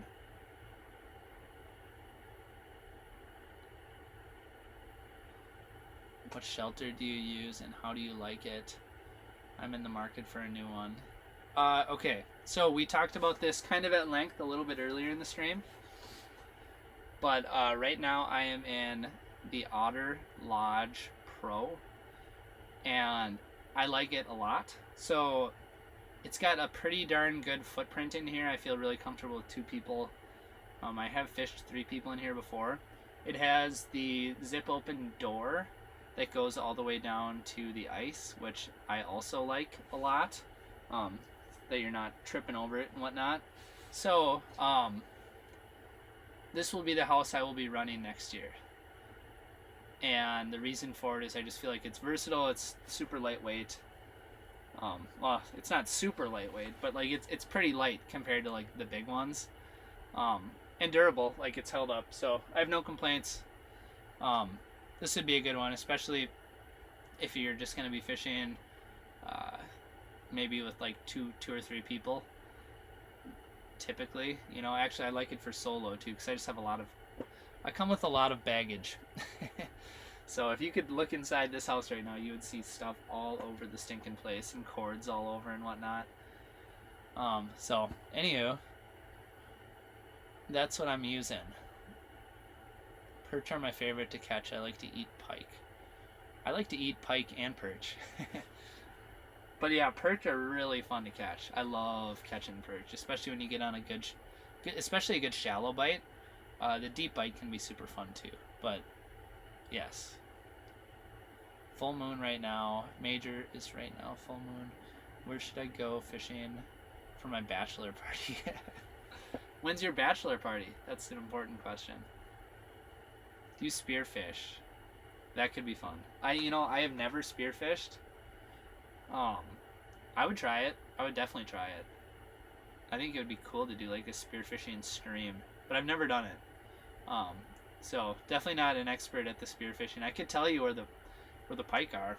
You know, I could find us some good spearfishing spots, but I might need some advice on overall strategies. Although it just sounds like you kind of drill a decent sized hole in the ice and then drop a spear in its head when it comes through. Oh look, there's a sunny. Look at that down on the bottom of the screen. You guys can probably see that, right? Is that the first, or it's one of the first sunfish that we've seen?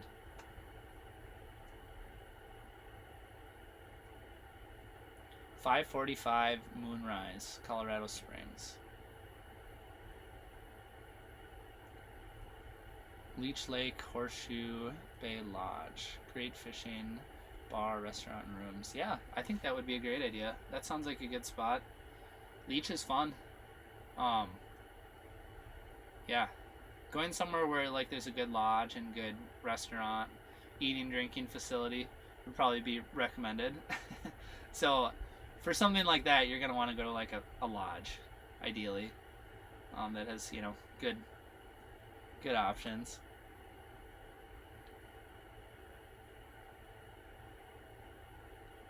You should try to get unstuck before you load your equipment. I think I'm going to get everything loaded and then get unstuck, I think is the strategy. Just because once I get this thing like rolling, I don't want to stop. So that's going to be the strategy, I think. Unless you have like a really good reason for doing it in that order.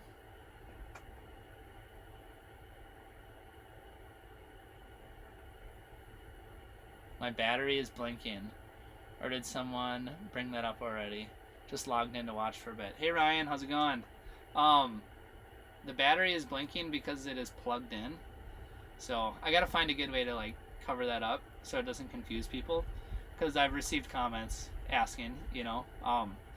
But the flashing, blinking battery indicator just means that the battery is currently being charged, which is true because I do have it plugged in. So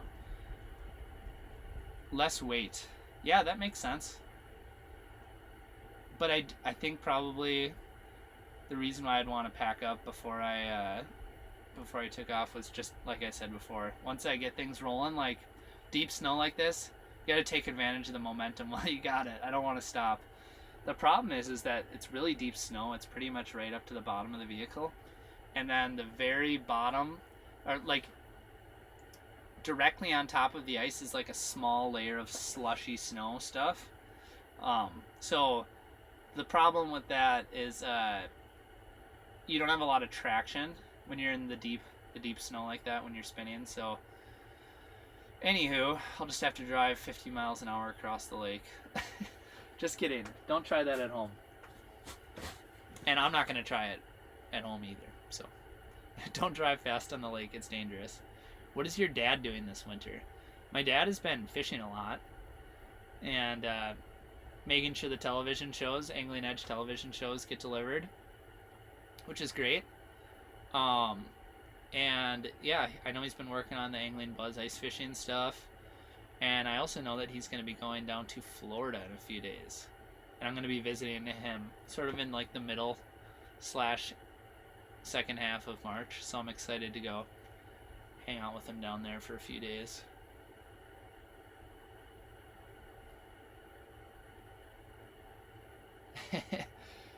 Brett said that I should try and get... Yeah, so I can keep fishing and streaming while waiting for Brett to come tow me out. That's awesome.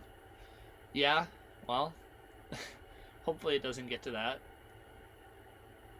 The Suburban is kind of a little bit of a lug, though. I'm not going to lie. So I have it's not a super old Suburban, but it's a little bit older. And yeah, there's definitely...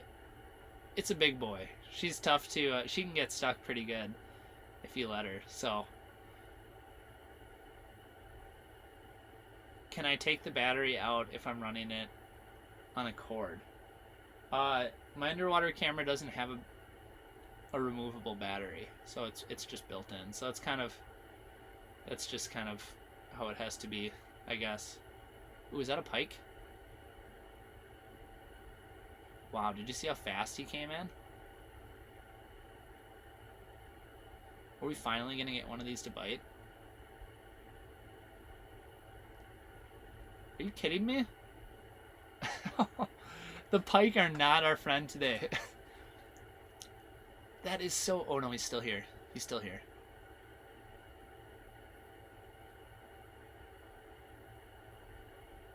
Ah. Come on. Pete. Pete the pike. Yes, a snot rocket. I know it's a snot rocket, but I've just been denied by so many snot rockets today that I just want to catch one. I need some revenge or something. Also, how sweet does this bait look when it's shimmying? It's got like a cool tumbling action on the fall. Man. What a bummer. Do I ever do boundary water trips? Not often. I fished in the boundary waters before, but I haven't like done a lot of it. Do you have more snow this year? It seems like a lot of the lakes around here are tough to navigate with a truck. It hasn't been bad. Like, there's not a ton of snow, but some of the lakes are not in good shape. And it looks like we got a bass in the background and a pike on the top of the screen. So we have some fish action. It's funny. Is that for sure bass? I think it is. I just really want to see a walleye. So terribly bad.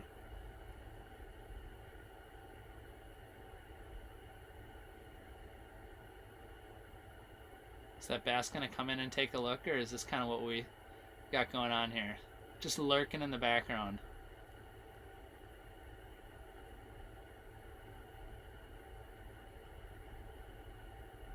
Yeah, there's not a ton of snow, but what you asked about earlier, no. Dylan, what's up? Thanks for stopping in. How's the bite? The bite has been pretty good, actually. We've caught, well, someone's been keeping better track than I have. The guys have been keeping track of the numbers, but I think we're at like 13-ish fish or so right now. So that is kind of where we're at. It's been good action. Actually, all of them have been bass. We've been trying to get it like a little extra pike action too, but the pike do not like us today.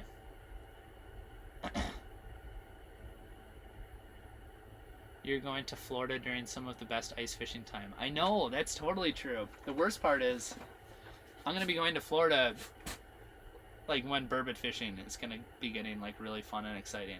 Although I think I'm going to get some good burboting in before we leave for Florida. But yeah, unfortunately.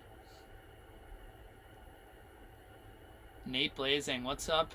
Nick from Gull Lake. Marking nice eyes, but no takers yet. Almost prime time. That's awesome. Nate is a hardcore walleye stick who kicks all of our butts in Walleye League. So, if he hasn't gotten any takers yet, then I know that I would not be smashing him on Gull right now. But yeah, almost prime time, like he says. This is like that beautiful little bite window coming up here where the walleyes finally decide that they actually want to bite on some of these clear stocked lakes. So thanks for stopping in, Nate. I appreciate it. Look forward to getting my butt kicked by you again next walleye whacker season. Dave caught a 33-inch pike last Sunday. It was a beast. New personal best. It was probably 10 pounds. That's awesome. Huge congrats, Dave. That's super fun. That's a good pike. Hey, Natester. So Brett replied to Nate, who's on Gull, said, catch one or three for me. I feel like 3 walleyes would be a pretty good night here in the middle of February on Gull Lake. Looks like we got a fish in the background here, sneaking up. I think this one's gonna bite. It's a bass.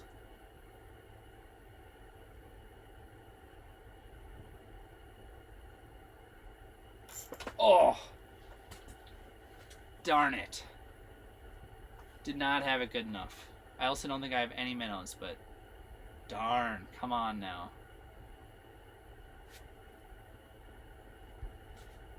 Unfortunate.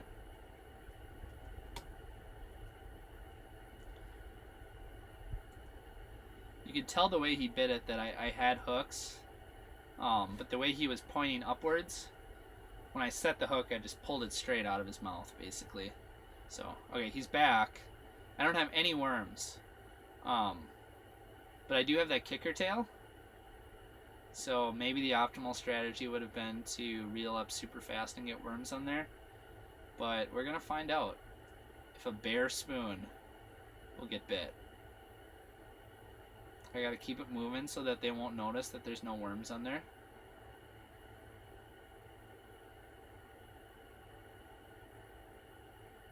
Get that tail kicking a little bit.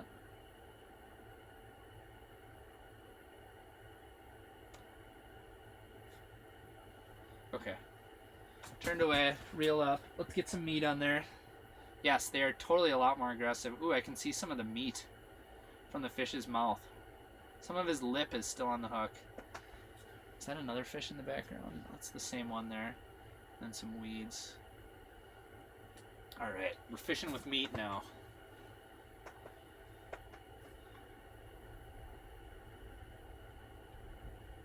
Yes. Yes, chasing bass. Am I the only Lindner that still ice fishes? Well, okay, so Al does not ice fish.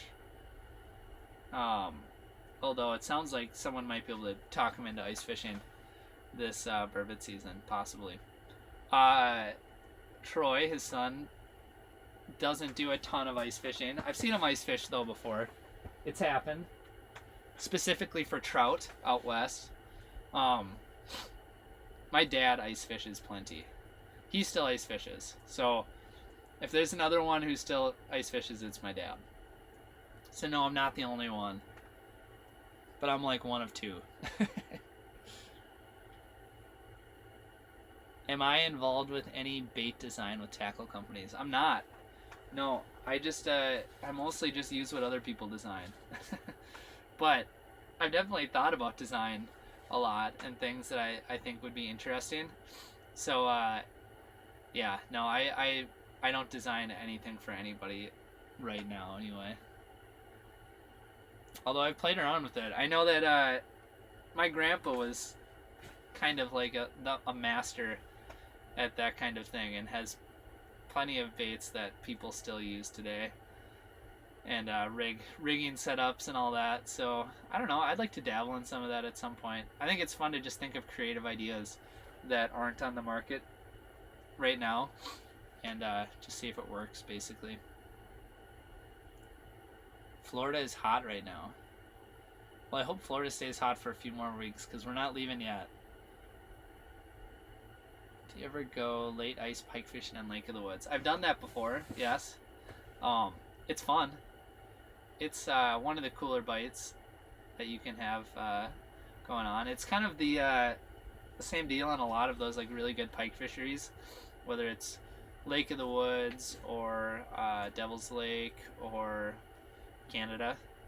I guess just like a lot of different places in Canada. Where, yeah, the late ice pike deal can be super fun. And Lake of the Woods is kind of like notorious for it, so. The magic hour. Yes, we're in the magic hour.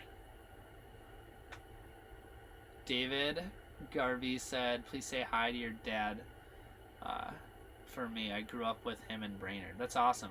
I can definitely do that, David. Yeah, Forest in the Forest outdoors said they're getting a lot more aggressive now. Yes, they're definitely getting more aggressive. I don't know if it's the bewitching hour or moonrise or what. It's probably just getting into the evening here, but yeah, the fish are getting more aggressive, that's for sure. I'm definitely not seeing as many as we were seeing like around lunchtime, a little after lunchtime, but the fish that are coming in are like, they're like all biting pretty much, which is cool.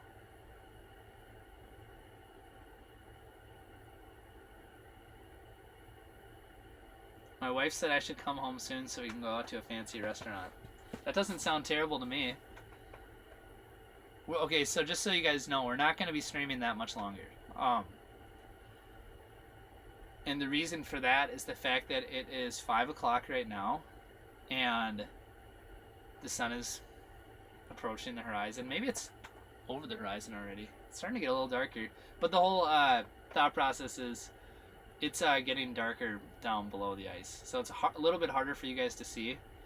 So that seems like a pretty good reason to take off, in my opinion. And going out to a fancy restaurant would be cool, too. Jack, pike, snot rocket. They're just there to drive you crazy when ice fishing. I agree. It's funny because you catch them when you don't want to catch them. Like, you get excited when you hook one when you're walleye fishing, and then you find out that it's a pike and you're sad. Or like one bites and snaps your line. That's always kind of a pain in the butt, right? And then like now we're out here, like I will gladly happily catch a northern pike right now, and like now all of them are giving me the middle fin. So, like, I don't know. They're just always a pain in the butt. Even when you want to catch them, and you're like happy about pike, they end up being a pain in the butt. Your wife says time to go. Keep her happy, dude. Happy wife, happy life. Yeah, we're leaving soon. Don't worry, guys. We're wrapping this up soon. Jay asked, when is the next live show? The next live show, to be determined. Oop, here's a bass.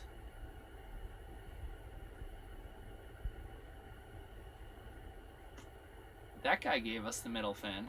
Unless he's going to whip around right here. No, he's not coming back. The next stream, I don't know when it's going to happen for sure. It'd be fun if I could get somewhat regular with this. I just have a lot. I have a lot going on in my life. A lot of things I need to get done. So I'm not exactly sure. It'd be fun to get on like a schedule though and do this like at least, you know, like once a week or something. But where was I getting with that? Oh yes, I will let you guys know on like social media maybe. So let's see, Instagram, Facebook. I'll probably put something up the day before, ideally, or probably the night before, if I'm being honest. Like I think it's pretty unlikely that I'm gonna do like a spontaneous stream. So yeah, maybe next week on like a Tuesday or Thursday when Brett can come out. How about that? I think that would be fun. But yeah, I don't know yet. I'll let you know on social media though.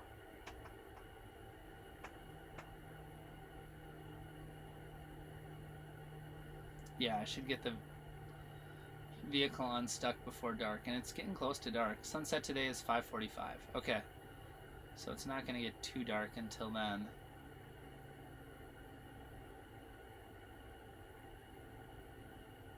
Longer days, come on spring.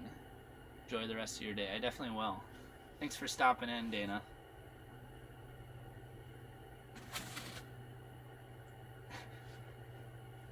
We're not going to fish for much longer, just so you guys know. Another 10, 15 minutes, something like that.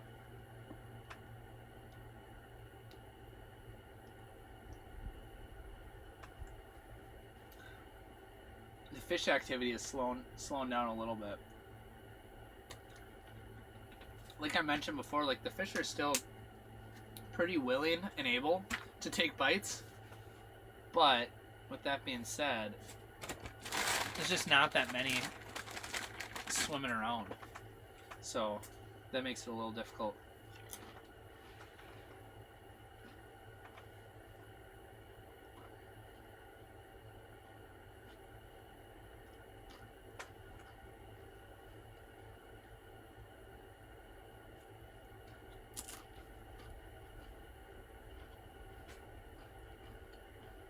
So no walleyes today, Jay.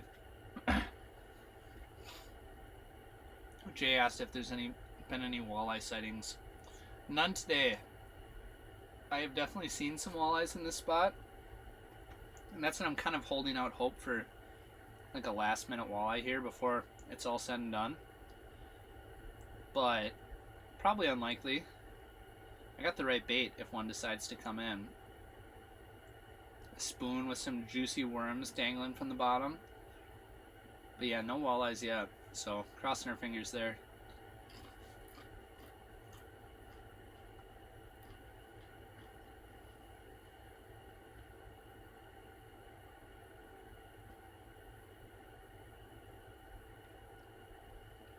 Yes.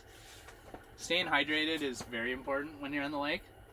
And another reason why it's super important to drink water and different things when you're on the when you're ice fishing, at least specifically for me, is the fact that I am just like yapping, and I get a sore throat if I don't drink a little bit of water here. So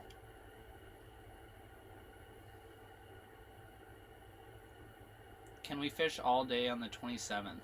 I'm not sure. Is that is the 27th officially the last day of the season? If so, I would assume we'd be able to fish till midnight.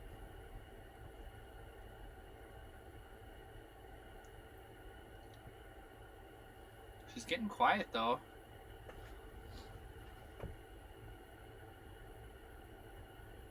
If the truck leaks any fluid, we're calling the DNR. Fair enough. Looks like there's still quite a few people on here though. 120. And we've been streaming for 5 hours and 15 minutes. So that's kind of wild, isn't it? Push and hold your 4-wheel drive button for 10 seconds and it turns off your traction control. Yes, that is one thing I discovered last time I was out, last time I got stuck, which was last week, is that if you turn off the traction control, man, you perform so much better on the ice. So yes, I'm keen on the turning the traction control bit off. So where's Bob or Annie? I don't know where Bob or Annie is. So do you guys have any final thoughts or suggestions for the stream before I shut things down? Like any ideas you'd like to see me implement per se? Last time that we streamed, you guys suggested that maybe I should run a second camera on a tip up, which is out away from the house, and I think we're gonna do that. I just had to order the proper hardware off of Amazon, so that is going to be a setup that we're going to be doing in the future with the tip-up cam as a second potential option to see fish. So anyway, we're going to be doing that as well in the future, but for now we're just doing another simple stream. But yeah, if you guys have any other good suggestions, let me know, because I would like to implement them. And I want this to be fun and enjoyable and something that you guys feel like is cool. So let me know if you have any suggestions, and also you could leave them in the comment section later too if you think of anything. I'll end up reading them anyway. So hate the traction control. Yeah, traction control sucks. It makes your getting unstuck a lot less effective. And one thing I've noticed is that I can turn mine off for a little bit, but for some reason when I try and turn it off, it doesn't stay off for a long period of time, so whatever. The Little Falls Spearfishing Decoy Show is next month at the Ballroom in Little Falls. Lots of cool baits and a good time. Yeah, that sounds really fun. I actually painted up a decoy when I was in high school. It's kind of fun stuff. But yeah, I'd like to get out spearfishing sometime, just to try it, at least.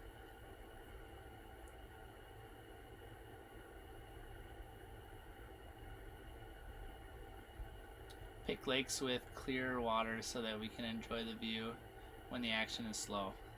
Yeah, you know what? This has been like pretty good action and pretty good clarity where we've been fishing. And I don't know when you hopped on the stream, but it was actually really clear earlier. But yeah, now it's way dark because it's low light. Here's another fish. Another Larry the Largemouth. For some reason, this one doesn't look very big. But I guess we'll find out, hopefully. Come on, buddy.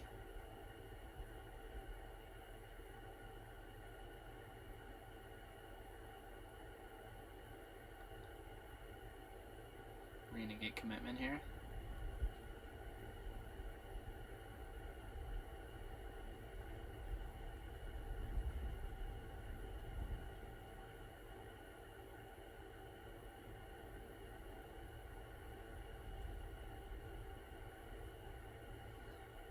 He literally just bit the water right next to the bait. Talk about tentative. Oh my word, that's all he's gonna give us. How sad. Come on, Larry. Come on. I don't know what to tell you guys. I don't think we ever had a chance with that one.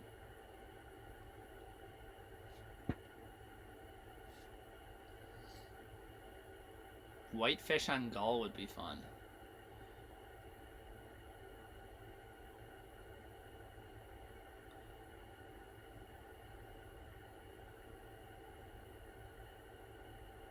Stream from Florida. On top of a giant piece of styrofoam with a hole cut out of the middle of it. Ice fishing. Ice fishing without ice. That'd be kind of fun. Do what you want. Thanks for streaming. Lindner family has been part of my life for 40 years. Keep it going, Nick. Will do. We'll definitely keep it going. Thanks for following along here on the stream today.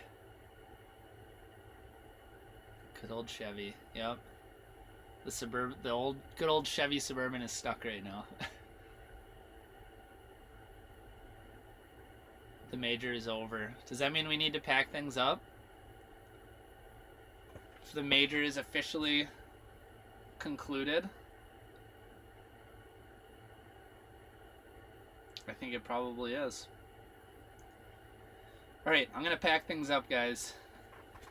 I hate to leave you hanging here. We're sitting at 101 people that we're leaving hanging. Unfortunately. But it is what it is. I think we could stick it out, catch a few more fish, but we've caught a ton of fish today. We had some good action. If you're just showing up now, you'll be able to rewind and look at some of the fish action if you want. So there's a lot of footage. We're like right around 5 hours and 20-ish minutes or so streaming, and like a lot of action today. So you know, Lindner, the majors are never over. That's fair. I'm not saying the bite's over. I think we can catch more fish. But I feel like this is a good time to call it a stream. I'll make sure to just check these last couple comments before I close it down. But I do appreciate everybody who has been commenting, giving support, just following along with the stream and keeping the hype alive. It's been awesome. Thanks, Adam. I've really enjoyed it too. It's been fun interacting with everybody. Good luck with the truck. Thanks, Kurt. I might need some luck, to be honest. Keep up the great content. Looking forward to watching your previous videos and future ones. Much appreciated. Thanks for following along. Always fun on these cold days. Major is over, but word it like this. Gotta go. I miss my wife. Yeah, I agree. Maybe that's how I should have worded it from the start. Thanks for the show. Cheers. Have a good night. Oh, here's a fish. Should we wrap it up with a fish? Oh, I guess that's up to him, isn't it?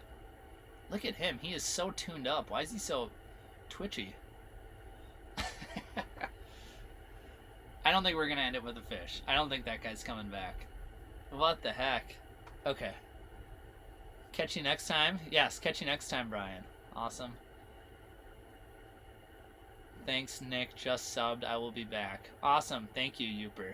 Appreciate you coming on here. Keep doing this. Great to go back and watch too. Love the stream.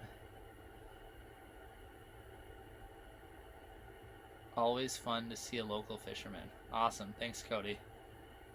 As they say in Canada, peace out. Peace out. Oh, for crying in the soup. Walleyes are moving in. I just got one. Cool. Awesome, Dan. That's awesome. I haven't seen any walleyes on the camera here. So, oh, that's cool though. Yeah, this is the bewitching hour. This is when they should be snapping. This is when Nate is probably catching walleyes on gull right now.